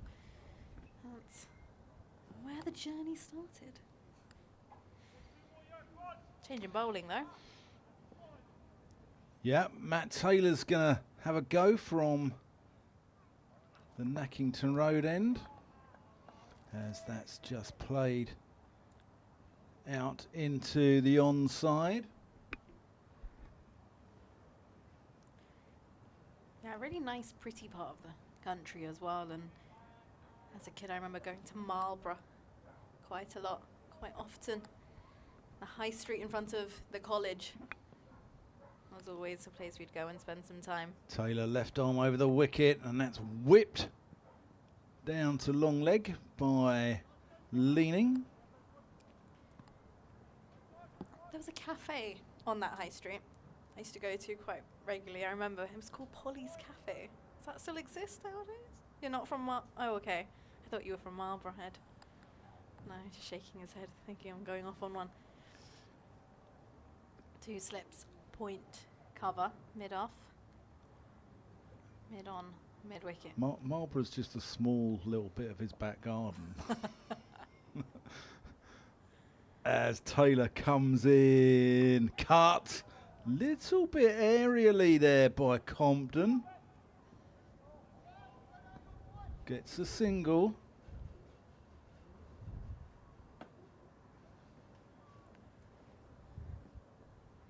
It takes the one. There is a third down there as well, which I completely missed. Blindsided. Older listeners will love this, that Gloucestershire's attack at the moment is comprising of Shaw, Taylor, the old Police 5 presenter. Keep 'em peeled. A couple of emails has come in. Yost Hobbit has said Morash Priti na Kakashnie Chevapchichi, which is something about Chevapi, which is a small sausage. That's played back to the bowler. It's a small sort of grilled sausage in Slovenian. Is Gloss on their way to their first victory this season? I certainly hope so. Keep up the good work, all three of you. I'm enjoying it immensely. Cheers and enjoy the sunny day full of cricket. Thanks, Yost. Hope you're well. Got loads of emails. Yeah. That's just off the hip there of leaning. Nothing doing. Jacqueline Forsyth has been in touch. And she said, I heard your announcement this morning about Jack Russell's printing support from Sid Lawrence and MND research, and have urgently written to Andy Brassington because I must have one of these prints. However, the email address seems to be incorrect. Could you please repeat Andy's email address and commentary, and I'll try again. There's more to say about this excellent game of cricket, and I'll try to get back to you later. Thank you for troubling. Well, I can give you that address if you give me 2 minutes. That's the end of the over. Kent 90 for 3 here. Compton's on 34. Leaning on 7. Shaw's 1 for 18 off 5. Taylor none for 19 off 5. And Andy Brassington's email address. Obviously, we don't normally sell stuff on the BBC, but it's for a great cause for the wonderful David Lawrence and motor neurons disease. And it's Andy at finderskeepersuk.com. So if you get in touch with Bracey, Andy Brassington, the Gloucestershire wicket-keeper from 1972 to 1988. He's a very funny man, Bracey. Said to him once, what sort of effect did Jack Russell have on your career? He said he finished it. Change in bowling from the pavilion end now as we get into the 22nd over.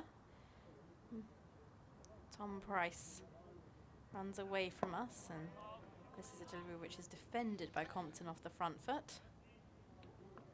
Interesting. We've had a slow-mo from a chap called Billy the Fish regarding when, was it Mieye drilled one back, I think, or was it Beldrummond? I can't remember.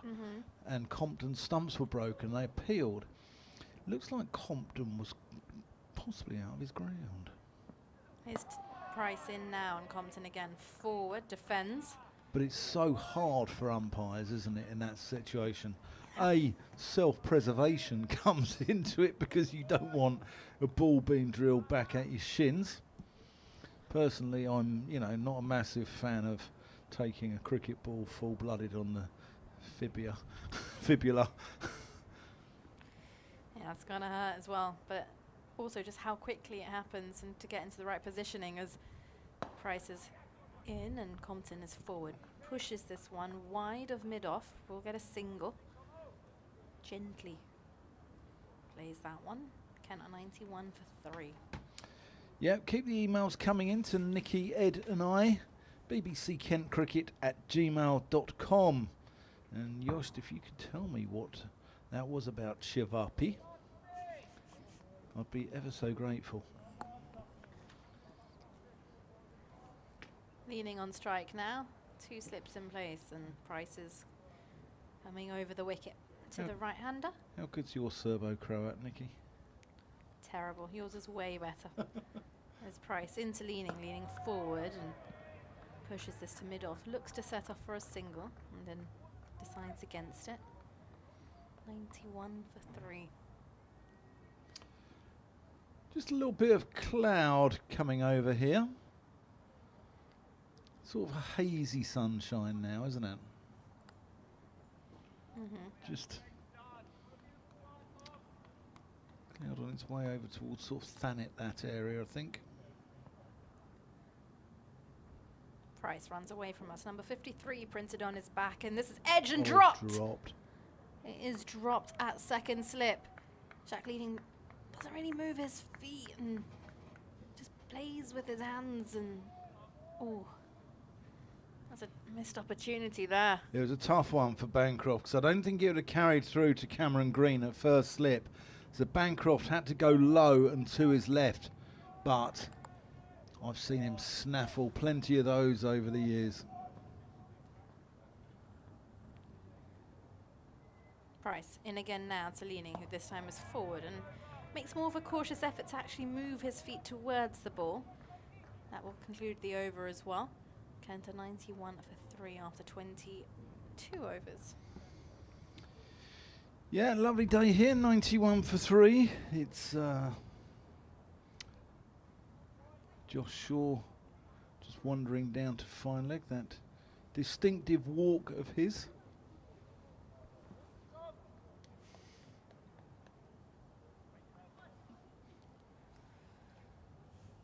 Matt Taylor's going to take us away from the Nackington Road end.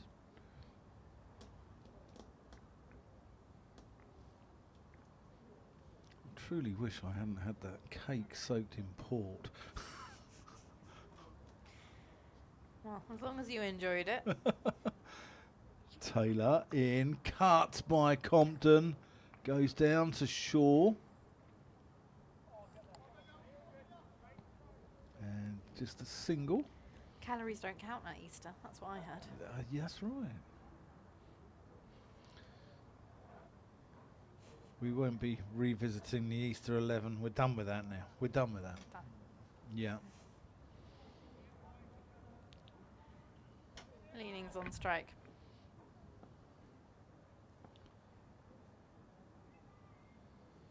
Taylor's going to come around the wicket to him as that's just pushed into the offside. Yeah, I think, you know, I was teasing Ed there about him owning half of Wiltshire, but we do want your poshest cricketers. I think Matthew Valentine Fleming, him of the Fleming's Bank dynasty, who played here at Kent, I think he's got to be up there. As Taylor comes in, so that's just turned off the hip and they come through for 1. He was once told that he was batting like a millionaire, and he turned around and said, "Oh, multi, I hope." Oh, that's extremely witty, isn't it? To be able to come up with that whilst you're concentrating out there in the middle. Yeah, so Fleming was one of the poshest. We've got people like Colin Ingleby Mackenzie at Hampshire, who was good buddies with Lord Lucan, I believe. Taylor in, as that's another forward defensive from Compton, setting his stall out here.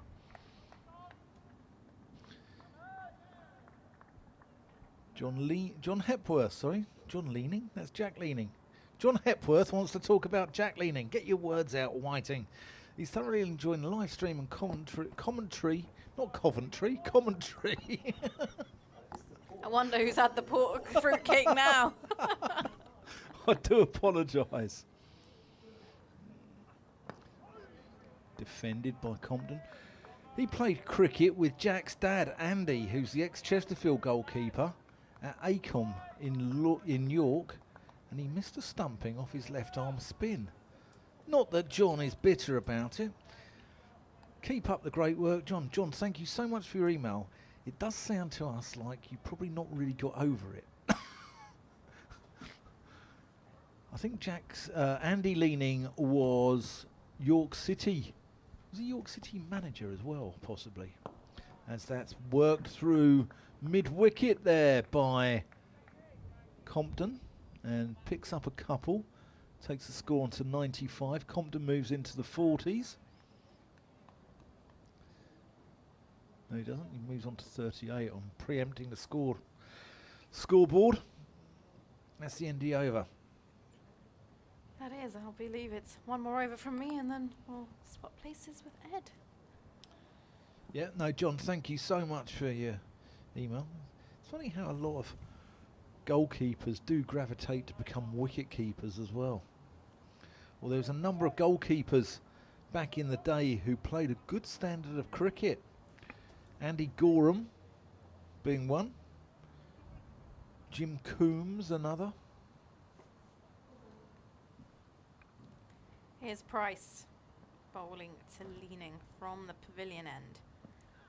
Oh, it's a bit of a wider delivery, and Leaning goes fishing. It beats the bat, goes through to Bracey. Again, doesn't move his feet that much here, does Jack Leaning.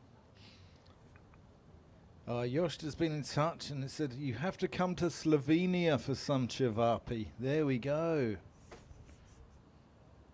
Thank you so much. I'd love to come, Yost. Nikki Chowdhury is booking me a flight as we speak. I'm on it. Pass me your credit card. As his Price into Leaning. Leaning's forward, drops us into the offside, takes on the single.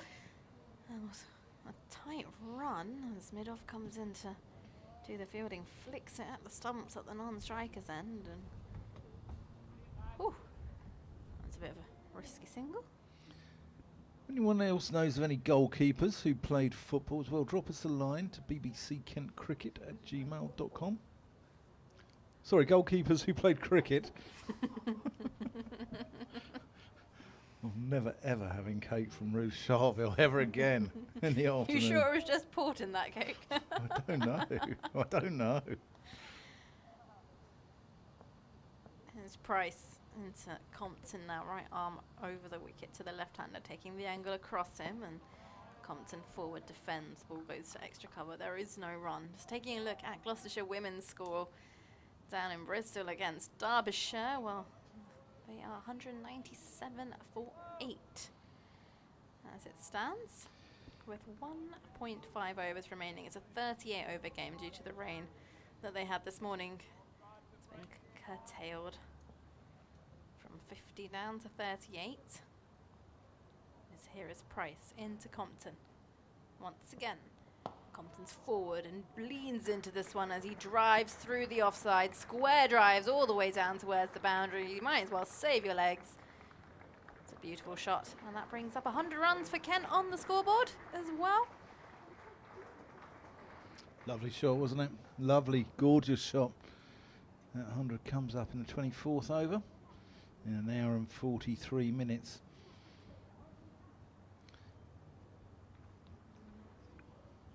Just put out the Shaw Taylor from the scoreboard tweet, please 5, and Charlie is a Nottinghamshire fan. I'll come on to it after this ball from Tom Price. Price into Compton again, slightly straighter, but still Compton manufactures, makes width, and this goes down towards third. There is no one there on the boundary, and that's going to be another boundary. Back-to-back boundaries here for Kent. They move on to 104 for 3. Compton on 46. He's a Nottinghamshire fan and recalls when the late and sadly missed Josh Baker was batting with Adam Finch for Worcestershire. And up on the scoreboard it read one name above the other, Baker Finch. One for the golf fans there. Thank you, Charlie. Price just getting the ball back to him at the top of his mark. Comes round the wicket to the left-hander now, and Compton plays this off his legs down towards deep square leg. A nice clip to give him a single, and that will conclude the end of the over as well. 24 overs gone. Kent 105 for 3. A few more words from you, Dan. I'll make way for Ed.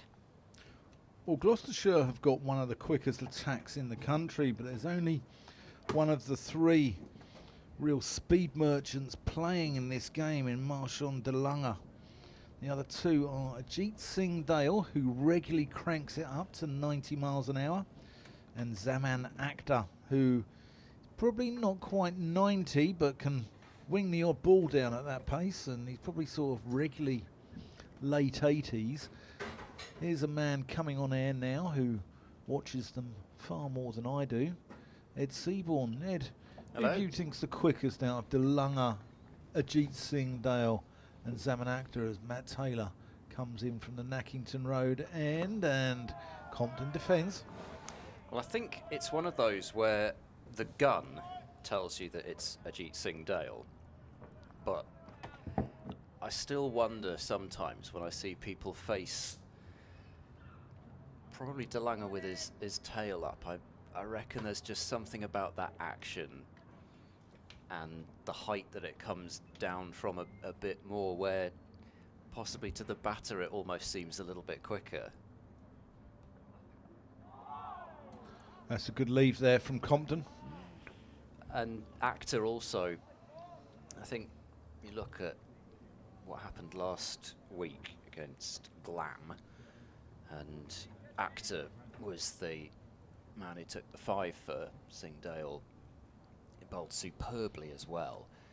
But I think Akhtar, because he hits the pitch that little bit harder, he was getting the batters jumping around a bit more than Singhdale was, but they were both bowling wonderfully. Taylor, Compton opens the face, runs that down to Josh Shaw at third. And if they hadn't bowled that well, then Gloucestershire wouldn't even have come at all close to looking like forcing the win on the final day, because there was just nothing really to get out of the surface. And if you weren't bowling, you know, mid-80s or at least, you know, well into the 80s, then you really were just made to look a little bit easy to face. Yeah, Akhtar got a 5 last week. He's a fine bowler, originally from Cambridge Granter Cricket Club, as that's defended by Leaning. Originally from Cambridge Granter, he also played for Bishop Stortford in the Hertfordshire Premier Cricket League. Go. Oh, it's taken you until halfway through day 2 to mention the Hertfordshire Premier League. I'm very disappointed. Oh, you know. I'm surprised that none of the Kent players have got a connection. They have, actually. There we go. Yeah, George Garrett plied his trade at Harpenden Cricket Club for a while. Okay. Yeah. But they're all quite different, the Gloucestershire bowlers, aren't they? As Taylor comes in, and that's driven handsomely there by Leaning. He's not going to get 4 up the hill there. As DeLunger hauls it in and wings the ball into James Bracey. And Kent are 109 for 3 now. Yeah, Zaman Akhtar is, as you said, he's slippery, isn't he? He's sort of hits the pitch and he's quicker than he looks. Ajit is skiddy, and DeLunger is big, bustling, quick, mustachioed fast bowler. And is it the moustache you think that makes a big difference? Because I don't think he's got it at the moment. Is it? No, he has. Has he? Yeah, sure he has. Here's Taylor. That's pushed it out to mid-off, no run. No, I thought he was clean shaven when I saw him the other day, but perhaps I'm just not particularly paying much attention to the player's facial hair. Who knows? Might even be DeLunger at the end of the day. No, he's definitely got a touch. He looks a little bit like Tom Selleck from Magnum, it has to be said, old Martian DeLunger. Okay. Well, anyway, somebody is going to have to be the victim at the end of today from the bowling corps, I suspect. So who's going to win the race to 2 or 3 wicket apiece for Tom Price and for Marchant DeLunger and for Josh Shaw? Tom Price, well, ruining the fact that he didn't get the second. It was a hard chance. As you said, I think Bancroft had to go for it in front of first slip. He's bowling now to Leaning, and that's left alone. But that nibbled back quite a long way, though, didn't it? He's getting something, isn't he, Tom Price? He has been quite expensive again. He was quite expensive at Bristol as well, but again, it's if you're taking wickets, then you're not too bothered. And yeah, he's already got 1 important wicket and had the chance for a second. So as long as he's creating the opportunities, I think we can talk a lot about economy rates sometimes. Price is in. Oh, that's stayed down low on Leaning, who was looking to drive initially and had to check his ambitions and just play almost French cricket to just get some sort of wood on the ball out into the onside. Yeah, I think with Tom Price, Jack Brooks spoke to me about this years back when Jason Gillespie was his coach at Yorkshire. Brooks is a fine example. Yeah, and you have to put the ball up there. Yeah. And you do get driven.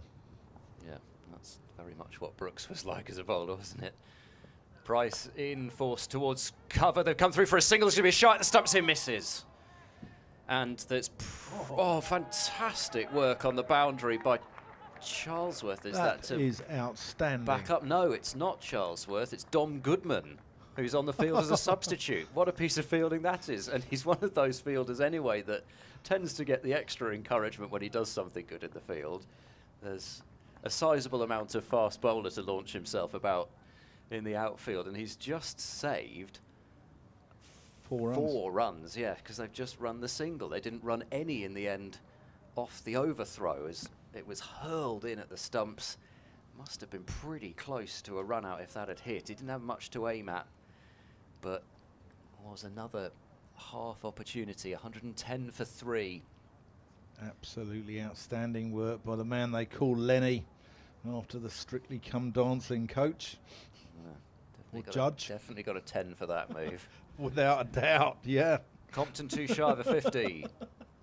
As Price is in over the wicket bowling to him. Compton's forward playing defensively to mid-off. What are you laughing at? It wasn't much for artistic merit, but, you know, for the job that he did there, Dominic, old Lenny. No. He's 10. No. He'd have got a 10 from me.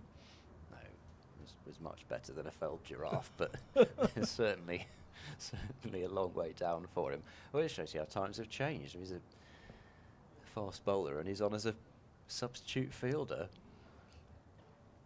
Over the wicket goes Price. Bowls now. Compton tucks this one into the onside.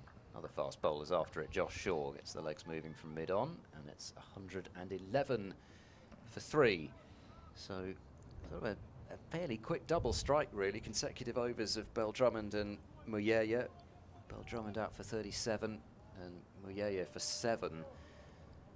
But again, it's just that period of rebuilding for these two. Can Compton be the rock which Kent build their innings around, as he's been so often since he signed? In comes Price and bowls, and this is driven, just check driven really by leaning out into the covers. It stopped there, and there is no run, so that ends the over. 111 for 3, and Gloucestershire were 108 for 4 in their innings and got up to 4-7-2, so it shows you that sides these days batting so deep, and it just takes a couple of people to get in, because whilst Danganger got a 50 and hammered a 48, really the 273 runs that were put on between Green and Bracey, the defining partnership of that innings.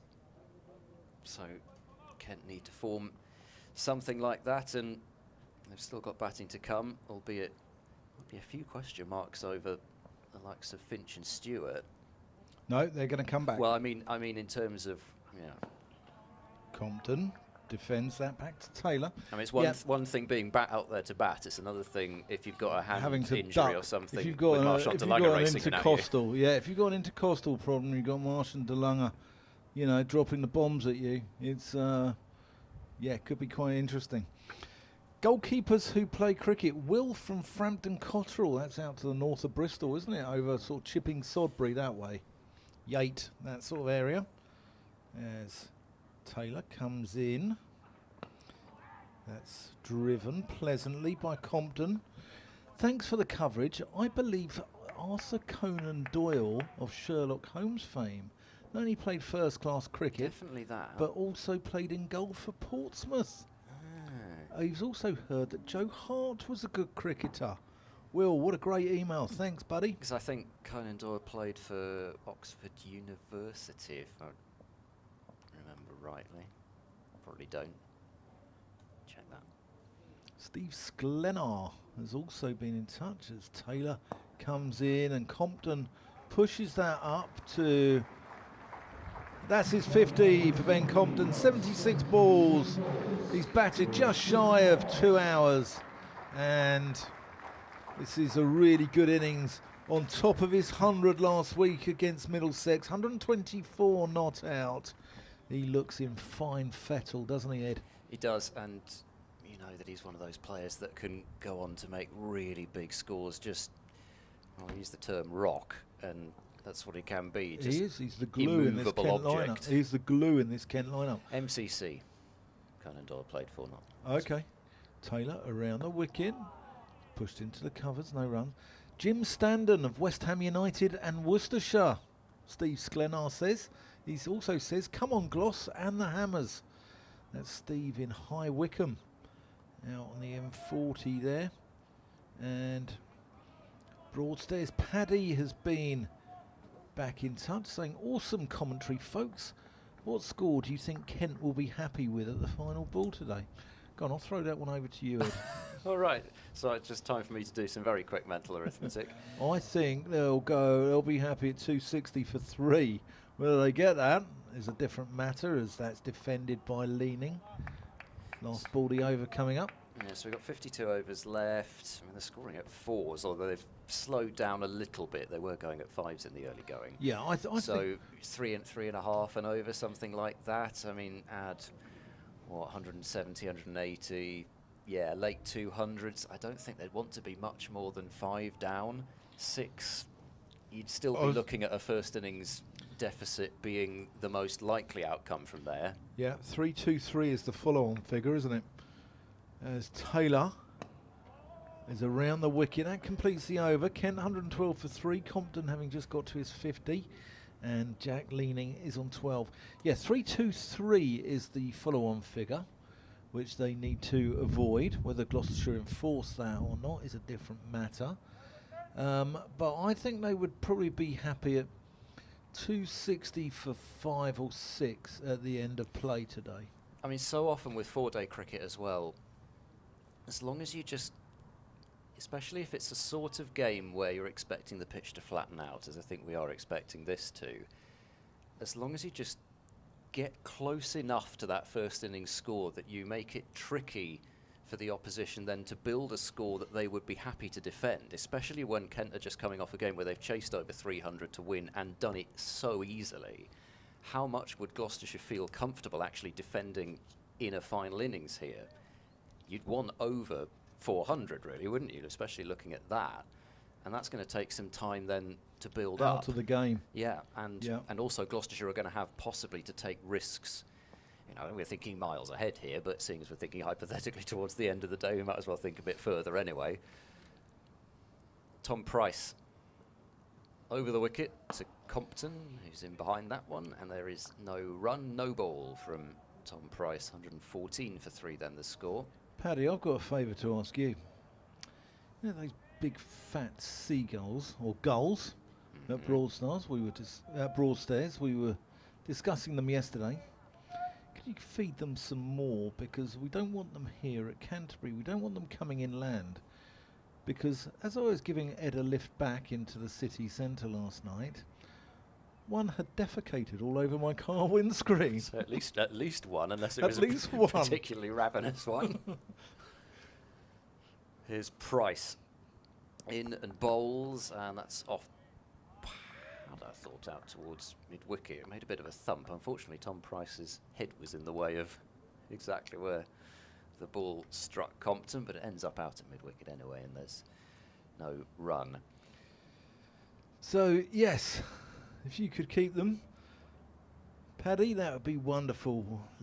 Great emails, though. Keep your cricketing goalkeepers coming in.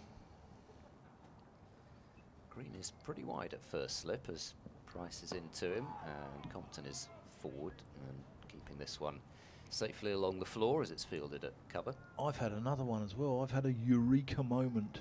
Steve Ugrizovic. He played national or minor counties, it was back then, for Shropshire, I think, and also played in goal for Coventry City. There we go. Very good. Price angled run. Shuffling approach as he starts and then comes in and bowls. This is pulled round the corner for 4. It was too short and it was down the leg side, and Compton swivels on it and puts it away to the boundary. 118 for 3. Compton onto 54. Going to get away with that with Ben Compton. As Price just dropping one down a little bit, and as so often you notice the difference with Danganger in the team. He'll park himself at mid-off or mid-on, and he'll just be there to have a word with a bowler a lot of the time. And you know, sometimes you probably don't want to be talked to as a bowler, but I think Danganger will know what time to say something and what time not to. Opening the face this time, Compton's, just to nudge it down to deep third. There'll be a run, 119 for 3. He is. He's sort of like he's talismanic in this side, isn't he? He's sort of not only a figurehead. He's got his, you know, the pace. He's added runs as well. 51 runs for Marshall Danganger, but he's like the senior statesman, isn't he? And I think the youngsters in this side do look up to him. Oh yeah, and I know he's done some coaching in the Bristol area for various clubs. I think in recent times always gets magnificent reports of how he is with the kids as well. As forward goes leaning, and there'll be no run as he plays a pleasant looking defence to Marchant Danganger. And you know, you need that sort of senior bowler when you've got, we've been talking about the likes of Zaman Akhtar and Ajit Singh Dale, young fast bowlers, and even Tom Price. It feels odd to think of him as a senior player, but he's still young in terms of fast bowling career as he bowls. Oh my word, that came back up the slope to leaning, who let it go, and that was not too far off stump there. Just cut back in and did not pass that off stump by too much. It ends the over, 119 for 3. Talking of coaching, Gloucestershire are very good in the community, aren't they? It's quite a wide community of a wide sort of demographic as well. You know, with sort of when it stretches from sort of the inner city of Bristol. You know, when they've done a lot of good work with Afghan refugees there, haven't they? And yeah, and the ACE programme, of course, which and has the an ACE outpost programme now with at Theo, Bristol. Yeah, with, you know, yet they have, you know, still tend to go out to like Cheltenham and Gloucester and a different sort of rural community up there, as that's run away for 4.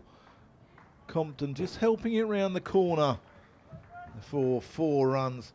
Yeah, I think you know, Gloucestershire need a lot of credit for their work in the community there, and the players, and Danganger, I believe, and Graham Van Buren have been out, you know, coaching Afghan. The dynamic duo. Oh, they little and large. I love them though. They do make a rather amusing pair. Yeah. Strode out to the nets this morning and were greeted with an informal Afrikaans term for a couple of people. Taylor just straying onto the legs of Compton. Not trying to give Compton too much width here. I'm just checking it's broadcastable. I'm pretty sure it is. Don't. Yeah. Yeah. I don't think there's anything wrong with that. Chopper. TJOPPER, I think is how it's what does it mean? spelled. Well, I think it means basically what it sounds like. Chopper as a helicopter. I'm not sure it does, but Yeah. well, okay. That's what it says right in front of me here. Chopper is officially recognised as an Afrikaans word for a helicopter. Anyway, that's what they were greeted by I think it was Ollie Price this morning. yeah. It's just a sort of a term of endearment, I thought. Get all sorts of emails in now. Van There's Buren, nothing to indicate it's a rude word at all. Van Buren always greets me. As that's defended back by Taylor. He goes, "Oh, morning, great man." Yes. Great man. The problem is you feel it's special, but then you hear him Yeah. to everyone else as that. Yeah. my dear old thing, you know. the equivalent of that. No, they're fantastic people. As you say, I think they, particularly Van Buren having been club captain as well, but they really do see it as a big part of their role as professional cricketers to reach out to the community and whether that be helping out young cricketers or... Fair play. Sorry, we've got a hold up. There's a steward in a high-vis yes. jacket just lurking on the edge of the side screen there. Mind you, I suppose what he'll say is, I was just escorting this gentleman in the green top over there away from the side screen. Yeah, right. No, the stewards here are great. They do a good job. As Compton drives pleasantly, only to pick out the great man himself, Mr. Van Buren, at mid-off. No, absolutely magnificent, and both just such positive people as well. I mean, you need, you know, sometimes it's a professional sport environment. Of course, you do need the hairdryer treatment every now and then when things haven't gone right, but also you then need somebody to pick the team up the next morning sometimes as well, and that's what those two can do. Last ball over from Taylor to Compton, who runs this one down to Josh Shaw on the boundary and hurls it into the gloves of James Bracey. That completes the over. Compton will retain the strike. He's now on to 60. Leaning's on 12. Also, when Van Buren and De Lange retire, there is a job waiting for them as toothpaste models, because they've got the most gleaming white teeth smiles ever. Yes. And I'm not sure that's it's quite what they'll have in mind, but yes. No. There's always the possibility. Well, it's nice to have options, isn't it, once your playing career finishes. Looks as though Ben Charlesworth is going to come on for a bowl. He's been bowling more this year. Some overs last match. Yeah, he came on quite late into the attack, but he's had shoulder injuries last couple of years, hasn't he? And hasn't bowled much in the last sort of 2 years, really. This has been really his longest stretch in terms of being consistently on the field in the last couple of years. And you know, I remember when he scored his first 100 at Grace Road last year. Much was made of the number of innings that he'd had, but what it doesn't tell you is how few of those games were actually consecutive. And he made his debut when he was 17 or something. Yeah, when he was, I think it was 2018. Charlesworth over the wicket, bowling short and wide and clattered off the back foot out to deep point. So there's 4 fielders back on the boundary with a deep point, deep square, deep third and fine leg. 125 for 3. He certainly bowled a fair bit in his earlier Gloucestershire career. Yeah. But as you say, injuries and it's just, you know, that's also one of the reasons why I think now he's really beginning to blossom into the absolute, you know, I hate to use that expression because it's overused, but the gun player that, well, whatever that means. What does it mean? It doesn't mean anything really, but you know what it means. Yeah. He's really starting to blossom in red ball cricket as well as white ball cricket, as in and bowls, and Leaning drives that one beautifully. It was a little over pitch from Charlesworth. He was looking to pitch it up and swing it. He just swung it into Jack Leaning's on drive, and that's the 50 partnership up between Compton and Leaning. 69 balls, so they're still scoring at a more than decent rate. But I think his bowling also is something that I think he quite enjoyed bowling, so it wasn't easy for him not to be contributing with the ball past couple of years. This is blocked away by Leaning back to the bowler. He's from a good stable, Charlesworth, as well. His dad, Graham Charlesworth, is coach at Oxford MCCU, isn't he? And I think he played a little bit of professional cricket, didn't he? I think he was at Warwickshire or Notts, or maybe both. Warwickshire seconds, I think it was. Yeah, I think so, yeah. But he's... and obviously Luke Charlesworth, his brother. Correct me if I've sold him short. There's a big shout for leg before wicket gone. He's got a wicket, Ben Charlesworth, in his first over. Leaning, propping forward. He was down the pitch, but that doesn't seem to be saving anybody in this game, as Charlesworth certainly bowled a straight one. first thought was height was possibly the only thing that could have saved Jack leaning, but it hasn't saved him.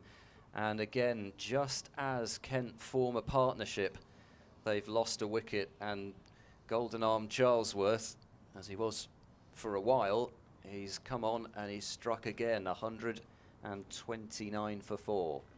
Yeah, just nip back that. Whether leaning was outside, whether the impact was outside the line of off stump, I don't know, but he doesn't look overly happy about it, but it was it did nip back quite a lot. He's leaning bats on off stump. Well, I think that looks. It's whether the impact is actually outside the line. That's very hard to tell because the angle is from off. I mean, I reckon if you actually looked straight on, when I looked at it, and we probably actually got a better view than the replay stream, I thought it was in line. It was just a question of whether it was too high, because he's batting outside his crease. It struck him top of the knee roll, but Charlesworth is quite skiddy, so it's not like Danganger's sending it down there. I thought that the finger was going to go up live, but so we only get one look, and well, actually, I say we only get one look. We get several looks. We just only get one look from directly behind the bowler's arm in this instance. But the wicket is down, and that's a key wicket. Joey Everson is the new man. He's fine a good player. Yeah, good, very good player. But you just start to feel as though you're more getting towards the, well, I mean, deeper into the middle order with leaning gone. Everson pushing 2,000 runs, average 31 first-class cricket, but you just feel that Compton leaning partnership and Everson, absolutely, don't get me wrong, really fine player, current first-class high score, 109 not out. You felt that Compton and leaning, those two players, they really could have gone on to get really big hundreds. Gloucestershire will hope that they're just into things a bit more now. Charlesworth bowls edge, he's caught behind first ball. Charlesworth's on a hat-trick. It was a good length ball, just probed at by Everson, a thick edge, and James Bracey gobbles up the catch. It wasn't the easiest catch because it was a thick edge, but Bracey was committed to going for it. He pouched it, and Kent are 129 for 5. We've had hat-trick drama on this ground between these two sides in very recent memory. Can Ben Charlesworth do the same? He'll be bowling his last ball of his over, so he won't have to wait for it either, and he will be on a hat-trick. Yeah, and one of Stewart or Finch are due in next as well. So they normally bat at 7 and 8. That was a good catch from James Bracey. It was quite a thick edge, and he went diving across in front of first slip, and it was a really good catch from Bracey. I will read out Paddy's email, but I don't want to ruin the drama, Ed. I don't want to kill the mood, kill the ambience. It's always good to wait as the PA announcer until the man is completely off the ground after the first ball. They know the deal. Yeah. So this is Finch coming out now. So there's no change in the batting order, but Harry Finch, who didn't come out first thing this morning and keep wicket, Chris Benjamin was the substitute wicket keeper. He's come out with a serious job to do as his first action of day 2. Kept so well yesterday. Harry Finch got a couple of sharp raps on the fingertip, I think, at times, but we'll see what he's looking like, given that he couldn't keep first thing this morning, and he'll be under great pressure first up. Gloucestershire are going to put 4 in the cordon. Still going to have 2 men back on the boundary, but they're certainly going aggressive with the 4 slips. And Harry Finch doing his due diligence, taking his guard. Compton trying to act nonchalant at the non-striker's end, treating it like any other ball, but of course it isn't. And Gloucestershire are certainly about themselves in the cordon, making sure that Finch knows the pressure he's under. Here comes the hat-trick ball.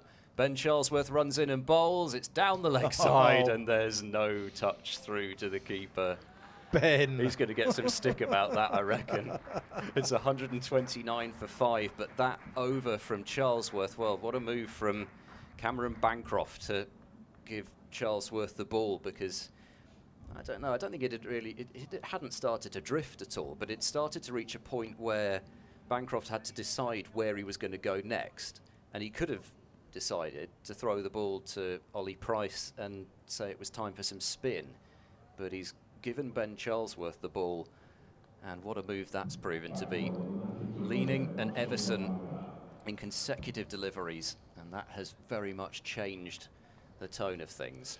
Yeah, Nicky will come on in a second. Paddy just says, sorry about the seagulls, chaps. We do indeed breed them big here on the Isle of Thanet. Unfortunately, we can only limit their radius of flight when the summer begins and thousands of unskilled Londoners head to our sandy shores. Us locals are too well trained in the art of guarding our ice creams and chips, so the birds have to venture further afield for grub in the spring. Keep up the good work and look after our goals for us. That's from Broadstairs. Paddy, I'm going to leave you in the capable hands of Ed Seaborn as Nicky comes into the commentary box.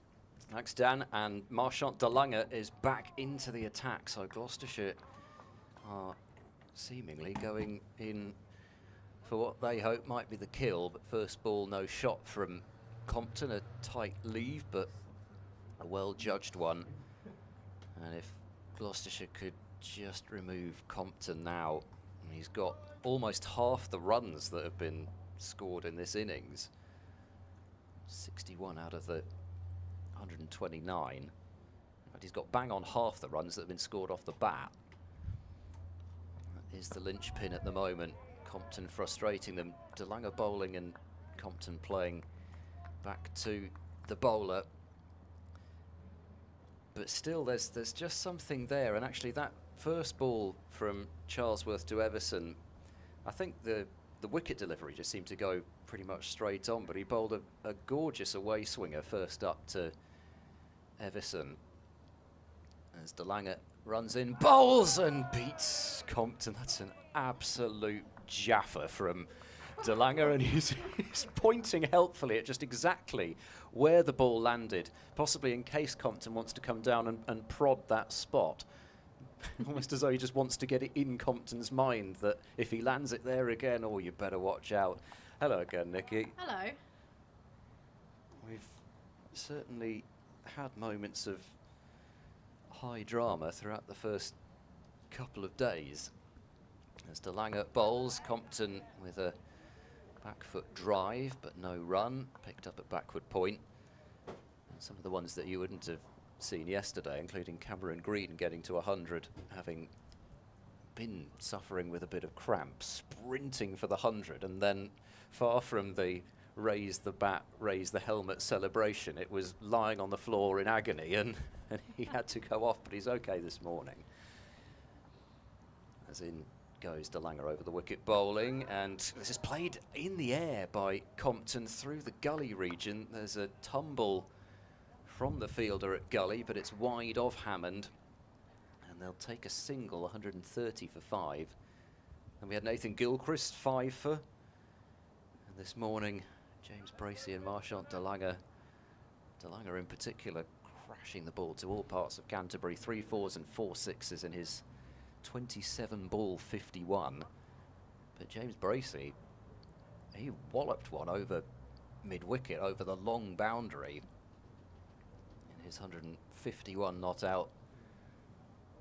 And then, well, in this innings, dramatic catch from Ollie Price to get rid of Tuanda Muyeye, and then 2 in 2 for Ben Charlesworth. Short ball from De Lange is helped away backward of square on the leg side. They're coming back for a second run, which is well taken, as the fielder down there, Josh Shaw, has to almost throw himself off his feet to send that one back in.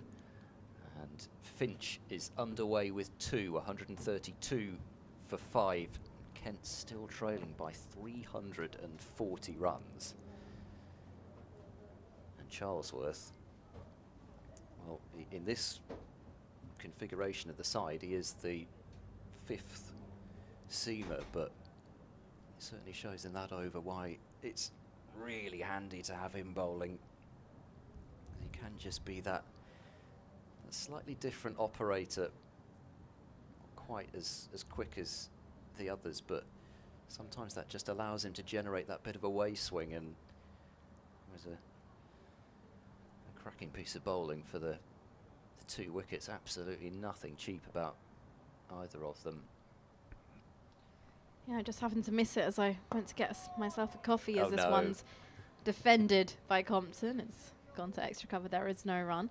Yeah, I came back and then I heard Dan kind of get very excited. And I was like, what's going on here? And then I see 2 wickets have fallen. Yeah. Well, it's always the way, isn't it, when you go and watch 4-day cricket? I mean, I can't even remember really what it's like to actually go and watch a 4-day game, because for the last several years I haven't been watching. Here's Charlesworth round the wicket to the left-hander. This one's tucked round the corner down towards deep square leg. A single is taken.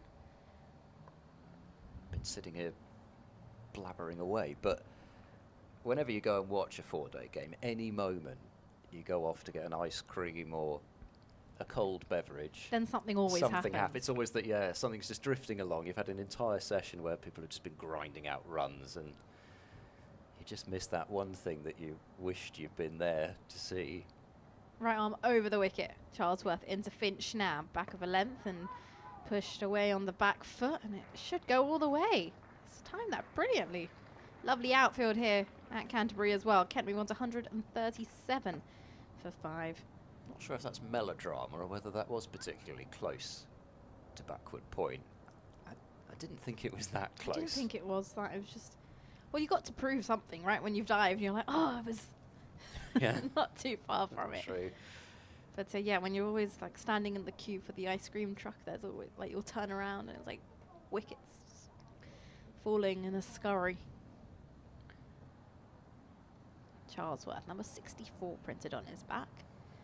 Runs away from us. 2 slips in place. Finch, who flicks this off his legs. Down towards long leg, and they'll look for the 2, but they shan't take the 2. Will be restricted to a 1. What was your number of choice when you were selecting shirt numbers? Did you have a particular care for one? I always went with 23 just because I was born on the 23rd. Didn't really Okay. think much about it. Although some people think a lot about it. Yes, well, that's what I was wondering, whether you're one of those people. No, I'm not one of those people. I think if I was to be that superstitious regarding my shirt number, and if it being related to my performances, Charlesworth is in round the wicket to Compton, who plays it off the back foot down towards deep point, takes the single. I think I need to work on my skills a bit more if I'm going to Okay. rely on my shirt number to hopefully Right. maybe give me some runs or whatnot. But 23 was always something I just went for, just because it was going to be easier to remember. But yeah, some people really think about it. So you wouldn't do like a Gale and have, what is it, like 275 or something on the back, highest score? Ooh, Charlesworth into Finch now off the back foot. Pushes this down towards deep cover. We'll take the single. Bit of width there from Charlesworth. I'm not sure. Is that a superstitious thing or is that a statement thing? I don't know. 333, not 275. Yeah, It's it's way 333 off. for Yes, of course. the universe boss. But Nicholas Pooran's another one who's got a 3-figure I think someone's number, got I think. 666 as well.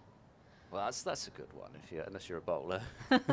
Yeah. Mind you, I suppose it could be, You don't want 0 if you're a batter, that's for sure. number of the beast, I suppose. You can imagine Danganger racing in with a 666, but and it would work for him because he can hit 6s with the bat as well. So maybe it would work. Yeah, that was the end of the over as well. 32 overs gone. Kent 140 for 5. Maybe some have sentimental values as well. Your first ever ton. Danganger in and pushed into the offside by Finch. There's no chance of a single there. Tom Pricefields at point. Yeah, maybe the first 100 you scored, that could become your shirt number. Then you think that's a lucky number for you. Who knows? Yeah, I've never asked Miles Hammond this, but 88 feels like a number that must have had Some sort a of reason. Well, you have to find out. Danganger races in, bowls forward, Finch. No way through there.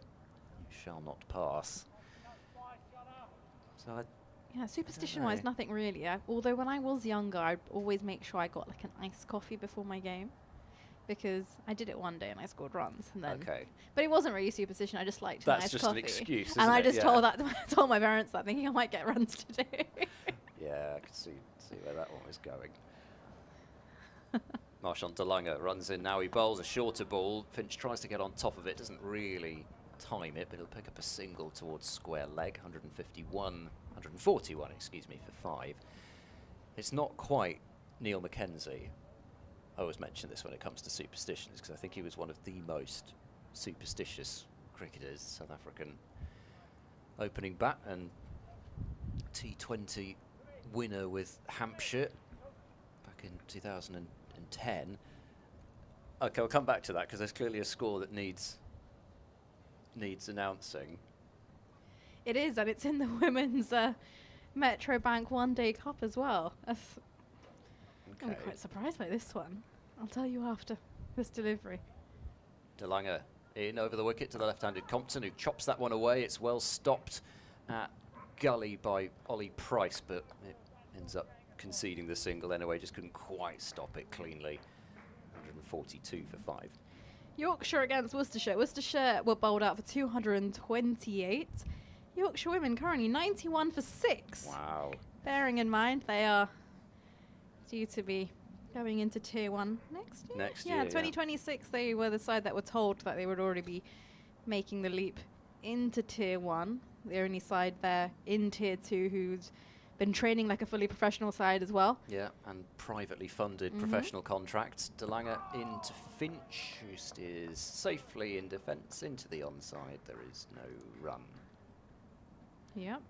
Well, I must say, I'm actually lost for words looking at that scoreboard. But I'm feeling quite pleased with myself, though, because I think I did say very early on today that I did think Worcestershire were one of the sides that really would push Yorkshire. And I also actually did a podcast previewing the women's county setup.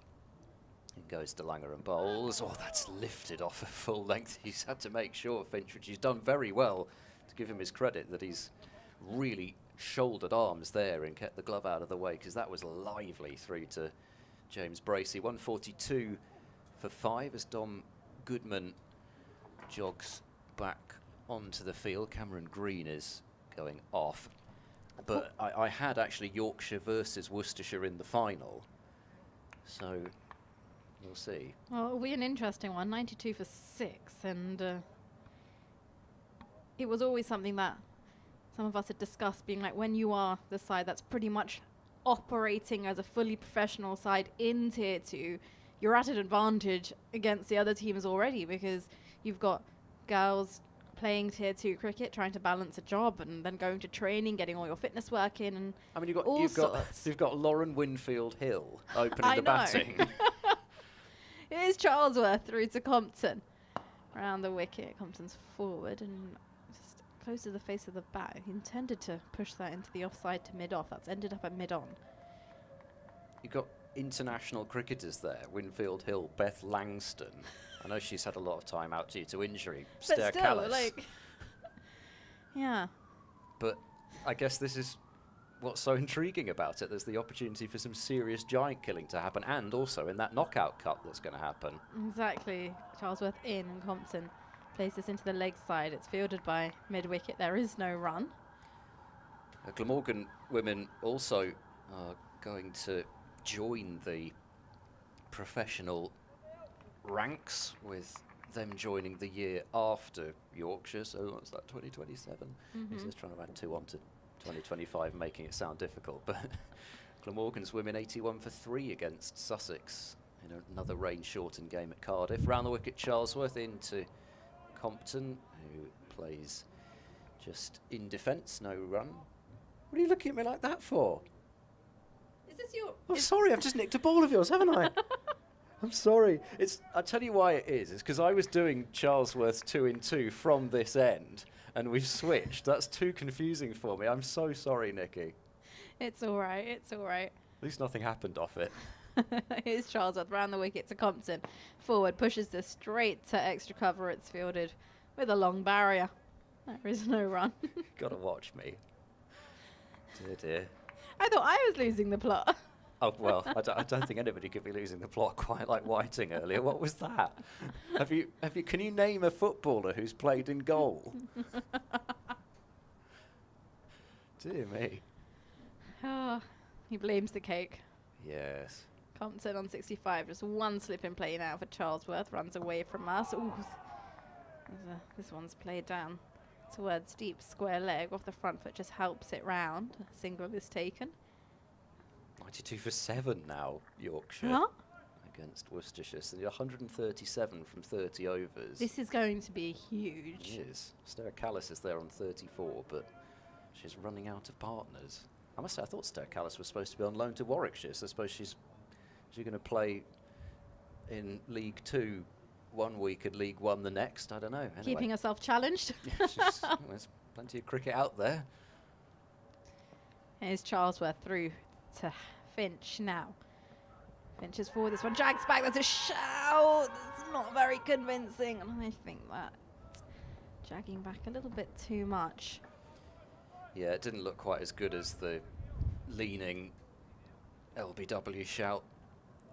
Pretty similar, but maybe just, as you say, dragging back a bit more height-wise. I don't know. Actually, it looks very similar on the replay, but the replay again is going from slightly more towards long on. So anyway. Yeah, just one off the over. Kent 143 for 5 after 34. We have, if I can do my maths all right, 13 overs left until tea.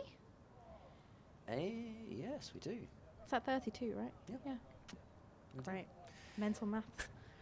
No, we'll be having tea fairly late then, but never mind. We've got some cracking cricket on offer as Danganger continues and bowls forward. Compton driving, or push driving through a vacant mid-off area. There will be 2. No, there won't be 2. Launching himself off balance was Matt Taylor from a deep mid-off position, and he's limited it to a single, so it's 144 for 5. Derbyshire in the Metro Bank One Day Cup League 2. Derbyshire's women 20 without loss in reply to Gloucestershire's 206. That from a 38 overs a side game. Some decent contributions down the order. Danganger wide of the crease bowls, and a great shot from Finch. He's just short arm jabbed this through mid wicket for 4. Didn't get up that much from Danganger, and Finch was able just to swivel on it and pierce the gap between mid-wicket and mid-on. 148 for 5. 3 scores in the 30s for Gloucestershire's women. Derbyshire off to a decent start, so 20 without loss in the 4th. But not a bad score, I wouldn't have thought. 206 in 38 overs. We'll see how it stacks up. As far as county championship action goes, a bit of a roundup after this delivery. Danganger into Finch, tries a Yorker, but it's wide outside off, and that's driven through extra cover for 4 more. So Harry Finch has come out in bellicose mood, and it's 150 up for Kent as Finch has whistled up on to 17 from just 13 deliveries. Danganger, having just dropped one in short, has overpitched the next delivery and been punished both times. Middlesex starting in Div 2, 225 for 2 in reply to Glamorgan's 199 all out. Max Holden, 87 not out. He's been in the runs. Danganger bowls, it's a bumper, which is helped round the corner for a single by Finch, 153 for 5. So Holden 88 not out. Nathan Fernandez opening the batting, got a half century as well. Lancashire 213 for 6 against Leicestershire. Marcus Harris top score so far with 77. And a couple of wickets apiece for Ian Holland and Tom Scriven. Northamptonshire 98 without loss. Replying to Derbyshire's 307 all out. Danganger to Compton, and a solid forward block, no run. So, say Derbyshire 307 all out. Justin Broad 4 wickets, 3 apiece for Luke Proctor and Liam Guthrie. The Aussie left armour, but he's on a UK passport, I believe. And a half century for Ricardo Vasconcelos in the reply for Northamptonshire. Danganger tight to the stumps, bowls. Compton push drives towards wide mid-off, and there is no run. Just lost another. Yorkshire. Wow. Extraordinary. End of the over here at 153 for 5, so 8 down. And it's a run out as well. Oh no. Everything's going wrong. Goodness me. Well, that is quite the headline act to start the new era of women's county cricket. Pretty much fully pro Yorkshire defeated by amateur Worcestershire. If you're looking for a title in the Vapors tomorrow, well, you've got it. Kent 153 for 5.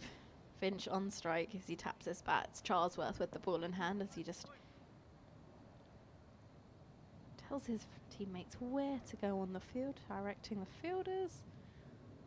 Like a director and orchestra as he runs in now away from us. And it's just short and off the back foot. It's punched through to deep cover by Finch. They'll take a single, 154 for 5. I think beaten the way that it is at the moment. I think I was underselling it. They're going to get absolutely destroyed. Well, 98 for 8. Target of 229. I'll let you do the quick maths.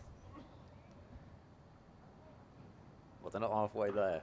They're definitely not halfway there yet. Yeah, that's my maths. Charlesworth round the wicket now to the left-hander. Long strides as he passes the umpire, and this one's turned into the leg side by Compton. A single is taken as deep square leg comes in to do the fielding. 155 for 5.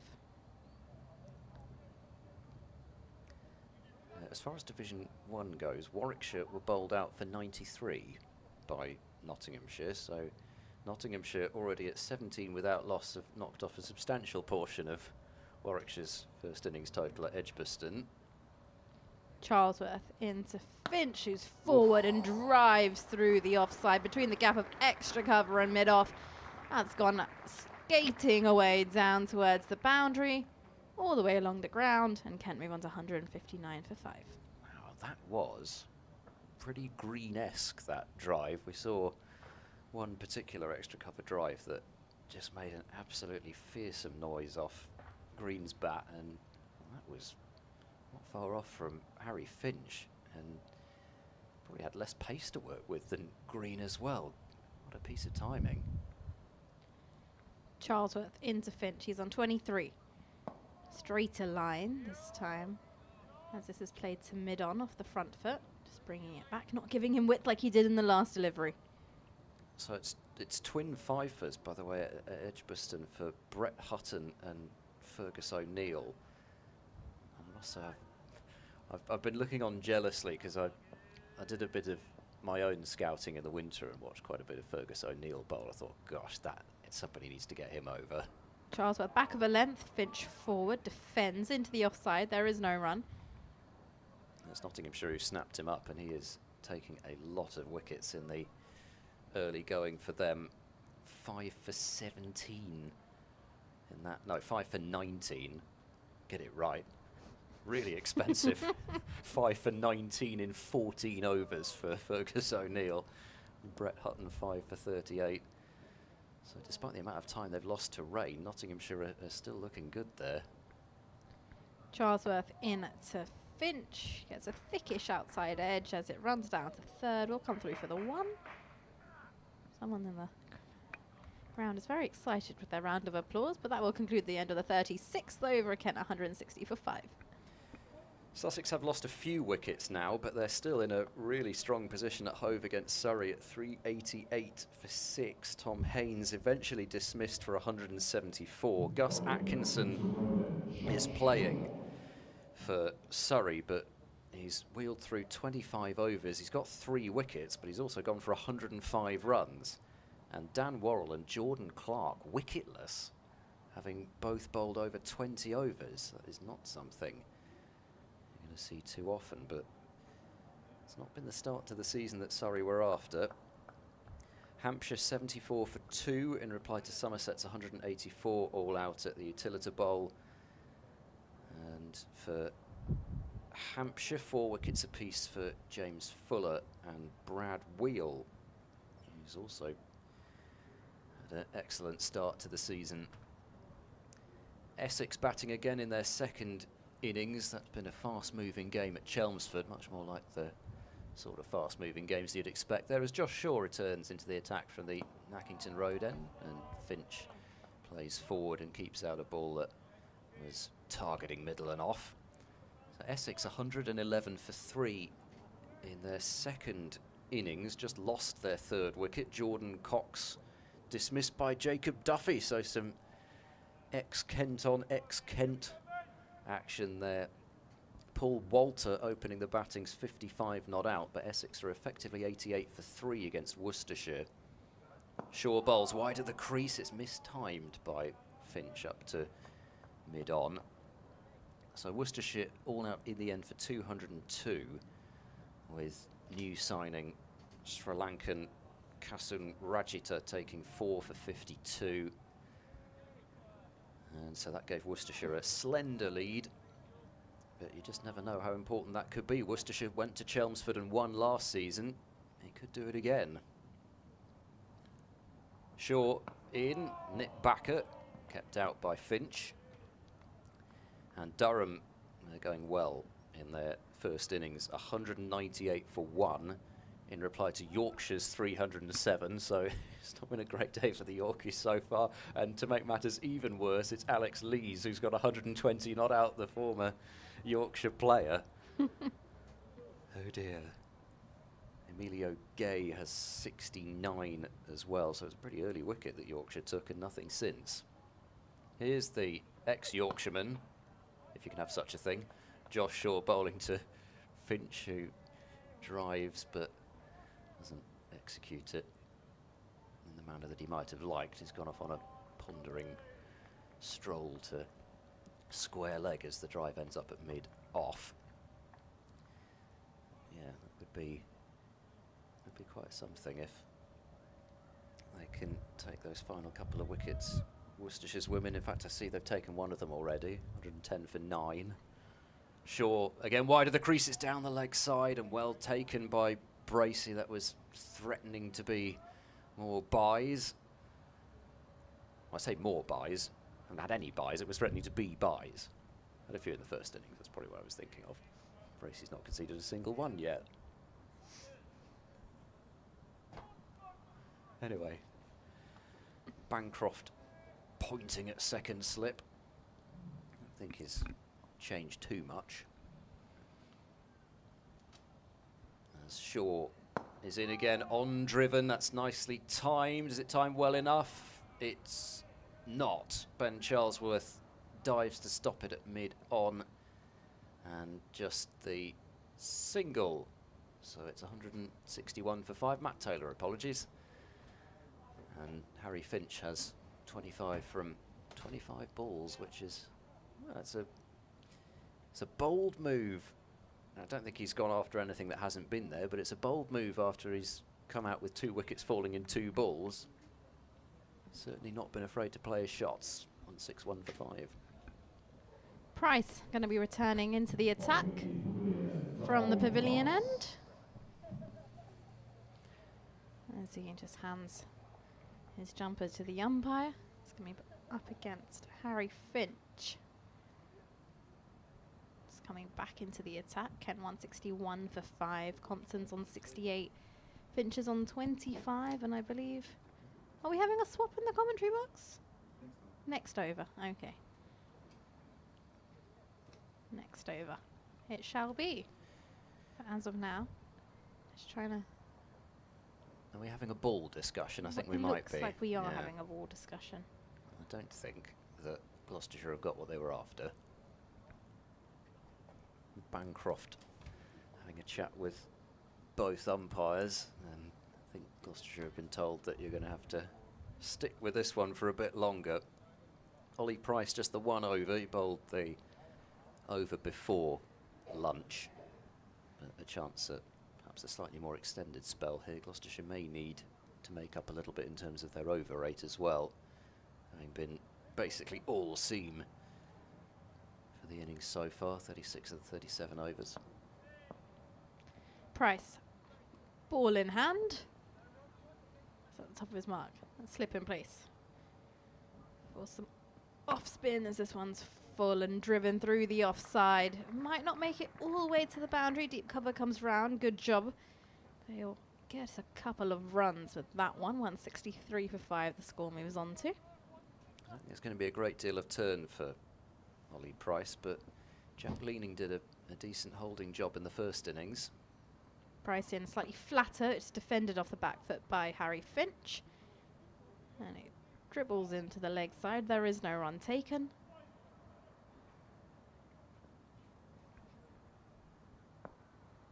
Price skips in again. Away from us, from the pavilion end, and Finch's forward defends respectfully back down to Price. Still a gorgeous afternoon, although I suspect it's probably better in the box than it is out there. I can see the wind flapping away at Price's shirt. Price in again now. Finch forward defends into the offside this time, and Price fields off his own bowling.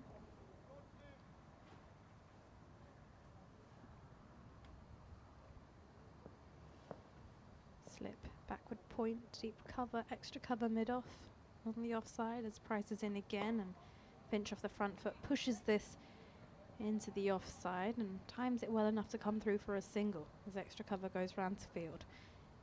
164 for 5. Ken?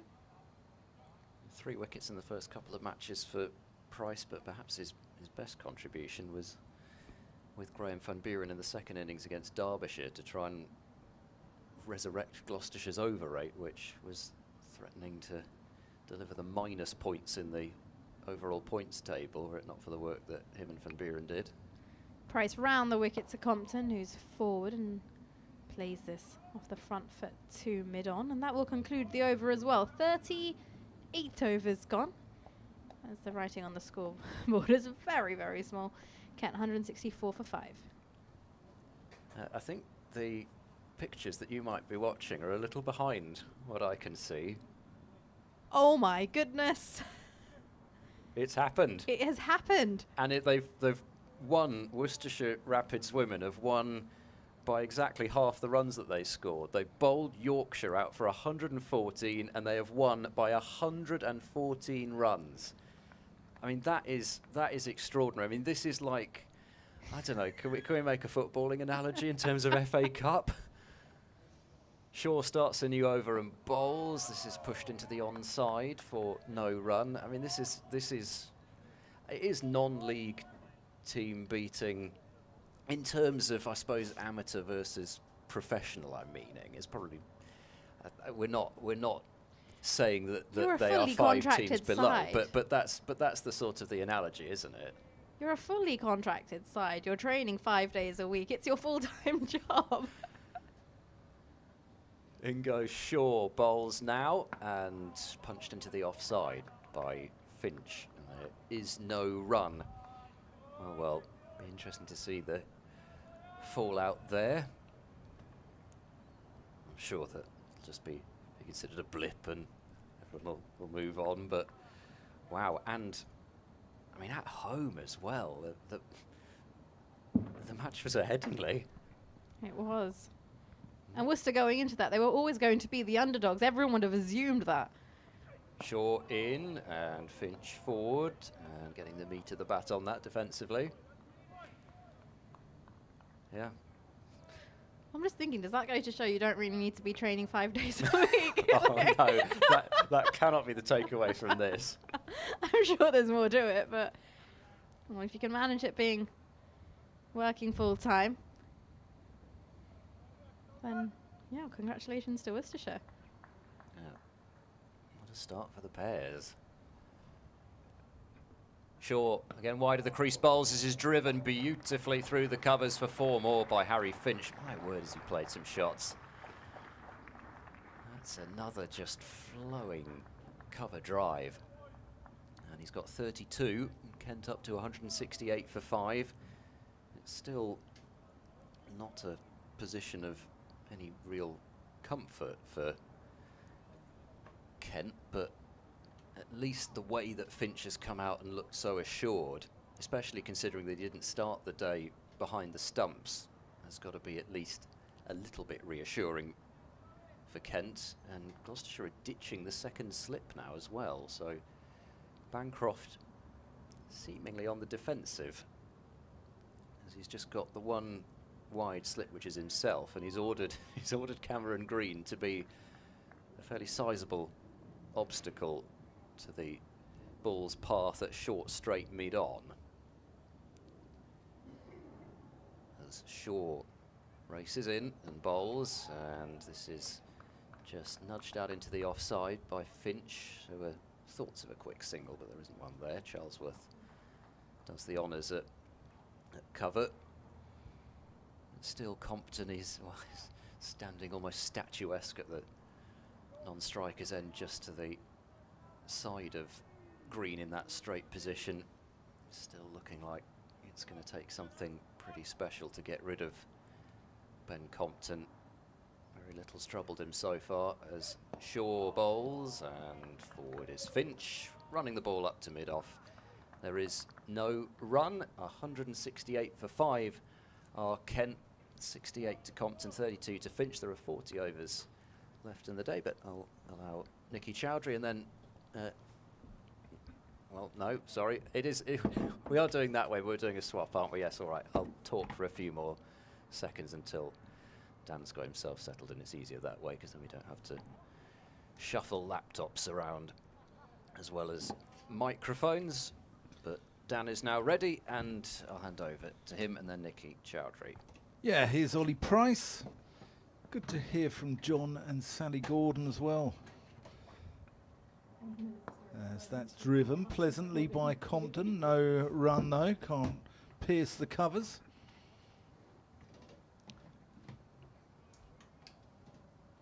As Ollie Price comes in around the wicket. Ooh, just a good arm ball there, follows Compton a little. Yeah, John and Sally said they're Gloucestershire fans. They said Jim Standen as well for a goalkeeper, West Ham and Worcestershire for cricketing goalkeepers. Was Compton deliberately late cuts that down towards the Ames Pavilion, and he's going to get 4 runs. Moves into the 70s with a deliberate, delightful, deft bit of work.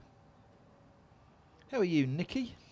I'm all right. I'm just taken aback by the scorecard I've just been following, but Yeah. apart from that, I'm great. Yeah, just looking through the scores myself. Max Holden's got his second 100 of the summer as well for Middlesex. Didn't get many here last week. He was out for 26 and 5.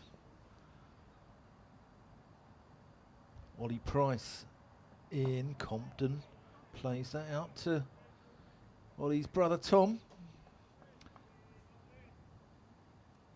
We've got 7 and a bit overs to tea. I daren't have another bit of cake, not after my previous performance. So that's just nerdle. Compton thinks about 1, but Graham Van Buren's quickly in from mid-wicket. We don't want the listeners hearing me slur my words, do they, Nicky? I think they've already had a taster of that as well. I blame Ruth Charville, or Adrian Charville, for dousing the cake in port as Compton gets onto the front foot. For those who just tuned in, we had a cake baked for us by the lovely Ruth and Adrian Charville. Always love it when you go to a ground and someone bakes a cake. Last week we got brought chocolate cake, and then we got, what did we get? A Victoria sponge on the 3rd day. It was. Do you ever go up to Worcester at all? I've been up once, and there's a pavilion at Worcester that has the cake. ladies' Yes, pavilion. the ladies' pavilion Yeah. at Worcester has the cakes. Yeah. You always see all the members sitting on the steps of it covered in crumbs. Here's Shaw from the Nackington Road end. It's into Finch with a slip in place, and Finch's forward defends right under his eyes. The ball dribbles 5 metres away from him into the offside. There is no run. Interesting field here. A slip point. I can't see if we have a third because we might be out of. Yeah. But I assume we should have a third. Yes, we do. We have a third point cover mid off, and we have a silly mid on. Yeah, now, we were talking about this yesterday. Is that silly, or is he just like a short mid-on? He's not silly enough for me. Short mid on as in comes Shaw and Finch forward and defends this to cover. There is no run. Short mid on. Then we have like a wideish orthodox mid on. Square leg, who's now been sent out to the boundary. And a long leg. Graham Van Buren having a lovely chat with Ben Compton. Maybe discussing South Africa, both with Southern African connections.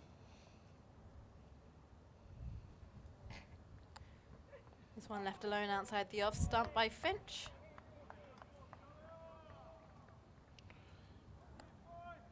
Ruth Charville's been in touch as well and says that Martian de Lange does seem to have a moustache in photos. Compton's been excellent though, hasn't he? He has 72 to him at the moment. Kent seemed to get themselves in a spot of bother earlier with a few quick wickets falling. As Shaw makes his way down from the Nackington Road end. There's a short ball and it's jabbed away.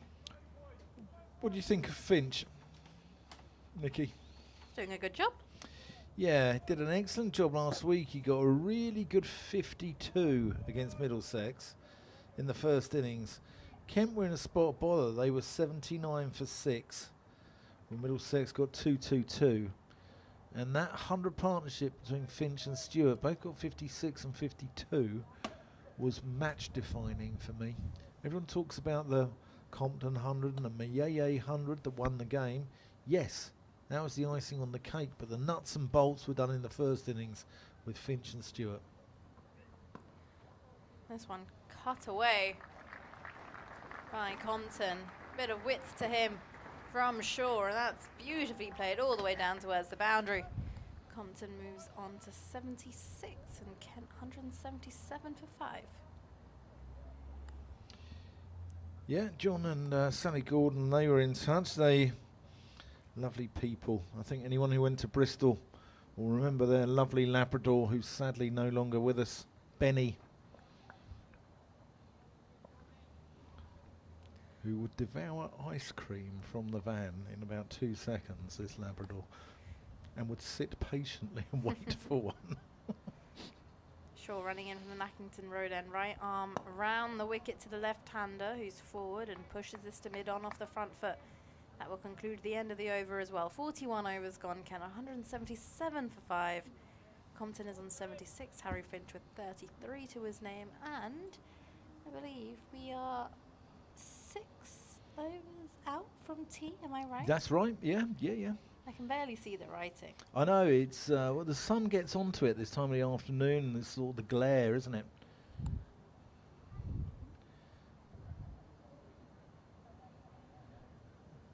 Yeah, but it's beautiful. Maybe that's just my excuse. Maybe I just need to go to the opticians. Oh, I've been to the opticians. I just didn't bring my glasses because they didn't tell me I needed them for this. Ollie Price in from the pavilion end. Finch, using his feet, plays him out to long on, where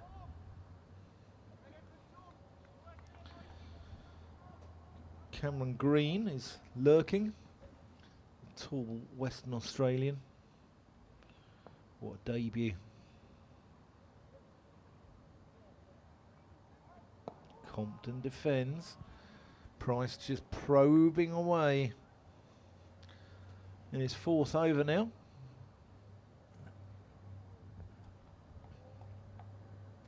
He's bowling more and more this year along with Ben Charlesworth. Tossed up, floated up. Bit of flight, bit of guile from Ollie Price.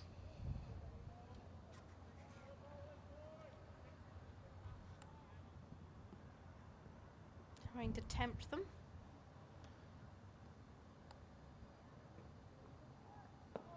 Again, Compton watchful. Just pushes that back. Been out there nearly 120 balls. Finch, far less conservative, 34 off 41.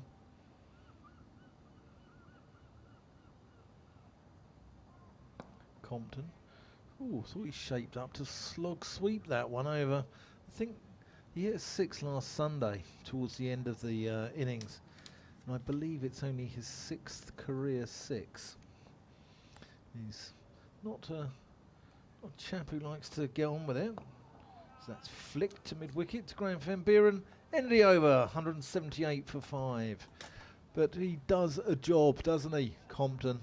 And what a job he's doing here, because if he wasn't there, his side would be in a lot of trouble.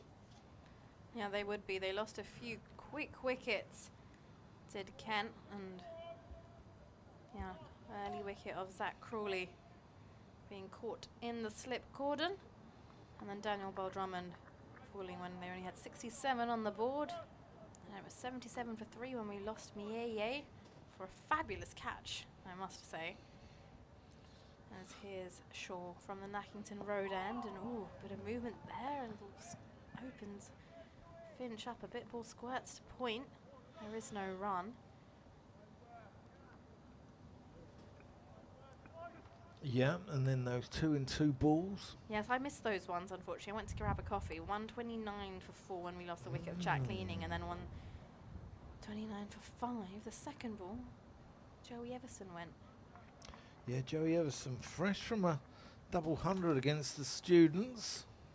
Shaw into Finch now. Finch is forward and plays that late. Ball drops in front of him. Joey Everson went second ball last week against Middlesex. And first ball today. He scored a lovely 4 off his first ball that he faced, but departed second ball for 4. Shaw making his way back to the top of his mark at the Nackington Road end. No, completely missed. I was going to say there is no short mid on, but there is. I lost the fielder. This one is defended by Finch off the front foot, and it's gone to short mid on. There is no run. You're a fan of Canterbury, aren't you, Nikki? I mean, this isn't the first time we've worked down here together. It isn't, but I've never actually explored Canterbury town. Have you not? No. Or the city? Or the city. Yeah. Yes. Yeah, no, it's lovely. It's absolutely Never gorgeous. been. I've already just driven down the outskirts and come down here. Ah, no, you've got to go in. Like all those little lanes with the cathedral at the top of it. Oh. Yeah, it's beautiful. I must do that once. Shaw's into Finch forward again. Plays right underneath his eyes as the ball goes to point. Yeah, no, it's wonderful. You can see why it attracts so many tourists here. And the cricket ground here is it's like going back to a bygone age. You know, people, fathers and sons bring their cricket bats here and have a knock up on the outfield at tea. It's like going back in time, and it's just it's a beautiful venue. It really is. It's quintessentially English. Oh, it is. Here's Shaw running in towards us. Finch is forward and pushes this a bit more forcefully. It gets stopped by short mid-on. What are your favourite cricket grounds in England? This is one of my favourites. Hove and Worcester. Hove and Worcester. Cathedral at Worcester. Yeah, I love Worcester. I like the people at Worcester. Oh, they're very friendly. Yeah. Hove's up there. Obviously the test grounds. You have to choose 5. 5. Yeah. Okay. Shaw into Finch now. Back of a length Finch. Off the back foot looks to push it and into the offside, but just miscues. That's ended up in the leg side, and short mid-wicket comes into field. That will also conclude the over. It's a maiden over from Shaw. 9 overs, 1 maiden, 1 for 28 for him. Can 177 for 178 for 5. Apologies. At the end of 43 overs. Hove. Hove. Not in necessarily any order. Hove, Worcester, Canterbury, the Oval, and I like Bristol. Bristol's not a pretty ground by any stretch of the imagination, but the warmth of the people at Gloucestershire, yeah, gives it that sort of feel, gives it that sort of ambience. And they love their cricket down in the West Country. Really do love their cricket. Yeah, I mentioned to Ed, I haven't been to the county ground in Bristol, so I haven't seen what it looks like. No, yeah, it's nice. Experience the hospitality. Yeah, no, they're good people. Good people. There's Ollie Price.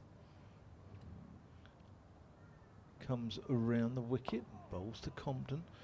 Got the City of Bristol College next door, which is where Casualty used to be filmed back in the old days. It's like that medical program. That's the one. Yeah. On the BBC. Mm-hmm.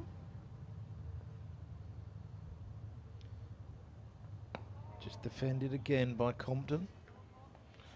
Just a little bit of an inert passage of play here. Compton trying to be there at tee, fighting hard. Price probing away. Yeah, it's good, Bristol. It's a nice city. Mike Cheeseman's signing off for the evening. Mike from Sweden. So it's been nice listening to you guys. As Compton gives himself a bit of room and carves that away back with a point. He's only going to get a couple though, because there's that Hammond out there on the boundary. And that brings up the 50 partnership between these two. 34 of them to Finch, 17 for Compton. It's taken just shy of an hour, and they've been together for 83 balls. What's your top five? Definitely say Hove has to be one of them. It's a brilliant setting. Compton, thick inside edge. That's going to run away for a single. I like Canterbury because it's a very homely feel. Yeah. It doesn't seem too stadium-like. I think sometimes the bigger the stadium, you can feel like you're lost in there. Yeah. I think there's a difference between a cricket ground and a cricket stadium. Yes. For sure. As that's just defended by Finch. Yeah, I think there is a big difference there. It's And like some of the test grounds can feel a little bit impersonal. And I think in terms of like club-wise, that reminds me, one of the clubs in Kent I really like the atmosphere and the vibe of. It's actually Tunbridge Wells. Oh, It's a lovely club. with the rhododendrons. Yeah, It's lovely. lovely. Yeah, You always say yes to a fixture that's at Tunbridge Wells, but yeah. I'd say Hove here. Worcester again, likewise. So played at Worcester. That was nice. Ooh, interesting. Got to think now. The next two. Luckily, it's my over, so I can think about it a little harder. Shaw into Compton from the Nackington Road end. Round the wicket. Compton forward and miscues this one as his bottom hand just slightly tightens on the back. Goes into the offside. There is no run. Where else have I been? Oh, I like the utility bowl. Do you? Because the way, so when first county championship game, so I went and sat in the stands when I wasn't on air, and the way the bowl is kind of created, you really feel like you're immersed in the game. Yeah, I'm not a fan. Shaw into Compton.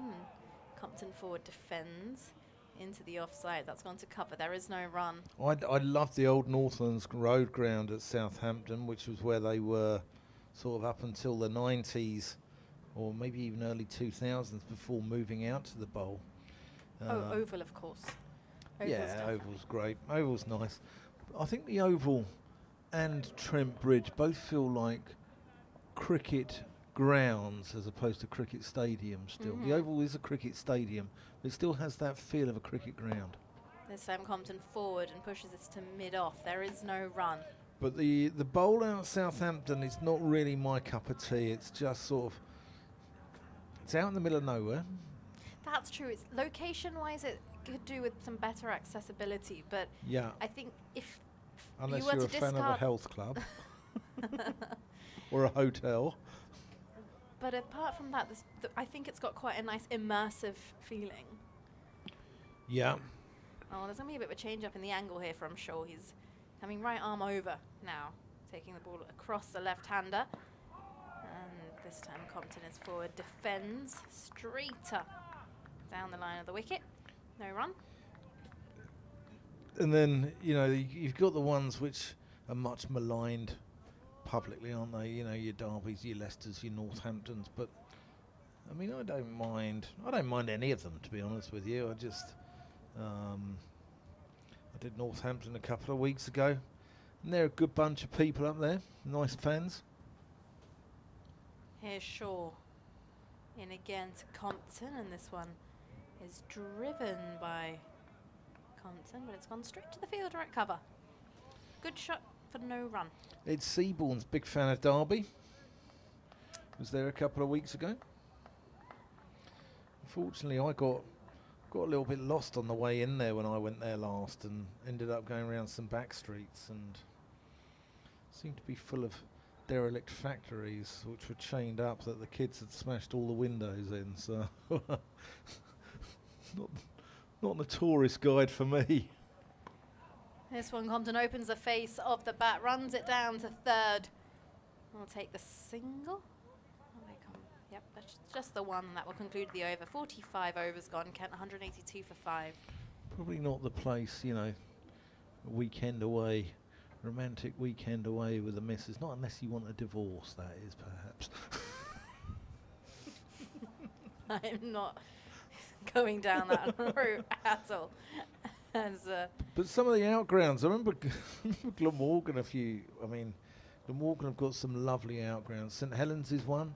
Abergavenny, where one gentleman who played for both these sides out here, Andrew Simons, played for Kent and played for Gloucestershire, hit 18 sixes in an innings at Abergavenny, and that's a lovely venue. But I'm sure if you wanted to go for a weekend to the BP Distillery Ground at Llandarcy, it's probably not on everyone's weekend away. Here's Ollie Price to Compton, who defends. Sorry, it's 16 sixes, not 18 sixes. I stand corrected. Is that still a world record? No, Stokes broke it. As Compton defends. So basically, Andrew Simons in that one innings has hit 10 more sixes than Compton's hit in his career. As Compton pushes this out. But take nothing away from Ben Compton here, because his 80 is integral to the Kent cause.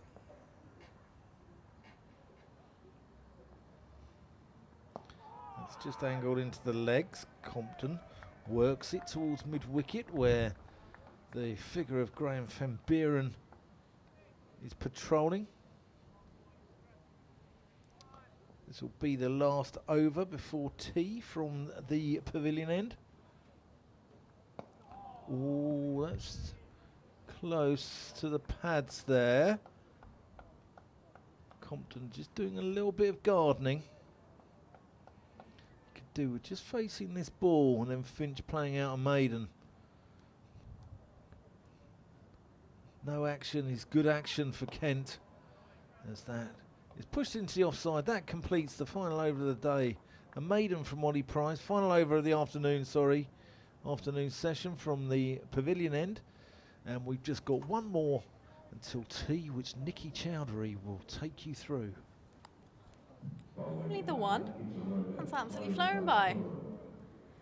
Looks like we have a change in bowling as well. Time flies when you're having fun, Nikki, I tell you. It does indeed.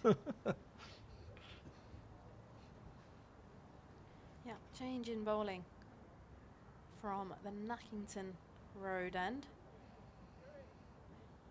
Van Buren. Hope I pronounced that right. Van Buren. Van Buren. Okay. Got ball in hand. It'll be bowling to Harry Finch with a slip and play. Final over before tea. Remember, in Finch. As Price is into Compton, this is played back to him first ball. Ollie Price, that is. So spin continuing from the pavilion end, with the over rate actually level, so there's no concerns in that regard. As Ollie Price bowls, flicked away to mid-wicket for no run. But even if Kent really get their skates on, Gloucestershire ought still to have an opportunity to come back tomorrow and take some final wickets, maybe just to give themselves the opportunity, whether they would enforce it. As this is clunked into the offside and feel an extra cover. Toe ended there, didn't sound particularly nice. I don't think that if there's enough time to bat again, it's Price bowls, this is driven, and again fielded by Bancroft at extra cover. You know, most sides like to have the opportunity to rest the bowlers, and you know, I guess as forward goes, Compton plays back to Price. I guess especially, although there's a slightly different look to this Gloucestershire attack, the likes of Tom Price and Matt Taylor got through a lot of work in that game against Glamorgan at Bristol, in the field for something like 170 overs straight, trying to bowl them out twice. There's giving himself a bit of room, Compton, but can't force the ball away. Straight into the ground, and Bancroft being kept busy at extra cover. So it's a maiden over from Ollie Price, and at the very least, this is Ollie Price's role, really. 7 overs, 2 maidens, 0 for 13, and especially considering that Finch came out great guns, scoring at a run a ball. If Ollie Price can just wheel away at one end, if he can just build the pressure, and then the likes of Danganger, who is going to bowl the first over from the Nackington Road end, the likes of him are free just to charge in at full pace, and you've got that combination of pace and spin as well with this older ball, because it may not just be about being able to pitch it up and nip it about to take the wickets. You might have to just prize one out somehow. Dominic Goodman just walking off the pitch there, doing his 12th as duties. We spoke about Cambridge Grant. They had Max Holden last week at Middlesex as Danganger comes in, and that's short and pulled, only to pick out Ollie Price. Is there a hook trap going on here like to it, Finch? doesn't it? Deep backward square, Ollie Price, Ben Charlesworth at deep square. And is that Zaman Akhtar on his 12ths? Where's that? Sorry, I Down didn't in see where you front of us. started with that. Down That's at fine leg. Tom Price. It's Tom Price down at fine leg. But we spoke about Zaman's club, actually, Cambridge Grant, who provided a number of cricketers to a number of different counties. Max Holden, second 100 of the summer today for Middlesex. From there, Zaman Akhtar from Cambridge Granter, Michael Pepper at Essex from Cambridge Granter. But Dominic Goodman's club, Chesham, have got even more. Tom Price in a very strange position. He's a very fine third man. I wonder if he thinks that Compton might be trying to ramp it, as Compton just ducks a bouncer from Danganger. But Dominic Goodman's club, Chesham Cricket Club, provided Goodman. They provided Rafi Weatherall, who bowled really well for Northamptonshire against Well, those Kent. two were best mates at school, I think. And weren't they? Exeter Uni, I believe, as well. Short, and Compton works that one down to Oh, sorry. I just fine remembered. leg. Sorry, Dan, I just remembered it's his brother. His best mates with his brother. Ah, okay. But there is quite a connection Yeah. between the two. Tom Helm at Middlesex is from Chesham Cricket Club.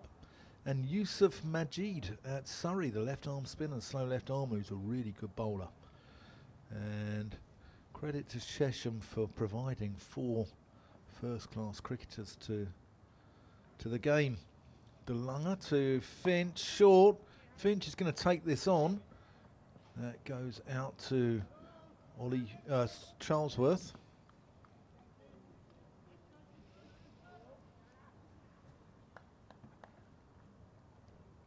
So I think Finch is going to be targeted here. I think they've already had a little chat over the interval. Well, even Compton as well, they've pretty much kept the same field. And you mentioned that almost long stop for Tom Price. Yeah, I wonder if they think he's going to get uppercut. That's down the leg side. Bracey takes. Danganger falls over in his follow through. Yeah, I think it's that, and you know, just about might be able to get across for a top-edged hook as well, but uppercut, especially with Danganger bowling over the wicket to Compton, if he just angles it a bit too much and gives Compton some width, he might just think that he can get something on it, and Tom Price could be in the game. Danganger in. Compton sort of paddles that one round the corner. Short arm jab as the ball goes away. Goodman walking down in front of us, actually. Alumni of Chesham CC. Man known as Lenny. But I remember that Van Meekeren had a catch in that Tom Price position, actually, in a 50-over game a couple of years back at Hove. It can work.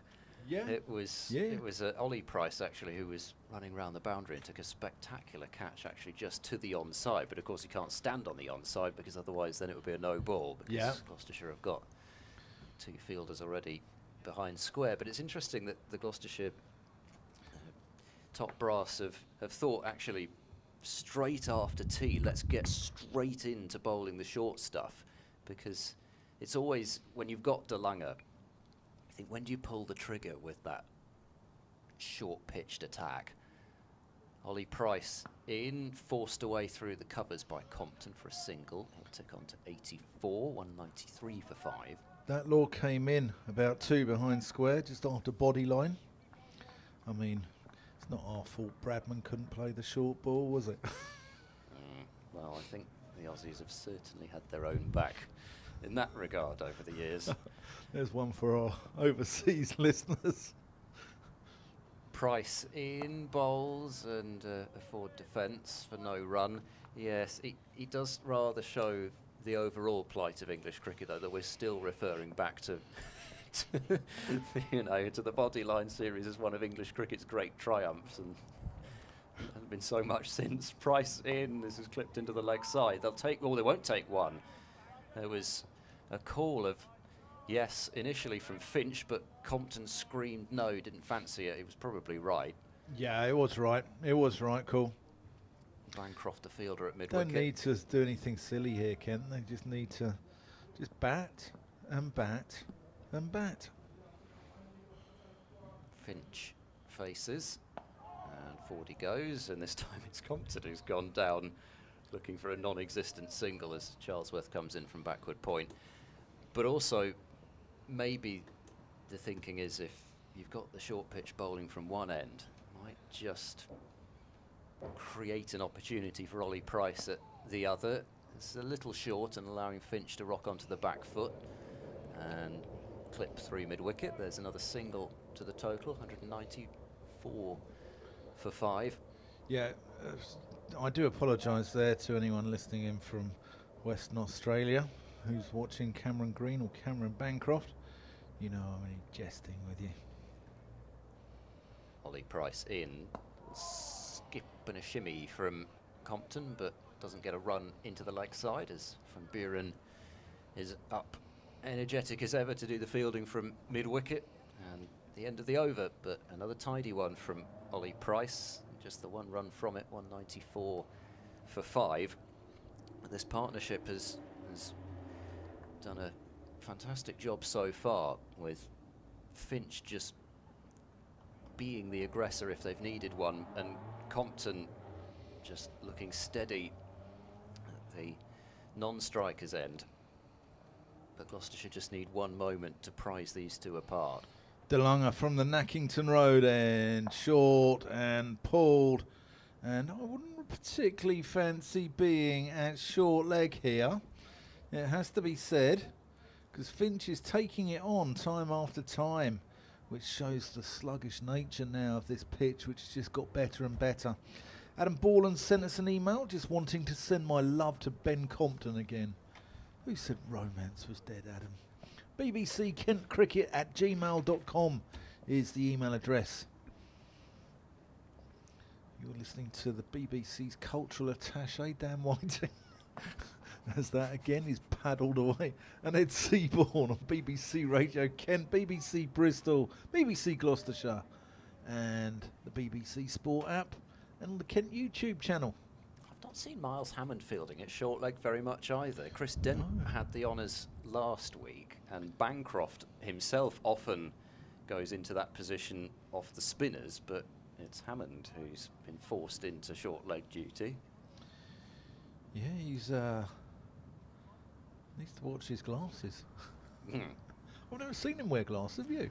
I can't think I have, no. DeLunger short, Finch takes it on again. DeLunger definitely testing the middle of the pitch here.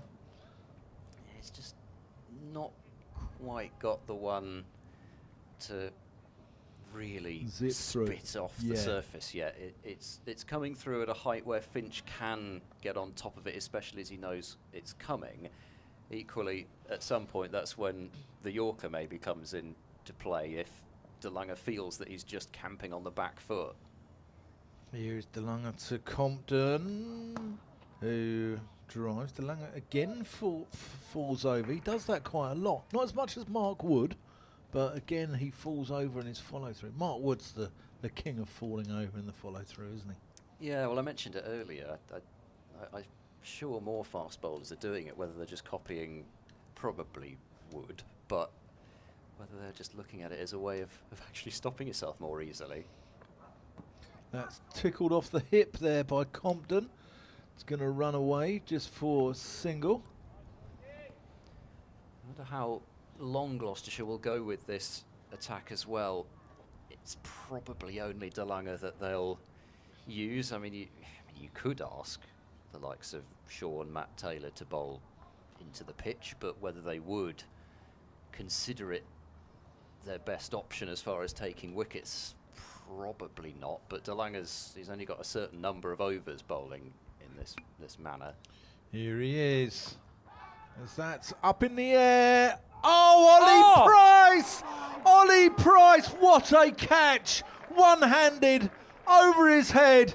That is unbelievable, and Finch has to depart for 44. That is one of the best catches I've ever seen in my life. Yeah, that is going right up there with the best catches I've ever seen. It looped in the air, but it looked as if it had way too much carry on it for anybody to get there.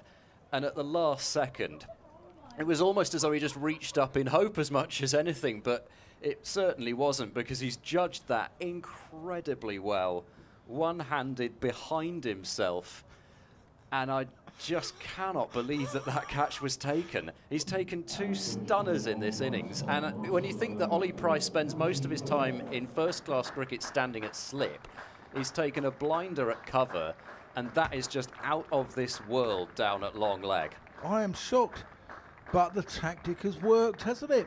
So, again, because Finch was playing it all so well, and then suddenly he's got a top edge, and that looked, I mean, Price was about 10 yards in, a backwards deep square, off the boundary, just in front of the seats, in front of the Freeman House flats, and the ball looked like it was sailing over his head, and he's gone one-handed with his left hand. Wrong hand as well, back over his head, and the ball's just stuck. It's like plucking an apple off the tree. Yeah, wow. It's just extraordinary what it's outrageous. Skill these cricketers have now. I mean, you know, the fact that you see spectacular boundary catches happen all the time, and we are still talking about this in a completely different league from those. And also, I think the other thing to bear in mind is with a red ball, it's so much harder to catch a red ball, especially late afternoon, than, for example, catching a white ball under lights that you've got a clearer sight for. So I just, well, it's absolutely extraordinary, that catch. It's just unbelievable. We saw one in the T20, one of the Middlesex players against Gloucestershire. Joe Cracknell. At Merchant Taylor's, yeah. That was right in front of our commentary position there, wasn't it? Yeah, that's certainly up there. Ollie Price has ball in hand now, bowling to Compton, who defends. And Grant Stewart, in amongst all that, has come out at the non-striker's end, just giving his hammies and quads a little bit of a stretch as he watches as Price bowls. Compton gives himself just enough room. They'll come through for a quick single, which I'd have to think that Grant Stewart won't be wanting too many quick singles, but Compton moves up to 87. It's 199 for 6. And what's Grant Stewart going to do? I mean, he tends to be quite a belligerent batter. So will he go on the attack, or is he going to try and give Compton the support that he desperately needs for a longer period of time? Because Gloucestershire haven't really looked like getting Compton out. The only time was when he was almost run out backing up. It's about the only time he's looked in real bother. Ollie Price into Stewart, who pushes into the offside, fielded at cover. What's interesting about that is Gloucestershire's 12th and 13th men both ran on with the drinks and celebrated with the side. It was one of those moments, wasn't it, in the game that will live a long, long time. Price bowls a little bit of tweak there, and Stewart still nudges it safely out into the offside. Well, it was another one of those, just everybody sprints towards Ollie Price, just want to revel in that moment as Stewart clips to short mid-wicket. And also, just in that manner, to take a catch like that, what that does for a side's confidence as well. And it's one thing to take a wicket, and it would have been a massive wicket to break that partnership for Gloucestershire anyway, but to do it in that manner must feel so much nicer. Stewart goes back, gets off the mark, forces it down to Cameron Green, who's patrolling the boundary down at long on. And Ollie, oh no, there's, oh dear, the throw's got away. Oh, how's that happen? It's going to be 4. So it'll be 5, So or will that be 6? Might be, depends how many had they completed when the Fielder touched the ball. Throw came in. Yeah. So I think it's, how many has that gone down? I think it's only more. They've only given it as 1 so far, so they're going to have to go back and have a look at that. So it might be 5 rather than 6. Umpire's just radioing through. This is normally where, because as you correctly do, as Chris Watts will know from his, never mind, later level umpiring courses, you signal the 4, even though it's more than 4 runs. You still make the 4 signal for the boundary, but then usually it ends up being a sort of point with the fingers to the scorers as to how many runs have been scored. Yeah. And the batters will be returned to the position that they were in when the overthrows happened. Whereas a 5 penalty runs is a 5 to the shoulder, isn't it? Yes. Holding out the 5 there. Tapping batting is what I was always Tapping taught. batting and fielding, you just hold it, don't you? Yeah. So yeah, it's gone down, I think, as 5 now. So yeah, it has. Grant Stewart, well actually he's on 5, so he's got off the mark with a 5. Don't see that too often. No, you don't. But Ollie Price, I mean, the Price brothers they create theatre, don't they? They really do. He's just got an incredible pair of hands on him as Ollie Price. Oh. Danganger in. Stewart with a pulled intercostal muscle will be getting this a thorough examination now, not just from the doctor. It's Dr. Marchand Danganger who'll be probing away at him. Reminds me, walking down the old Dover Road, there's a magnificent sign which says doctor's surgery, but it points straight at the Phoenix pub. Well, you know, I take your medicine, purely for medicinal purposes, yeah, of course. Quite right. Oh, that's a good bouncer. Stewart just about evades that one. Marchand Danganger apologising to Grant Stewart almost. It's like he holds up a hand of apology. It's like, you know, a boxer delivering a knockout punch, and then as somebody's just coming around, then going down to him and say, oh, sorry about that. Awfully sorry, mate. But that's Danganger for you. He's a lovely, lovely man, apart from the point that he's hurling down a ball at you. Yeah. Oh, that's a leading edge there from Stewart. It's going to be Quite painful to watch this, let alone being Grant Stewart. Just looking at DeLange's clubs.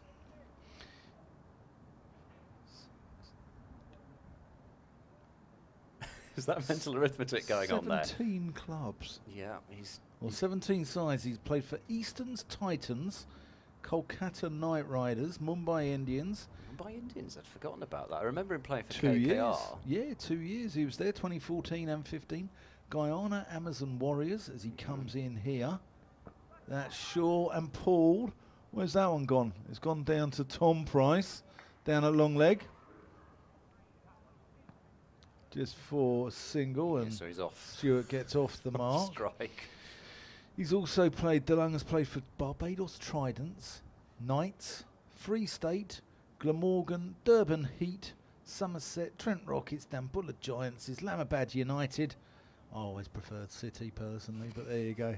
Gloucestershire, Abu Dhabi Knight Riders, and the Chitwan Rhinos. Wow. What was that Durban Heat? What Yeah. were they in? Were they in that short-lived Mzansi Super League? Possibly. I don't remember them at all. In he comes. Compton just nurdles one into the offside, gets off the mark. Yeah, they were. Mzansi Super League. They've had so much change. I mean, actually, almost that list of teams shows how much change there's been in South African cricket over the years as well, because you've got franchise teams, you've got state or regional teams, you've got MSL. I don't think he's had a deal in SA20 because he counts as an overseas player. But in any case, he is the machine from Tzaneen in Limpopo. Indeed. That's Ow. into Stewart's midriff somewhere. He is the machine from Sanheen. I thought you might like that. Indeed. Well, they did call him the Merchant of Menace at Somerset, which I quite liked on his... Well, I think it wasn't his debut, but it was the first game that I ever covered at Taunton. Somebody messaged into Anthony Gibson with that one, so I quite liked it. They can sometimes come up with some good stuff at Somerset. Not often. No, you're kidding. I love you, really. It's Ollie Price to continue. And well, speaking of such things, it was Kevin Hann banging on about some film for 4 days when Gloucestershire were playing Middlesex last year. Star Wars, perchance? No, it was Price bowls is driven. Oh, that's a sweet shot from Compton. He's going to get 4. I thought that was just going to be a simple punch out to cover for a single, but no, he's played with far more control than that, and accuracy and timing, because he's just waited that fraction of a second longer and sent it through point instead of cover, and it's 4, and he's into the 90s, 210 for 6. That's a really classy shot. Compton to 92. Price into him, tucked leg side for no run. No, it was the price of OJ that he was on about, because it always displays him as Price OJ on the board because of Price TJ. Yeah. So you're seeing where Kevin Hann's going with this. As in orange juice, yeah? Yeah. Yeah. This is pushed into the offside and there's no run. So anyway, I'm sure when it comes to Gloucestershire versus Middlesex this year that will be mentioned over and over again. I had no idea. He's played into the leg side for no run. Well, I don't really watch films, I'm afraid. I don't have the time. No. Why watch a film when a T20 cricket match lasts basically the same amount of time and is far more entertaining? That's my philosophy on things. Price around the wicket, bowls, and Compton clips into the leg side. Stewart's come a couple of steps down the pitch, and Van Buren ferociously hurls the ball at the stumps at the non-striker's end, just in case Stewart didn't ground his bat. And this time there are no overthrows. I still have no idea how that got away, because as you know, professional cricketers, you just don't expect throws to go wayward. No. So the danger is you just take your eye off things, especially at the end of an over, as it was. There's no run to complete this one, as it's played straight back where it came from. And 210 for 6 is the Kent score. Price OJ through 10 overs for 25, and it's 210 for 6. The doctor is going to continue, Dr. Martian DeLunger. The KwaZulu quack. Okay, well, I suppose he played for Durban Heat, so yeah, that's about. Well, he's from just north of KwaZulu-Natal. In he comes. Stewart, that's a monster.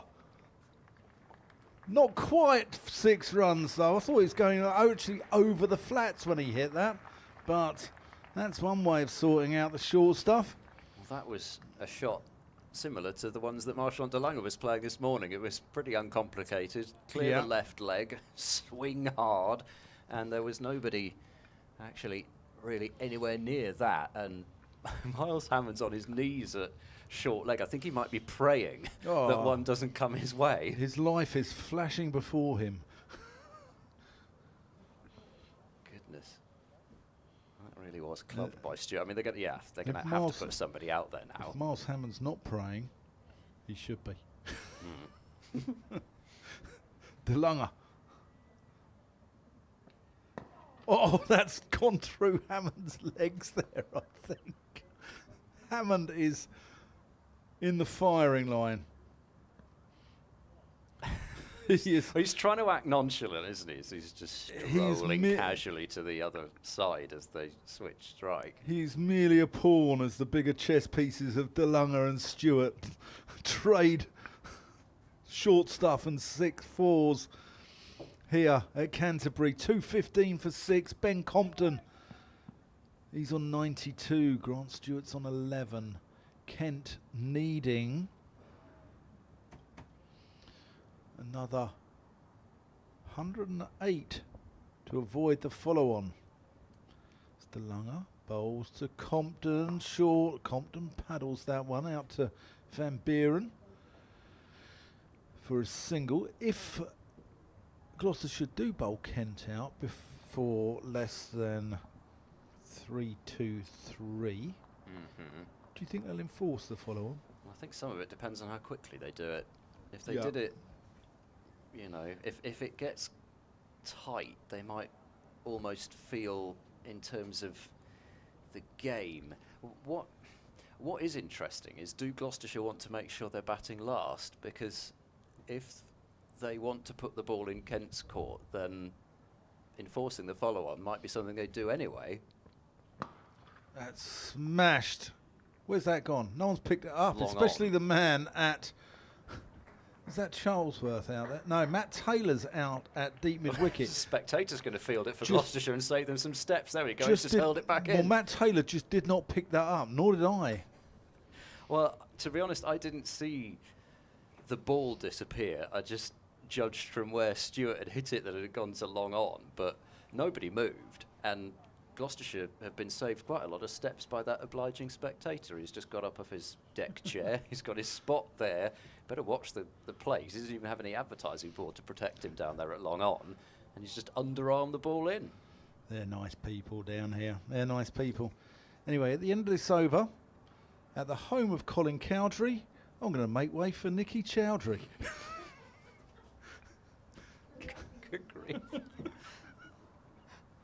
I think Ed Seaborn enjoyed that one. Good grief. How was that in the works all day? No, it's just coming to my head. I don't know if that makes it better or worse. DeLunger in full, and Shot. Stewart has drilled that one down the ground, although backing away somewhat. He's done well though. Miles Hammond's at normal square leg now, still with a helmet on.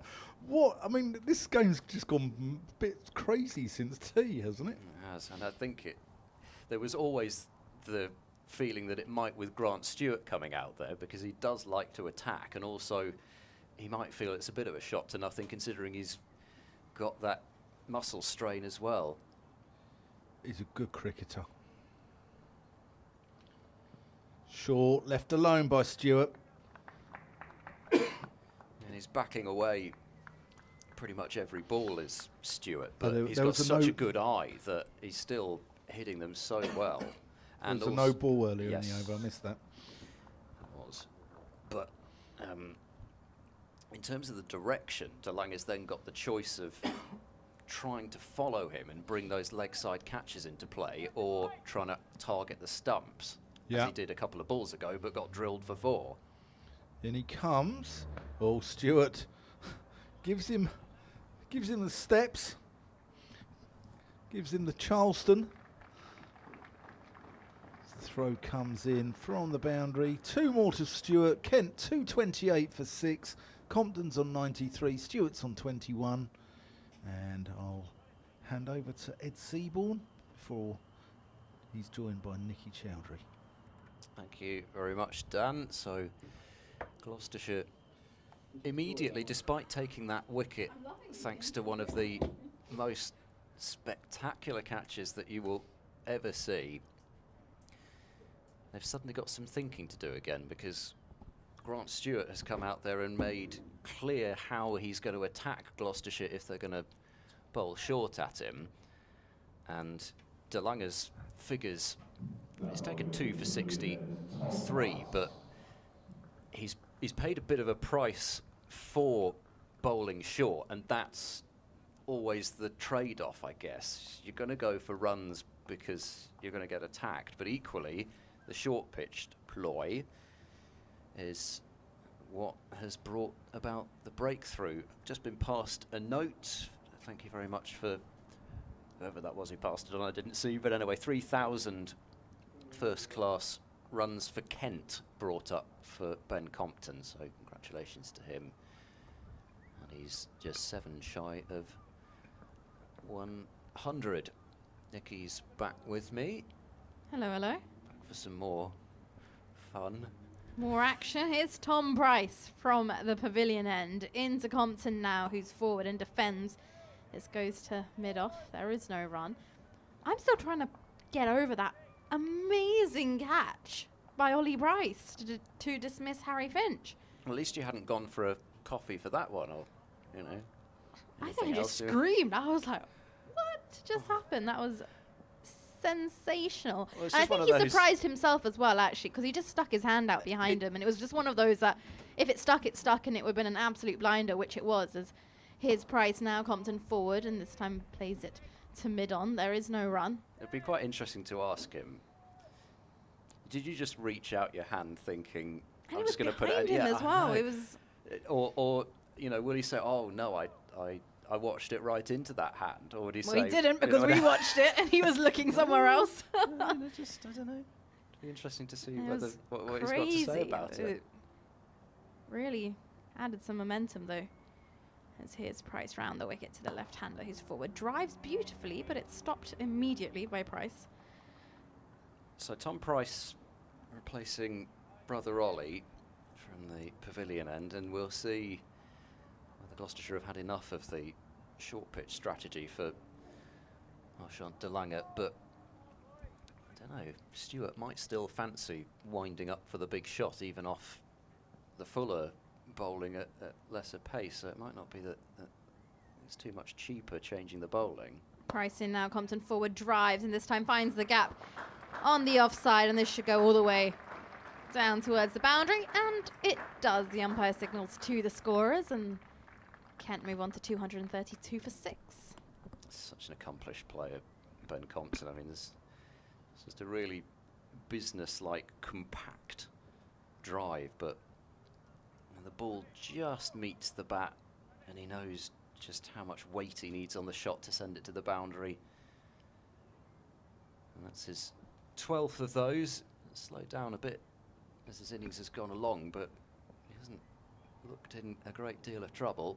Price to Compton round the wicket. Compton's forward defends, and this is fielded by Price as he completes his action. Just thought I'd take a look at the scores around the country as well. In Division 2, Derbyshire versus Northamptonshire. Northamptonshire trailed Derbyshire by 140 runs with 9 wickets remaining. Derbyshire were 307 all out. Over in Lancashire versus Leicestershire. Lancashire lead Leicestershire by 263 runs. They've been bowled out for 263. Gloucestershire about to go into bat as Price is in. A bit of width now, and Compton drives through the offside once again, finds the gap between point and cover, and that will bring up his century as well. A beautiful knock here at Canterbury, and what a way to bring up your century. Absolutely in style for Ben Compton. Kent move on to 236 for 6. What a brilliant innings.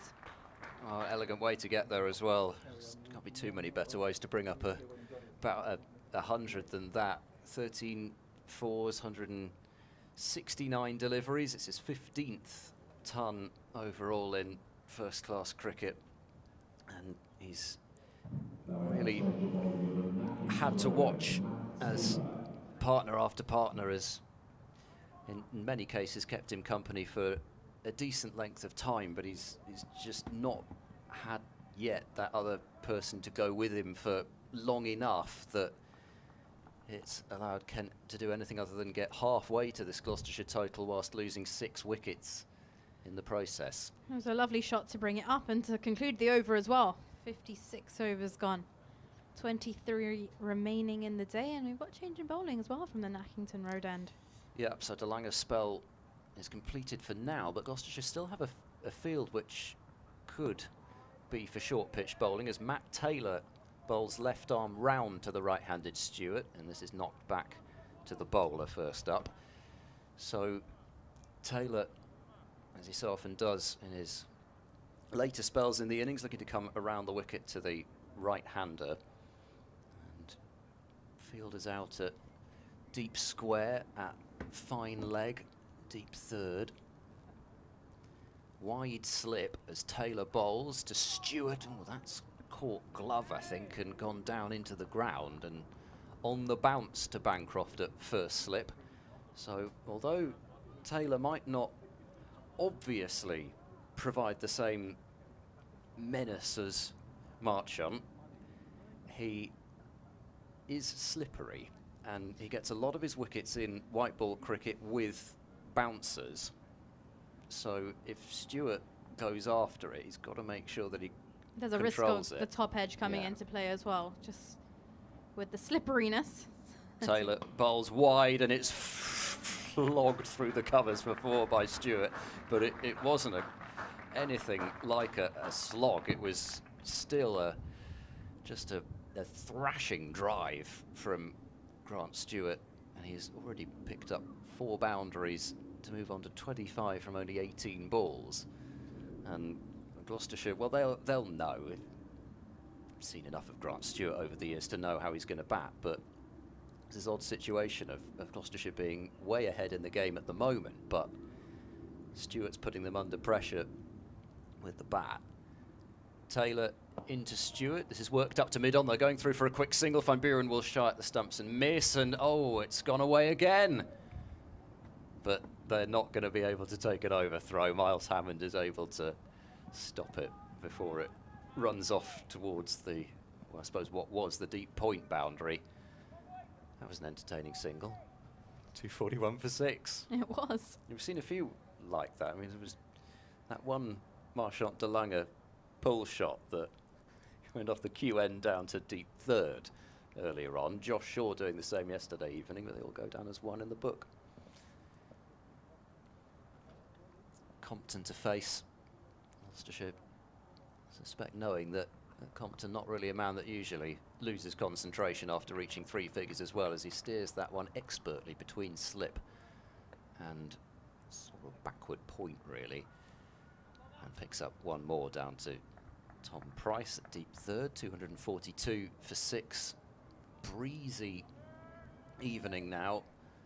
It's a bit chilly, isn't it? Yeah, I was going to say, I mean, looking around, a lot of the spectators are in coats and hats. It is sunny, but don't let the sunshine fool you. No, not that pleasant sunshine that we had yesterday. Taylor in, down the leg side, off the pad of Stewart. They'll take 1. There might be a second on offer. They're not going to take on Tom Price. So he guns in the throw and a leg by to finish the over. But 7 more runs from that one in total. 243 for 6. And he is a dangerous customer the best of times Grant Stewart, but sometimes just when a batter's got an injury, it's almost like that's the mental shackles released, and actually, you know, you can sometimes produce some of your best with the bat when injured, bizarrely. Think of like that Glenn Maxwell innings in the 50th World Cup in India against Afghanistan on one leg. That was quite the innings, and I think it's because your mind's kind of occupied with the pain you're dealing with, so you're not actually thinking about the other things you would when you're out there in the middle, and perhaps just less mental pressure then, because you're just trying to cope with the pain. Here's Price in from the pavilion end, right arm over the wicket. This one's played off the back foot straight to point by Stewart, and there is no run. Kent also, I suppose the subplot is batting points as well, because this partnership has taken Kent from 198 for 6, and they're certainly not thinking purely in terms of batting points, but they only need 7 more runs to take their first one. I realised I was reading the scores and I've completely That's gone all right, off track. sometimes the action gets in the way. Price in away from us, and Stewart is forward and pushes it to cover. There is again no run. Middlesex versus Glamorgan. Glamorgan were all out for 199. Middlesex are 293 for 4 with a lead of 94 runs. Gosh. That's all of Div 2. What's going A on? little one-sided at the moment. Yeah, what's going on in Div 1? Essex versus Worcestershire. Worcestershire 202 all out. Essex currently lead by 135 runs with 5 wickets at hand. As here is Price, a straighted delivery, dug out well, and that's gone down the ground. That beats mid-off, and that should go all the way. It just does. Down to the boundary rope. I don't think he intended that to actually be hit as hard as it did. Kent move on to 247 for 6. Stewart's on 30. He doesn't know his own strength, I think. It just didn't look like a shot of great force from Stewart, but it just makes that loud thump off the bat, and even there it was too quick for Van Buren at mid-off. Price. 53 printed on his back. Runs away from us now. Stewart forward, defends. Ball goes to cover. There is no run. Hampshire versus Somerset. Somerset were 184 all outs. Hampshire currently 139 for 3, trailing by 45 runs. They've got 7 wickets at hand. And then down at Hove, Sussex playing Surrey. Sussex 431 for 9. Looks like a decent deck to be batting on if you're down in Hove. As Price runs away from us, a slip in play. Stewart pushes this one through the offside, finds the gap between mid-off and cover, but doesn't have the legs on it. Gets stopped off. They'll come back for a couple of runs. That brings up the 50-run partnership as well between Ben Compton and Stewart. It's been really entertaining stuff again. We've just seen, I know, again, Kent supporters possibly won't be as entertained as Gloucestershire supporters, but it's just been really fast-moving, exciting cricket, even though it's not been the 250 plays 250 that we thought it might be on day one. Price into Stewart now. Off the back foot, finds the gap through point and cover, and this one will definitely go all the way down towards the boundary. Pure timing, hits that on the rise, and that brings up 250 runs on the board for Kent. This is a more than handy innings from Grant Stewart, and even if it doesn't take Kent right up to that follow-on target, which it may yet, but even if it doesn't, just puts more questions in Gloucestershire's minds as to how they go forward in this game. Still 21 overs left. There's so much more that could happen this evening one way or the other.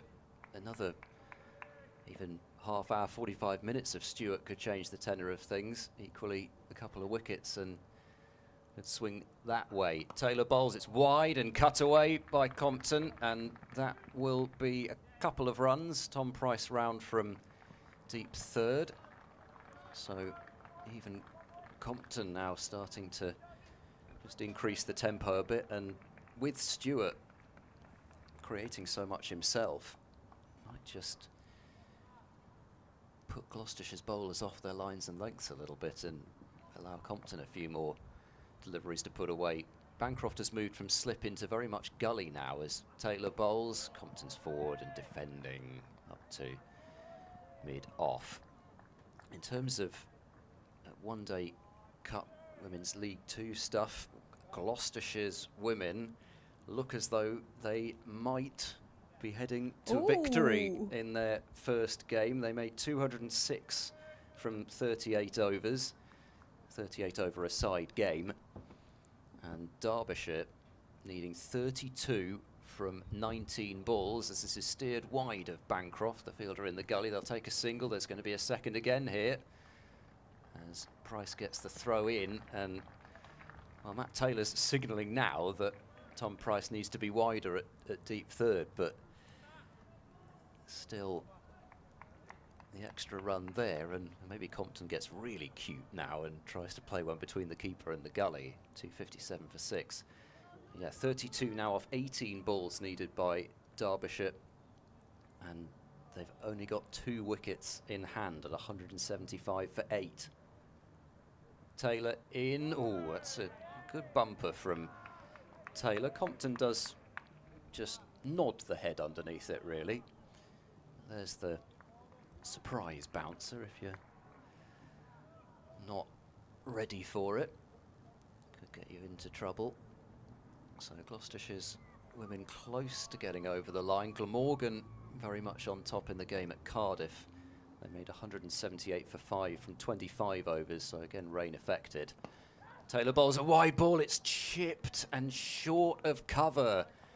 That was a half-hearted shot from Compton. It wasn't a ball from Matt Taylor that perhaps he'd have expected to get a wicket with, but he forced Compton into reaching after the drive and just didn't really go through with the shot, whether the ball stopped on him. It chipped in the air, but Dom Goodman, who's on as a sub at cover, is not quite in close enough. Taylor bowls and clipped away to short mid-wicket, and oh dear, that's pretty untidy fielding at short mid-wicket. The ball's gone right underneath the fielder there and has been an extra run conceded, so Gloucestershire, well, I don't know that that's really an indication of too much, but it was Cameron Green who was the culprit there at mid-wicket. 258 for 6, but do just, whether it's just coincidence or not, is that just an effect of the pressure that Stewart's put them under now? Yeah, it's safe to say they're both looking pretty comfortable out there, so the pressure is slowly tipping towards Gloucester a little bit because you don't want them getting too comfortable.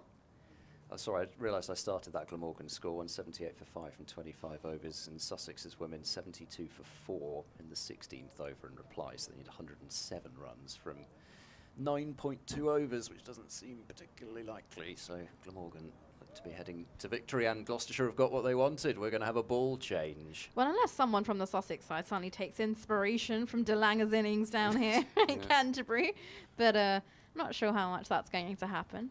The black box is being run out into the middle towards the umpires.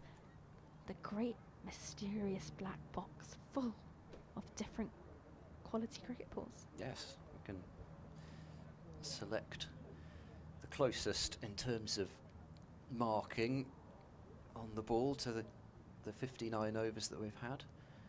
And umpire Baldwin and umpire Watts will choose the one that they think is best. Certainly going through a few, so there can't be one that's particularly close to 59. They'll try and find one that's closest. I always wonder because each game the ball will take a different type of battering. Yes. Depends on what the opposition is doing, and 15 overs in one game where you've bowled well and tight and the ball hasn't got away is not going to be the same as another day where you might have had an absolute battering. So 15 overs is never quite 15 overs.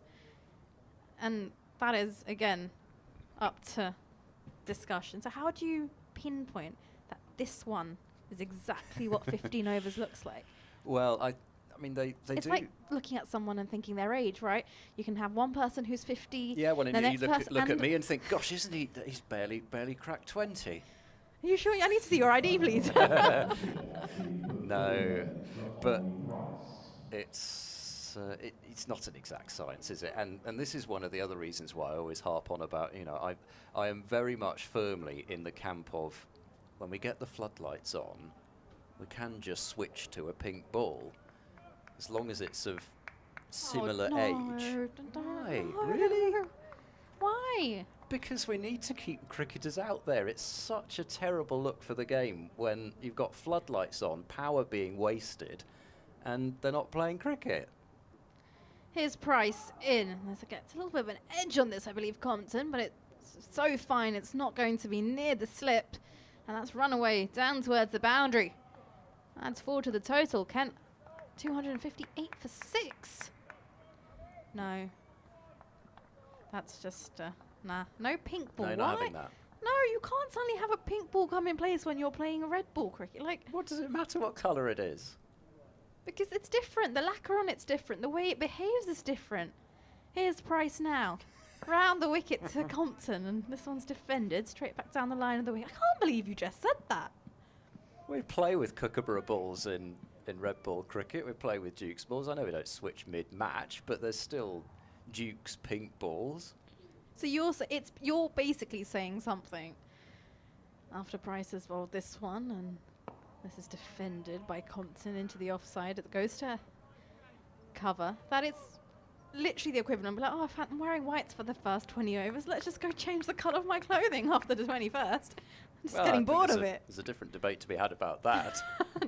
Nah, red ball stays red ball. I'm a bit old school. Round the wicket comes Price, tosses this up, attempts Compton, and this is pushed to mid-off. There is no run. To me, it's absolutely no different to what they've just done there in terms of changing the ball. It's all just a fairly inexact science. The ball behaves differently. You would know this. As this one's defended by Compton to mid-on. There is no run. In what way does an old pink ball behave differently to an old Duke's red ball? Price here from the pavilion end. This one pushed into the offside by Compton. There is no run, and that will conclude the over. It's a maiden over from Ollie Price. He's bowled 11 overs, 3 maidens for 25 runs. Yet to pick up a wicket, but I'm sure that will be headed his way soon. He's been bowling brilliantly. So my case will Your thing is you include- don't want electricity to be wasted Well, because of the floodlights. So then there's why also- don't we but get there's solar also- power panels that help power the floodlights? So then we're being environmentally friendly.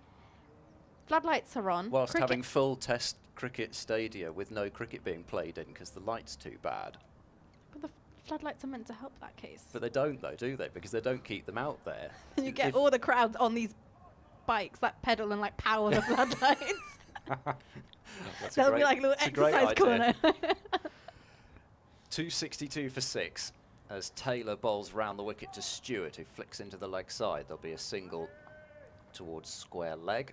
Stewart to 37. I But think that's actually a brilliant idea.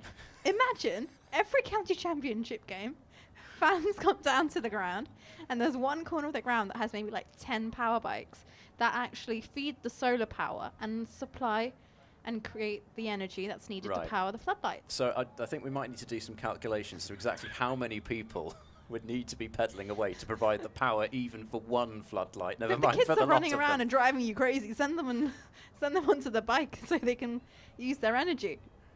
Taylor to Compton short and cut away. Goodman trying to get round from deep third, but he won't. It's 4 more runs.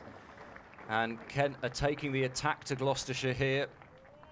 267 for 6. They've nearly got this deficit down below 200. And this partnership is starting to become a little more than just an irritant for Gloucestershire. And Kent, well, they need, what, 56 more runs now to avoid the follow-on. Starting to get closer. Taylor in and worked leg side. Stewart wants a single, but there isn't one there as Green picks up at mid-wicket. Meanwhile, at Bristol, it's all over bar the shouting. Gloucestershire's women are going to win their opening game in Metrobank One Day Cup League 2. As Derbyshire need 20 off 2 balls. Don't think that's going to happen somehow. Taylor runs in and bowls. This is flicked down to fine leg, and there's nobody there. It's 4 more. Gloucestershire just off now in their lines a little, and they're getting punished for every stray too wide or too leg side-ish. And it's now 271 for 6. It's amazing how in red ball cricket, somebody just coming out and playing almost a white ball type innings like Grant Stewart. We saw it earlier with Danganger as well. Teams don't really know what to do. Do we go white ball? Do we bowl red ball? No ball. Type lines and lengths. Yep, no ball indeed. It's going to be also a run as it comes off pad into the onside, and no ball and leg by signalled by umpire Baldwin, so that's going to take up quite a lot of room on the scoreboard. 2 NB plus 1 LB, there we go. But not having any more no balls in this over, or they'll run out of room over there. 274 for 6. And yeah, it is now all over at Bristol. So Derbyshire have finished 197 for 8. As Taylor bowls, clipped away to mid-wicket, single for Stewart. Grant Stewart up to 38 and 275 for 6. Gloucestershire's women have won by 9 runs, despite a 74 from Lara Shaw at the top of the order for Derbyshire's women. She's a blazing player, so she certainly will have impressed there. 74 off 71 balls for her, with 9 fours and a couple of 6s, but Blaze still playing as the Blaze as well. Yes, don't get me started on that. Taylor bowls, and this is guided to point by Compton for no run. Another expensive over, 275 for 6. But as far as Gloucestershire go, Liv Daniels, the captain, 38 with the bat, as Emily Geach also made, but it's former captain Alice Hill who's starred with a ball with 4 for 49, but Liv Daniels also taking 2 for 37, so she's had a fine outing on her Gloucestershire women's captaincy debut, and congratulations to everybody involved there after the perfect start, and hopefully those who've gone down to see Unique Stadium today have enjoyed their day. It's Gloucestershire a 1 from 1. Ollie Price from the pavilion end bowls a flatter delivery, that off the back foot Stewart. It's into the leg side. It goes towards mid-wicket. No run is taken as the shadows start to fall onto the ground here at Canterbury. Kent 275 for 6. Price with ball in hand. Skips through. Again, off the back foot, Stewart plays this to mid-wicket. No run. Interesting results, though, especially in the Women's One Day Cup. Yes, the interesting result in particular, other than to Gloucestershire supporters, being that extraordinary win for Worcestershire over Yorkshire. This one played down the ground to long on. Single is taken. 276 for 6. And again, not just the fact that Worcestershire won the game against professional Yorkshire, but the fact that they won by 114 runs. Ollie Price round the wicket now to Compton, who lunges forward into a defence. Gloucestershire searching here for just some sort of control. Ollie Price going cheaply, so they've had to go back to him. Compton uses his feet down the ground now and plays this to mid-on, and will take the single as well. Score 277 for 6, and I think at the end of this over there will be a change in the commentary box, a swift change. I'll do one more. You'll do one Yeah. more. I'll do one more and then we'll change after that. Perfect. Stewart on strike. He's on 39. Short mid on is back. Slip in place. Price in.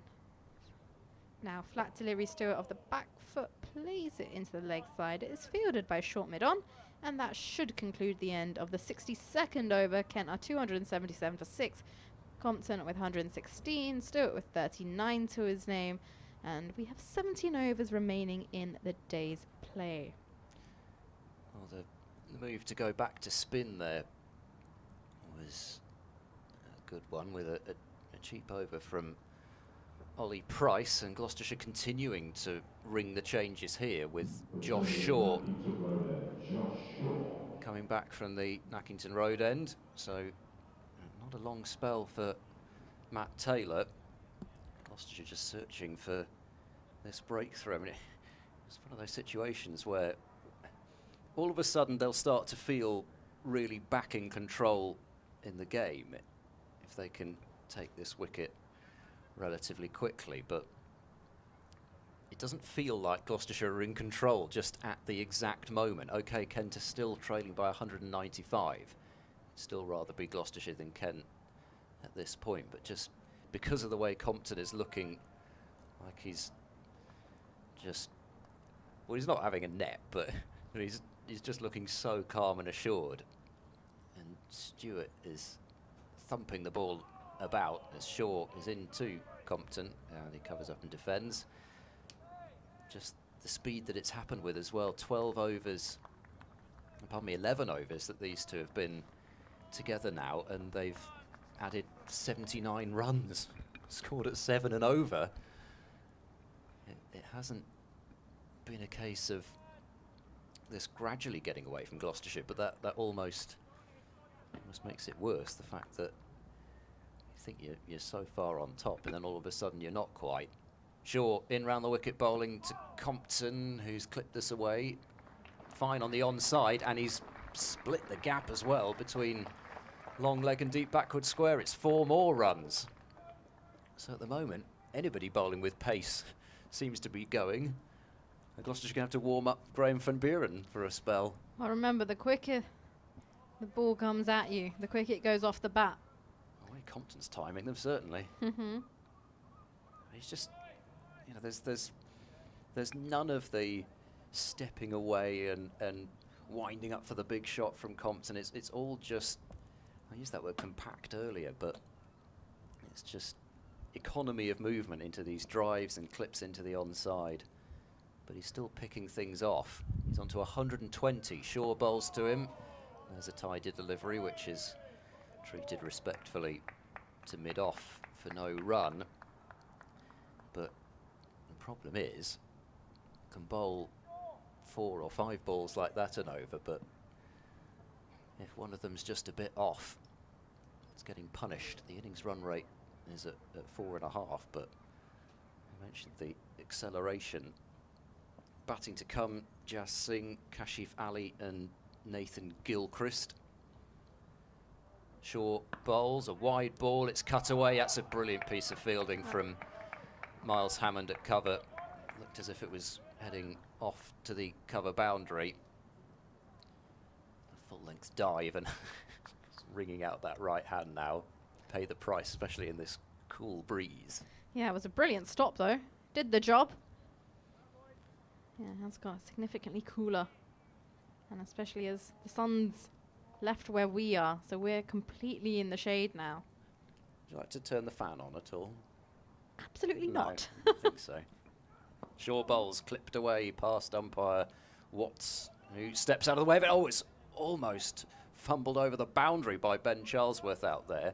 And just as I was thinking, well, good piece of fielding from Hammond is what Gloucestershire need as a unit just to get them going again, but nearly Charlesworth concedes 3 runs by fumbling the ball over the boundary, but he just, there was a sort of moment where there was almost cartoonish look of horror on Charlesworth's face as he saw the ball dribbling backwards from him, but crisis was averted. 282 for 6. Shaw to Stewart, who thumps a drive straight to mid-off, and there's no run. And the over is at an end. Kent behind by 190 runs now. That follow-on avoidance creeping ever, well, not creeping, it's rushing ever closer at this point. Compton 121 and Stewart 39. We're doing a bit of switcheroo in the commentary box, and Dan Whiting to take you through the next over, and then back to Nicky Chowdhury. Yeah, thanks, Ed. Ollie Price, having taken 2 spectacular catches today, comes in from the pavilion end. Big appeal for LBW. Probably going down the leg side, but well worth an ask there from Ollie Price. Compton on 121. Kent just 41 runs away from the follow-on. As Compton plods on the front foot and defends. Evening, Nicky. Good evening. How the devil are you? Absolutely brilliant. Wonderful. How are you? Oh, I'm just amazing. As that's cut away by Compton. I think they'll settle for 1 as Charlesworth is out there patrolling the boundary. 283, so 40 away now. I'm still in shock over that Ollie Price catch. I had to go and have a lie down, Nicky. I'm still trying to process it. It was absolutely brilliant. Crazy. I think he surprised himself. He surprised all of us. The guys in the media centre were saying how Stewart just defends that one, just about, jams the bat down on it to the oohs and ahs from the Gloucestershire fielders. He hit the ground with a real thud as well. Stewart again defends. He's on 39 off 35 balls. But he's a big lad, Ollie Price. He's probably 6'3" or something like that. That's tall. Yeah. Stewart again defends. That completes the over. We've got 15 left in the day. It's Kent 283 for 6. I do wonder if the floodlights might be coming on soon, because it has, once that sun goes down. Ed doesn't want the floodlights to come on. It's a waste of electricity, apparently. Oh, really? You're listening to Dan Whiting, Nicky Chowdhury and Greta Thunberg here from the BBC. Adam Borland has said, sorry, the Finch wicket was my fault. I just realised he was close to 3,500 first-class runs. Then he got out. Adam, what are you doing? And Terry has dropped us a line. Oh, poor old Ollie Price. Ollie Price will probably be as frustrated as anyone else. So last week his 2 drop catches were replayed constantly for everyone to see. This week, though, he's taken 2 absolutely fantastic catches, and nobody watching the stream has seen even once.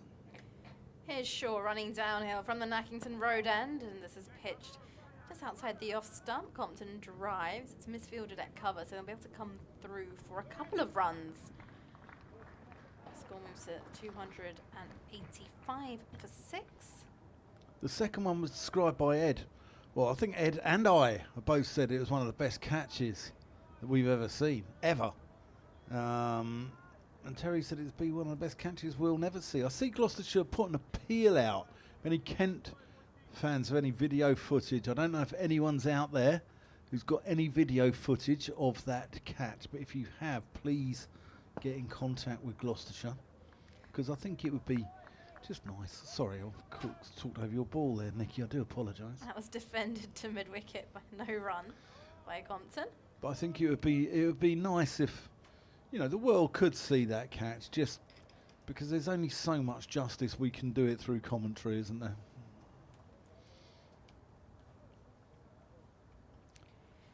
Yeah, here's Shaw at the top of his mark, ready to go. Running towards us. We're directly in line with the wicket. As Compton plays this off his hips down towards deep square leg, we'll take the single. brings Stewart onto strike. 286 for 6. I mean, Ed Seaborn is not one for hyperbole. I am, but he's not. And if we both say it's one of the best catches that we've ever seen, I think then, you know, it's got to be up there.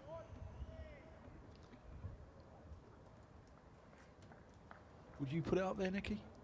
Oh, definitely. Yeah. Oh, 100%. Yeah. Absolutely. There is no doubting it. Just kind of flew in the air. Oh, it's Superman. Here comes Shaw. There's a bit of whip. Stewart looks to free his hands. Bottom hand again comes through. Just doesn't hit it clearly. There is no run as it goes into the offside. Kent, 286 for 6. Roddy Price just clutching his back there as he fielded that one. Hope he's all right.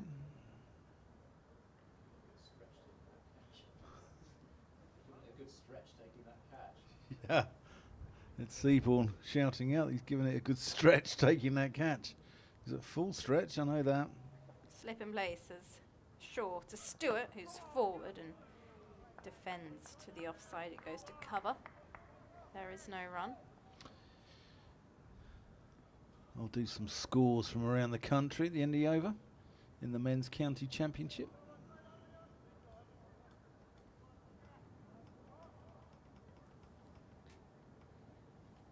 There's lots of games going on. What's happening? Ooh, loads. Loads.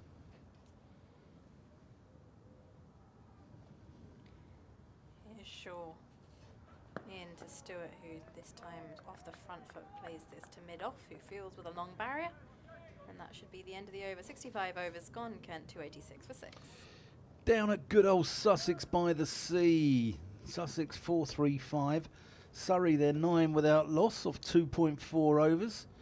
Yorkshire 307. Durham 264 for 1. Lees must be going strong there. Essex 179 and 188 for 5.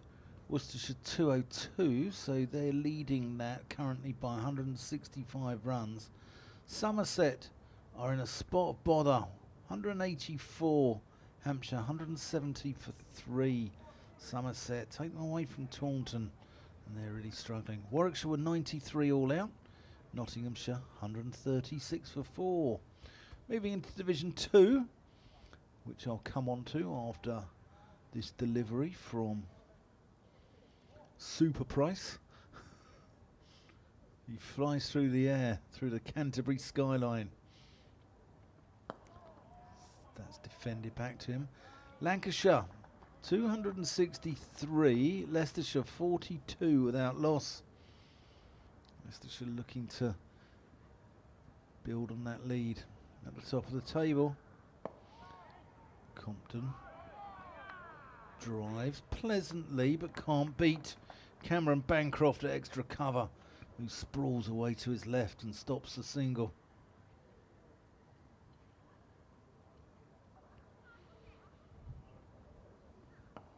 Compton pushes that into the offside, and Bancroft has a shy at the stumps, but Compton makes it home. He moves on to 126. Glamorgan 199, Middlesex 315 for 4, so Middlesex building a commanding lead over the Welshman. Stewart just pokes that back to Price. And finally, Derbyshire 307, Northants 193 for 2. Price in. Oh, that's got to be close. Oh, Nikki and I have both looked at each other with a grimace there, knowing how close, perilously close, Grant Stewart was to being LBW. That was That looked very close. That looked adjacent to me. Where we're sat, we're directly behind the umpire. Short, and Stewart plays that into mid-wicket with a hint of bottom hand. Ending over, there's 13 left in the day. Kent 287 for 6. Ooh. Compton on 126, Stewart on 39. Yeah, Ollie Price, considering he got one from that end, which was probably a little bit of a rough one yesterday, he'll be probably a tad peeved. Sure. Continuing from the Nackington Road end.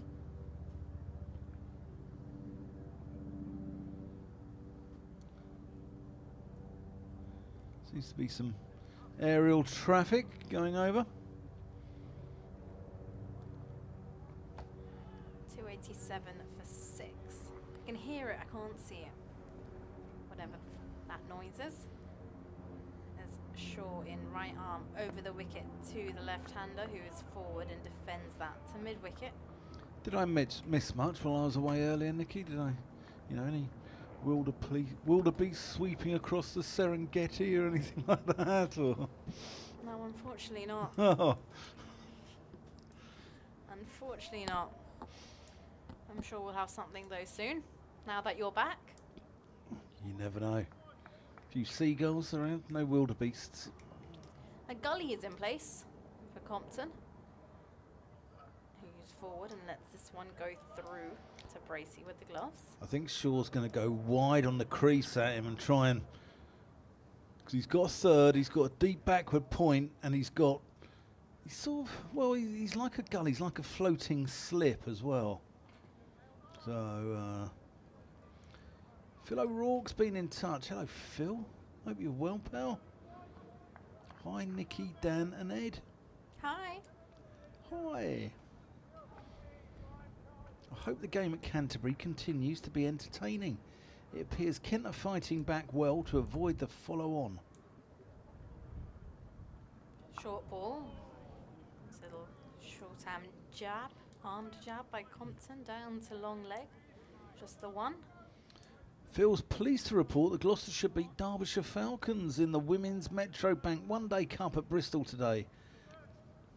Oh, Nikki's all over this. Yeah, Nikki's we were been all following over the it. scores. Ed and I were following what was going on, and yeah, well, we had to after we saw Worcestershire beat Yorkshire. That was the first game to have a result. Yeah. And then Gloucestershire beating Derbyshire. And there's one more game which is still underway, Glamorgan versus Sussex. As Shaw is in now, and this one off the hips, played by Stewart to mid-wicket, no run. But Phil goes on to say that it was been rain affected down in Bristol. Derbyshire were going well, but then stuttered. Gloucestershire were under the cosh to begin with in conditions that definitely favoured the bowlers. They were 45 for 3 in the 10th. And then a well-drilled team that played to their bowling and their fielding strengths. He said it was a pleasure to watch, and he's looking forward to listening to the last few overs from Canterbury on the way home. Lovely stuff, Phil. Thanks for your email. Short to Stewart. Short ball goes to Paul and doesn't make contact, but goes straight through to Bracey. And Ooh, he's close to getting a little bit of glove on that, wasn't he? And that's what the ooh was from the rest of his teammates. 288 for 6. After this ball, we should have 12 overs left in today's play. Shaw at the top of his mark. Bowling his 13th over. Runs towards us now, and Stewart's forward drives past the bowler. It's going to be misfielded by mid-off. They'll come back for a couple of runs. It was a very good-looking drive, and it will just be 2 runs. Is there there's a throw at the non-strikers end, and there's some sort of half-hearted appeal for a run-out, but it doesn't seem like that's actually even being considered. It will conclude the end of the 67th over, however, and Kent are 290 for 6. Compton's on 127, Stewart with 41. Kent had a comedy run out here in the game last week against Middlesex, where Zaffa go half, fielding out on the boundary to our right, hurled one low and flat, and right over the top of the stumps at the bowler's end, and Kashi Valley was dawdling somewhat, and then ground his bat and was out.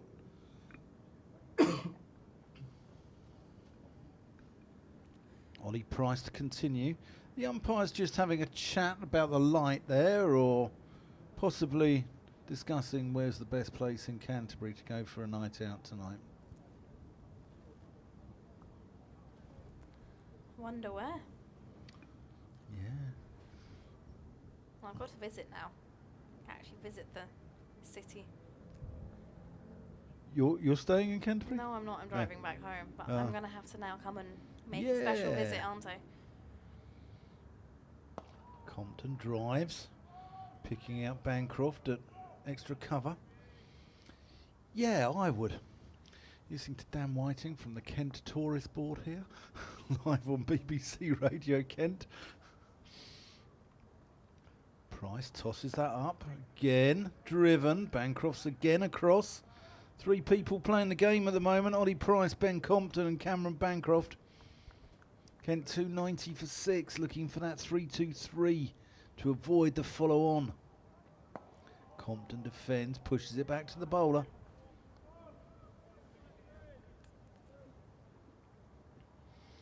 Over 8's level at the moment, or that's what it was at tea. Wouldn't surprise me if Gloucestershire got into the pluses, actually. Ollie Price is quick through the overs. That's tickle around the corner for no run. Not as quick as Graham Van Buren. He's rapid. He is. I can see some hand warmers are out now as well amongst the Gloucestershire fielders. What were you, Nick? Are you a batter or a bowler, or what's your I'll tell you after this. short, wide, and cut for a single? Compton on to 128. So a batter who would bowl a bit of leg spin. Oh, you bowl, you're a leggy. A bit of, yeah, when it used to come out all right. Have you got a googly up your sleeve? Not intentionally. Okay. Yeah. What about a toppy? I could bowl a few toppies. Can you? Yeah. Uh-huh. Just comes Actually, out the front of the hand, doesn't it? A toppy. As that's played into the onside. That completes the over. 290 for 6. Compton 127. Actually, it's 291 for 6. Compton 128, I think he is. Stewart 41. well, actually, because when I first started bowling leg spin, so the way my action was naturally I would release a few more toppies as opposed to actual leg spin deliveries. Okay. Because I was one of those that used to bowl seam when they were under 11, and then they converted to trying to bowl spin. So then trying to get the adjustments of your feet angles and all of that just meant that initially when I first started bowling, it would all just kind of come out the front of the hand, and I wouldn't really get to lock my my fingers through it and really roll the wrist. But yeah, so toppies were actually more often than not initially. Who's your leg spinning hero? That's a silly question, isn't it? Warney. I think everyone was just shown videos of Shane Warne as Shaw is in now, short delivery down the leg side. Mine is actually Shane Warne's leg spinning hero. It's a guy who came out, well, he was in the 80s for Pakistan, 70s and 80s, a guy called Abdul Qadir. I've had the name. What a wonderful bowler he was. He had all the tricks of the trade up his sleeve, I tell you. Fantastic bowler. And it's such a difficult art as well. Everyone seems to be able to turn their arm over and bowl off spin just whenever they want to, but leg spin is something that's quite challenging as Shaw's in, and oh, this one beats the bat. That goes straight through to Bracey. Stays low as well, no run. India have had some good leg spinners as well, haven't they? They've, they've had what's his name? Kumble, Uh-huh. Laxman Sivaramakrishnan, Mm-hmm. Doing a good job with these names. Hiwani, I think, was a leg spinner as well. Chandrasekhar, yeah. Now, he was a number 11 who couldn't bat. He was a number 11. We spoke about number 11s who can't bat.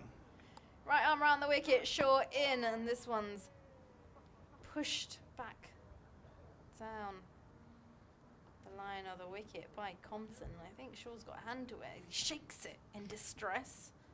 In fact, we want to hear from you, the general public. Who is the worst number 11 of all time? Can you drop us a line to bbckentcricket@gmail.com. Kevin Jarvis here was no great shake. Mark Robinson, the coach, he was a shocker. Shaw turns at the top of his mark from the Nackington Road end. Comes into Compton, who's forward and defends under his eyes. The ball goes to cover. There is no run. Chandrasekhar, he wasn't great. So There's a guy called Brendan Bracewell, New Zealander on tour here in 1978. He scored 0, 0, 0, 0, 4, which was an edge to the slips, and 0, I think, on that tour. Well, Shaw's just deciding he's going to go over the wicket to the left-hander for the last ball of his over. 291 for 6 as in he runs. Now, short ball, just controlled by Compton. Pull shot, out to the deep. Just a single taken, and that... Oh, it's not the last ball of the over. I just can't read a scoreboard. One more ball to go. But number 11s have come on in recent years. Most of them can bat now, can't they? Well, you'd really hope for them to be able to do something rather than kind of be a walking wicket when they go out to bat. Jim Griffiths at Northamptonshire, he was no great shakes. Bob Willis was no great shakes. Shaw to Stewart now. He's on 41 as he crouches low in his stance, awaits Shaw, who's in through in this one. Wraps the pad and ball goes down towards fine leg. I believe that should be signalled a leg by pretty soon, and it is. A gracious signal from the umpire to the scorebox, and that will conclude the end of the 69th over. Kent 293 for 6. Yeah, so drop us a line, let us know. Your number 11s. If we had a team of number 11s, who would be your number 11? That would be interesting. Get in touch with us on X as well. Yeah. At the middle stump, or you can tweet me as well at Nikki Chowdhury, NIKICHAUDHURI. Who would make your number 11 11? And who would be 11 in that 11? Yeah. Yeah, we want to know. We want to know. Kevin Jarvis here. He was no great shakes. Change in bowling, though, from the pavilion end. Charlesworth comes back into the attack. Yeah, Ben Charlesworth, 2 for 21 off 4. 2 wickets in 2 balls when he dispatched Jack Leaning and Joey Everson back to the pavilion. So that's just played out into the covers. But he's got a golden arm on him, Charlesworth. Makes things happen.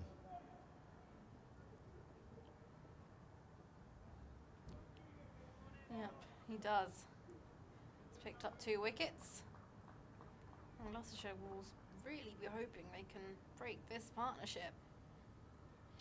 And he comes from the pavilion end.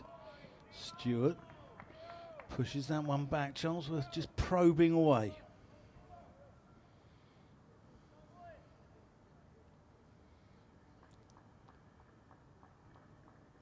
Looks a bit chilly out there, not gonna lie. Yeah, Tom Price. Looks like he's just taken the long-sleeved sweater, hasn't he? He's wrapped up. So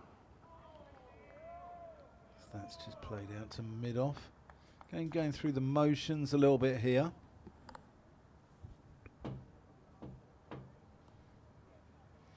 Yep, give us your number 11s. Who would bat? If you had a team of number 11s, the worst number 11s of all time, who would bat 11? We want to know. Just tickled off the legs, out to deep square for a single to Stewart. Moves on to 42 with that. Just having a look if anyone's... No, we've had no responses yet. Have you had any responses? Nope, nothing yet. No. Get in touch with us. Gloucestershire fans, Courtney Walsh, what a wonderful bowler, but his batting possibly left something to be desired. That's driven back pleasantly by Compton.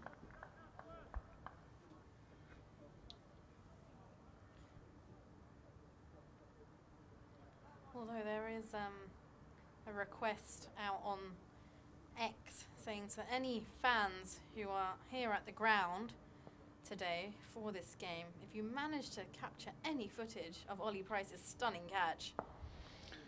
It's just run down to third by Compton. Moves into the 130s.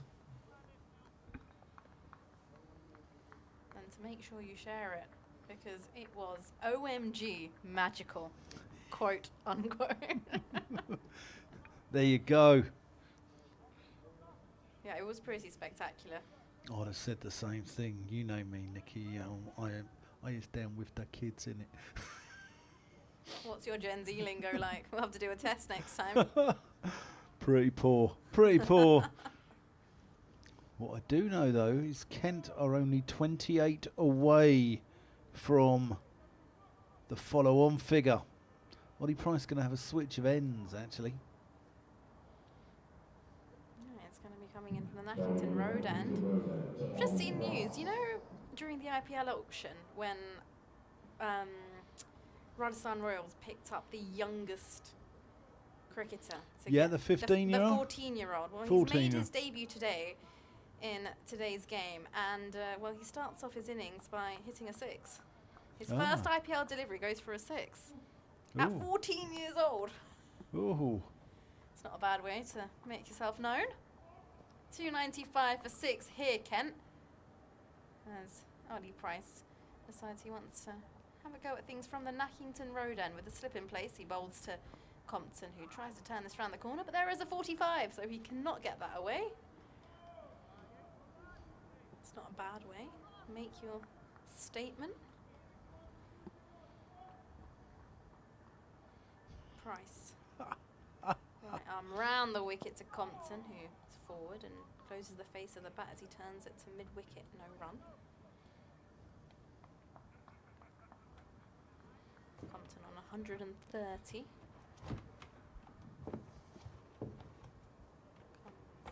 Price, flatter, Compton forward, defends. He looks in absolutely no hurry at all. Just had an email through from, who is this from? It's from John Hepworth. Price to Compton, fuller delivery, a bit more flight, again forward and defends to mid-on. He's gone for Bomber Wells, and I've looked at Bomber Wells. Ed's nodding his head here. He sounds like a real character. Gloucestershire, he was... Cut away here by Compton, down to deep cover. A little bit of width there from Ollie Price. I'll take the single, 296 for 6. He passed away in June 2008. He sounds like my cup of tea. Regarded cricket as something to enjoy rather than a job. A man of wide girth and rolling gait.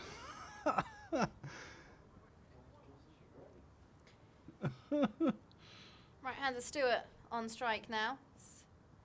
Short mid-on comes back into play for him with a slip.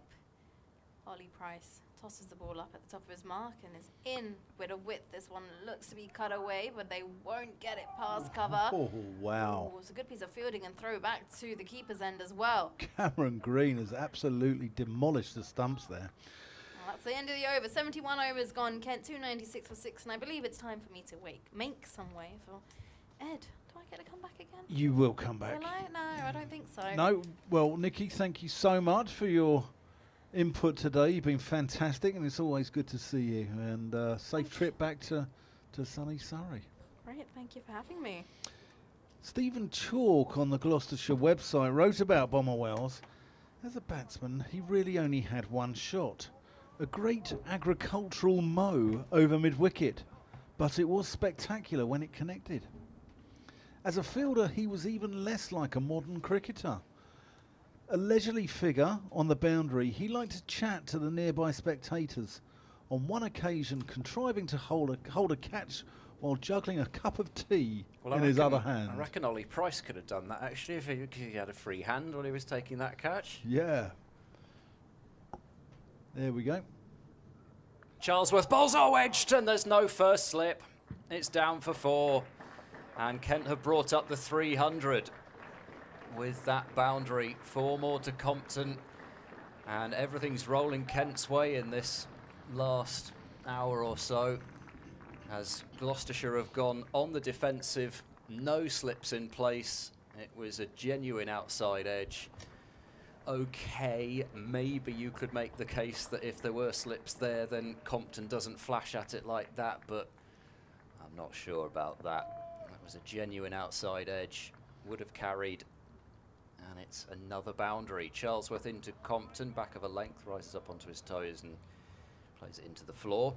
Ed, if you could have a number 11 in the side of number 11s, who would yours be? Well, I feel like I need to mention Nahid Rana every day, so Yeah. it's pretty hard to make a case against the man with 19 consecutive innings in first-class cricket without scoring a run, and his current first-class average stands at 1.33. That's not bad. Charlesworth bowls, it's on the hip of Compton, tucked back to a square on the leg side. They want two here. Bit of hesitation from Stewart, but it's Compton who's running to the striker's end where the throw comes in from Matt Taylor, and it's two more runs, 302 for 6. Gloucestershire, well, they're not exactly looking weary out there, but they'll be cold and they'll be frustrated because they'd have felt they were 1 wicket away from really getting a chance of having the decision to enforce the follow-on or not. Doesn't look quite so likely now. Compton drives straight to green at cover. There is no run. Pommy and Bangor take some beating as well. Yes. 15 tests, 25 innings, 34 runs.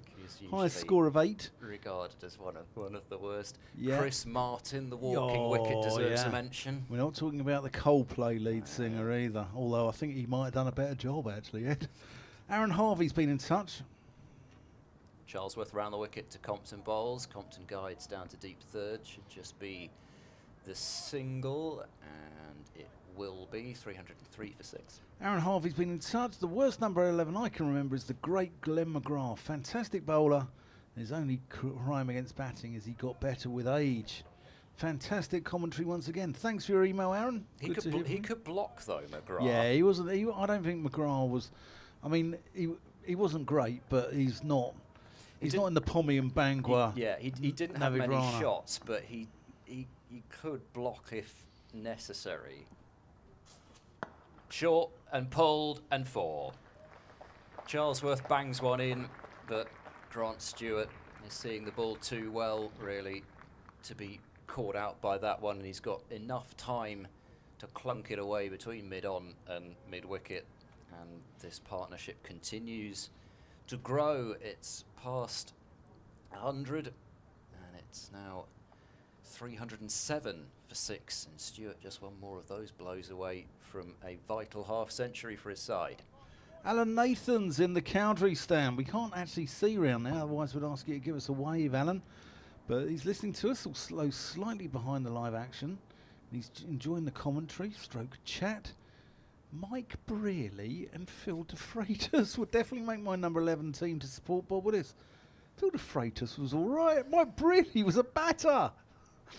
He's one of the greatest English captains of all time.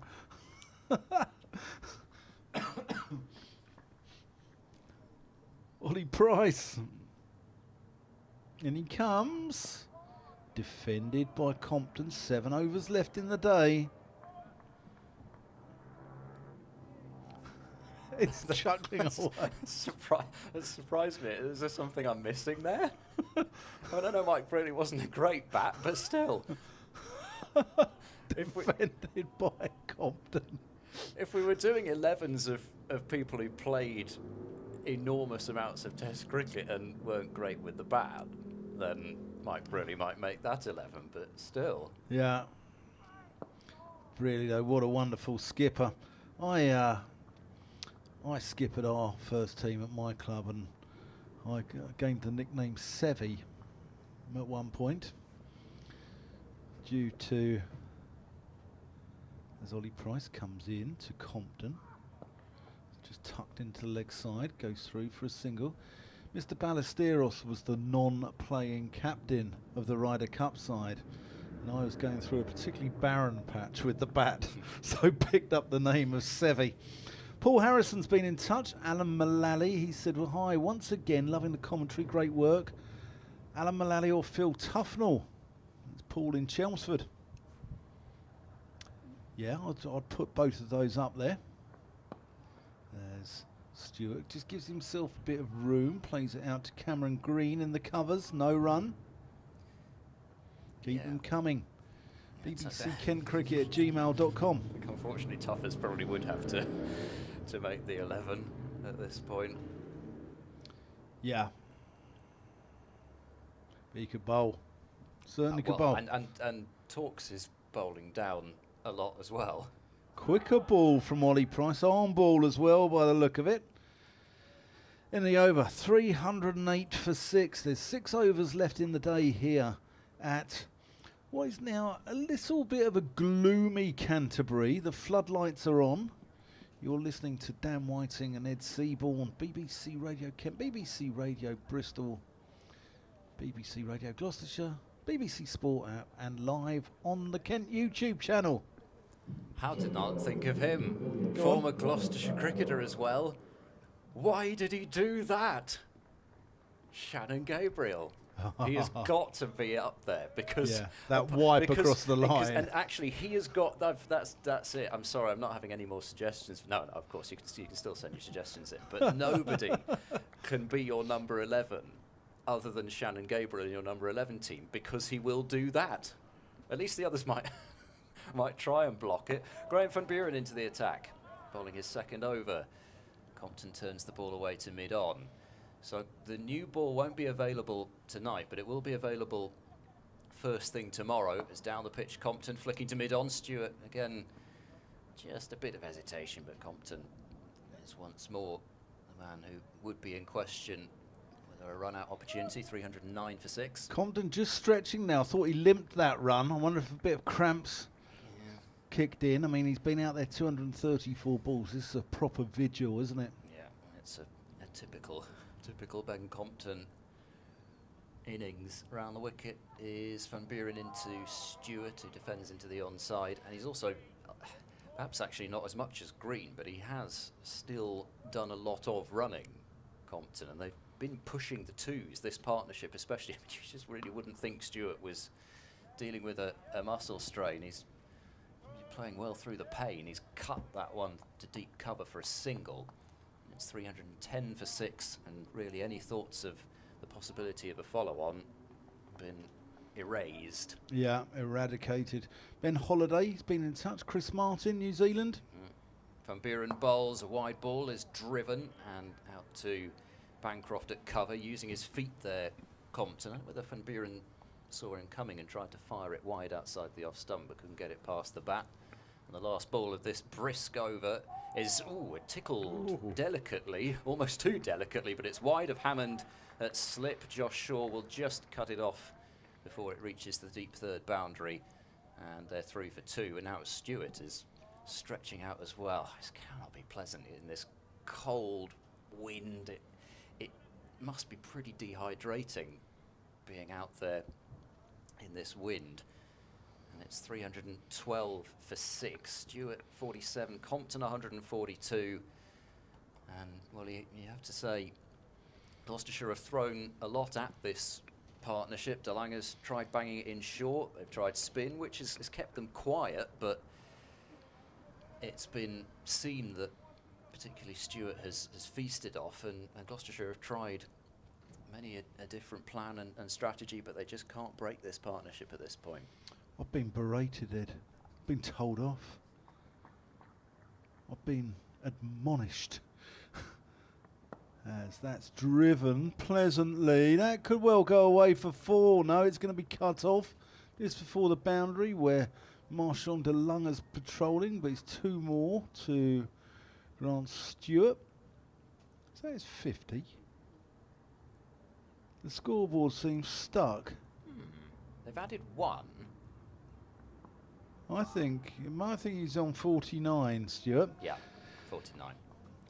David Gould told me off. He said, I can't believe you mentioned Courtney Walsh. He saw him score a 50 for Gloucestershire versus Yorkshire.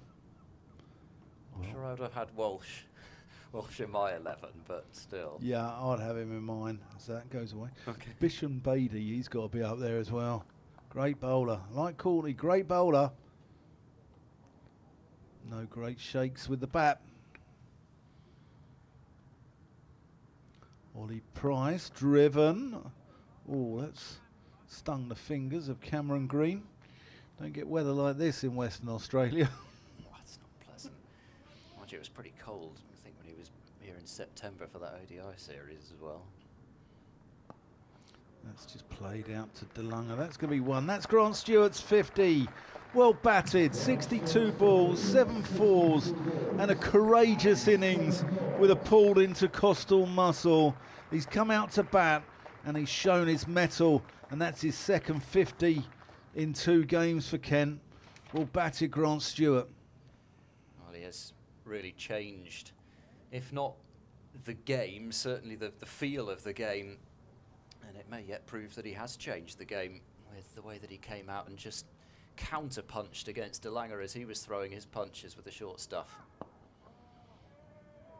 That's just played into the mid-wicket area. That completes the over. 4 left in the day. Kent, 315 for 6. 8 away from the follow-on figure, Ben Compton. This marathon continues. 142, his second 100 in 2 weeks. Grant Stewart, 50, his second 50 in 2 weeks. These two have been wonderful and they're having great seasons.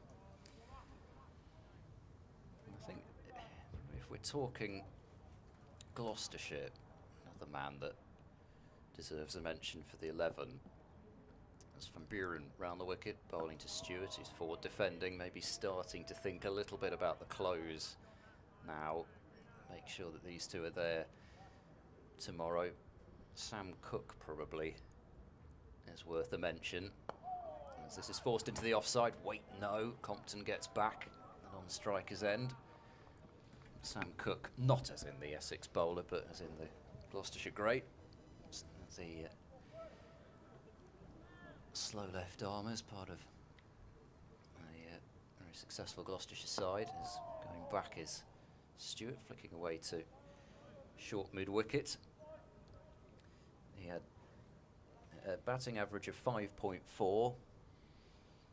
Highest score 35 not out. As Stewart tries to pull that one and wasn't quite as high up as he hoped it would be. Van Buren is skiddy and Stewart went back and tried to heave into the onside, so clearly he wasn't thinking purely about survival, and I think he's bottom edged that into his leg.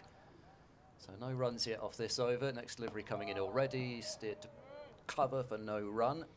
But it's wonderful how these really good bowlers, you know, like the Courtneys, Bish and Baileys, Murali, who's a number 11. Van Buren bowls, bit of loop there, but it's just negotiated calmly out to cover by Stewart, and that's a maiden over from Graham Van Buren. And Gloucestershire look as though they're a side that, okay, they haven't stopped trying to take wickets, but they look as though they're mostly just trying to race through to the end of the day, get out of the cold, come back tomorrow with a new ball in hand and try and finish the innings off then. Yeah, I remember Murali saying to, well, he played here at Kent, obviously, but he also went to Lancashire. Was he at Gloucestershire? Yes, he was. Played some T20. I can't remember if he actually played red ball cricket, but he certainly played T20 for them. But he was at Lancashire and became very good mates with Freddie Flintoff, and he came out for England once and told him with a big wide grin on his face, as Compton defends that, he said, "Today I am slogging," as he walked out to bat. I think Murali and Kane Williamson were overseas players together. Compton drives, only to pick out cover, Miles Hammond. It's quite a span of No, it's years. not Hammond. Hammond's at slip. Bancroft. Bancroft, extra cover. Floodlights glinting off his glasses. As Compton pushes that back, playing for the end of the day now. I think both sides actually just both shake hands and sides say, we'll would be walk off quite now. happy just to yeah, call it a day. I think. Compton defends. So I'm quite happy to play ball, really. And also it allows Gloucestershire a bit of leeway if they want to have another spell later on with DeLunger possibly bowling short at the tail, for example. It all helps to build up plus points for the over 8. That's just nurdled in to the leg side. Cameron Green doing the fielding. Compton picks up another one to his 142 that he already had before that ball. It's fantastic concentration. I mean, he's only had a couple of plays and misses really in his entire innings. He had that edge past the keeper, but it's been a great knock. Yeah. Price, full of length to Stewart, who blocks that one out. 2 overs left in the day. Graham Van Buren removes his sweater. Just a quick roundup of what's happening elsewhere, if we can get Yeah, that in go on. through the penultimate over of the day. Close of play at Chesley Street, Durham 264 for 1, just trailing by 43 runs against Yorkshire. Essex and Worcestershire, that could be a good finish tomorrow with Essex 217 for 6 in their second innings. That's a lead of 194 runs. Hampshire just gone into the lead against Somerset. They lead by 2, but with only 3 wickets down at 186. Van Buren to Compton, who drives at the bottom of the bat really out to extra cover. Bancroft across the field. Surrey 46 for 1 in reply to Sussex's 435 with Tom Haynes getting another 100 there. Van Buren a wide ball, it's dabbed to backward point and there's no run. Nottinghamshire 174 for 4, replying to Warwickshire's 93 all out. Twin fifers for Brett Hutton and Fergus O'Neill. Notts lead by 81. Van Buren bowls. This is flicked in the air on the bounce to Green at short mid-wicket. That would have been a soft little dismissal at the end of the day, having praised his powers of concentration, because there wasn't much going on there, and Compton nearly planting a catch into the hands of Green. A short ball from Van Buren is cut for a single, so Compton will get off strike onto 144, 317 for 6. In Division 2, Northants 217 for 3, trailing by 90 against Derbyshire. Leicestershire 79 without loss at Old Trafford. Lancashire being bowled out for 263. Van Buren in a drift in a part of the bat from Stewart, but he gets enough wood on it into the onside for no run. Middlesex 342 for 4. Dominating at Lords against Glamorgan, 100 for Max Holden. Lewis Deploy is 80 not out. Van Buren bowls, wide ball driven into the offside. There'll be a single out to deep cover, and that will complete the penultimate over of the day. 318 for 6. Stewart keeps the strike on 51. And a reminder, in the Women's County setup in the One Day Cup League 2, Glamorgan's women beating Sussex's women by 53 runs. Worcestershire thrashing Yorkshire by 114 runs. Wow. And Gloucestershire have beaten Derbyshire by 9 runs in their opener at Bristol. Ruth Charville's been in touch. Adrian, her husband, nominates Titch Freeman, but with a first-class average of 9.5. I mean, it makes him look like Sachin Tendulkar compared to Pommy and Bangwa. I know he must have played about, what, 7,000 first-class matches, but he has made 450s. Just the 716 innings. Is that all? Yeah. And also Andy Brassington has been a nomination. By you? No, I'm not going to name names. I don't reveal my sources. Wild Horses wouldn't drag the name of Ruth Charville out of my mouth. This Price comes in and that's defended. No, Andy Brassing, she said, Andy Brassing's non-batting ability is regularly celebrated at Bristol. And sadly, she wasn't videoing when that catch was taken. 5 balls left in the day. Kent 318 for 6. Right, we're going to close those off now, the number 11s. We might read a few out in the morning if you want to send us any overnight. But Kent will resume here. About 150 odd behind. As Stewart covers up, just pushes that into the offside. 318 for 6, and it's been a really good battle, this. 120 these two have put on. Stewart showing great courage coming out with an injury. That's gone! Stewart goes. Caught by Miles Hammond, and Ollie Price strikes right on the last knockings of the day. And that is a big, big wicket in the context of this game. Wow, Ollie Price again. It's been a day for him, even though he's not been required to bat on it. He's taken 2 blinders, well, one regular blinder and 1 blinding blinder, and he's taken a wicket off what's turned out to be the last ball of the day. Grant Stewart's done a marvellous job there, but he'll be really cross not to have seen it out, because now the new ball is available early tomorrow, and there'll be the number 9 coming out to bat. Yeah, look, he's got a face like thunder. He's spitting feathers. He deserves a warm round of applause. He's batted really well. And he'll be followed off by Ben Compton. 144 not out overnight of 246 balls.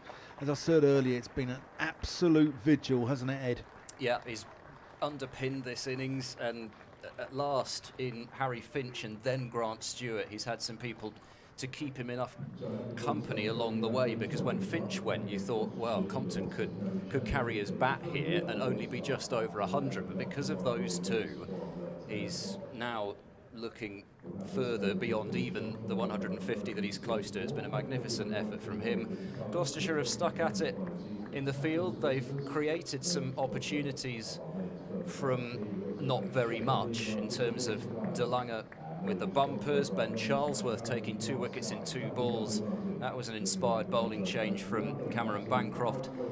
Then the last throwings of the day, getting rid of Grant Stewart. It was a wide ball. It was almost just, you know, he could have left it, but Grant Stewart doesn't tend to leave those sorts of balls, even in the last over of the day. But it bounced a bit, but it was also as though he was thinking, oh, I shouldn't be going after this, and then that was what caused the edge to be found. Sort Good of catch from I'm Hammond, wondering if it slipped was as an well. edge and hit Bracey's gloves, perhaps, and then went up. I don't know. No, not sure. We'd have to have a look at that again. Yeah. But anyway, it's a vital moment at the end of the day as far as Gloucestershire are concerned. Kent, well, they are going to avoid the follow-on. Surely even the most pessimistic of Kent fans can't think they can lose 3 wickets for fewer than 5 runs. But Gloucestershire will feel that they've got a great chance of a 3-figure lead, and that could be handy. Although then tomorrow, because Kent have got closer than they might have done, the onus is on Gloucestershire then to set up the game. And you've seen sides many a time in 4-day cricket go too hard at setting the game up, losing wickets and providing a simple chase. So even if Kent are in arrears, there's still plenty of different directions that this game could go. I think that rather settles Ollie Price as my end of day interviewee as well, and it shows you. he's taken, what, 1 for 36 there. He's actually bowled magnificently. He's gone at less than 2 runs per over, so he's done a great holding job. But the story of the day, despite Charlesworth taking 2 wickets in 2 balls from Gloucestershire's point of view, it's been Ollie Price with one of the great catches that I've certainly seen in person, and shame it would be, as we've said, if people can't see that, but they'll just have to deal with our descriptions.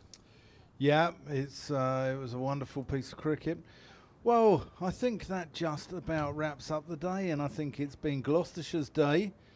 They started it on 365 for 7 and extended that first innings to 472 thanks to some lusty blows from Marchand Danganger and James Bracey going through the 150 barrier.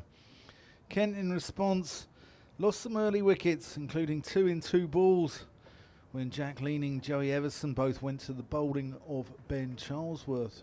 But Ben Compton is still there, the rock, the White Cliffs of Dover, and he is immovable. And Gloucestershire need to find a way to get him out. We'll be back tomorrow. Thank you so much for your emails, for your interaction today. Massive thanks to Nikki Chowdhury, our third voice. She's been absolutely fantastic. Thanks to Ed Seaborn, and from me, Dan Whiting. We'll be back here tomorrow morning, 5 to 11, and see what drama involves. Enjoy your Saturday night.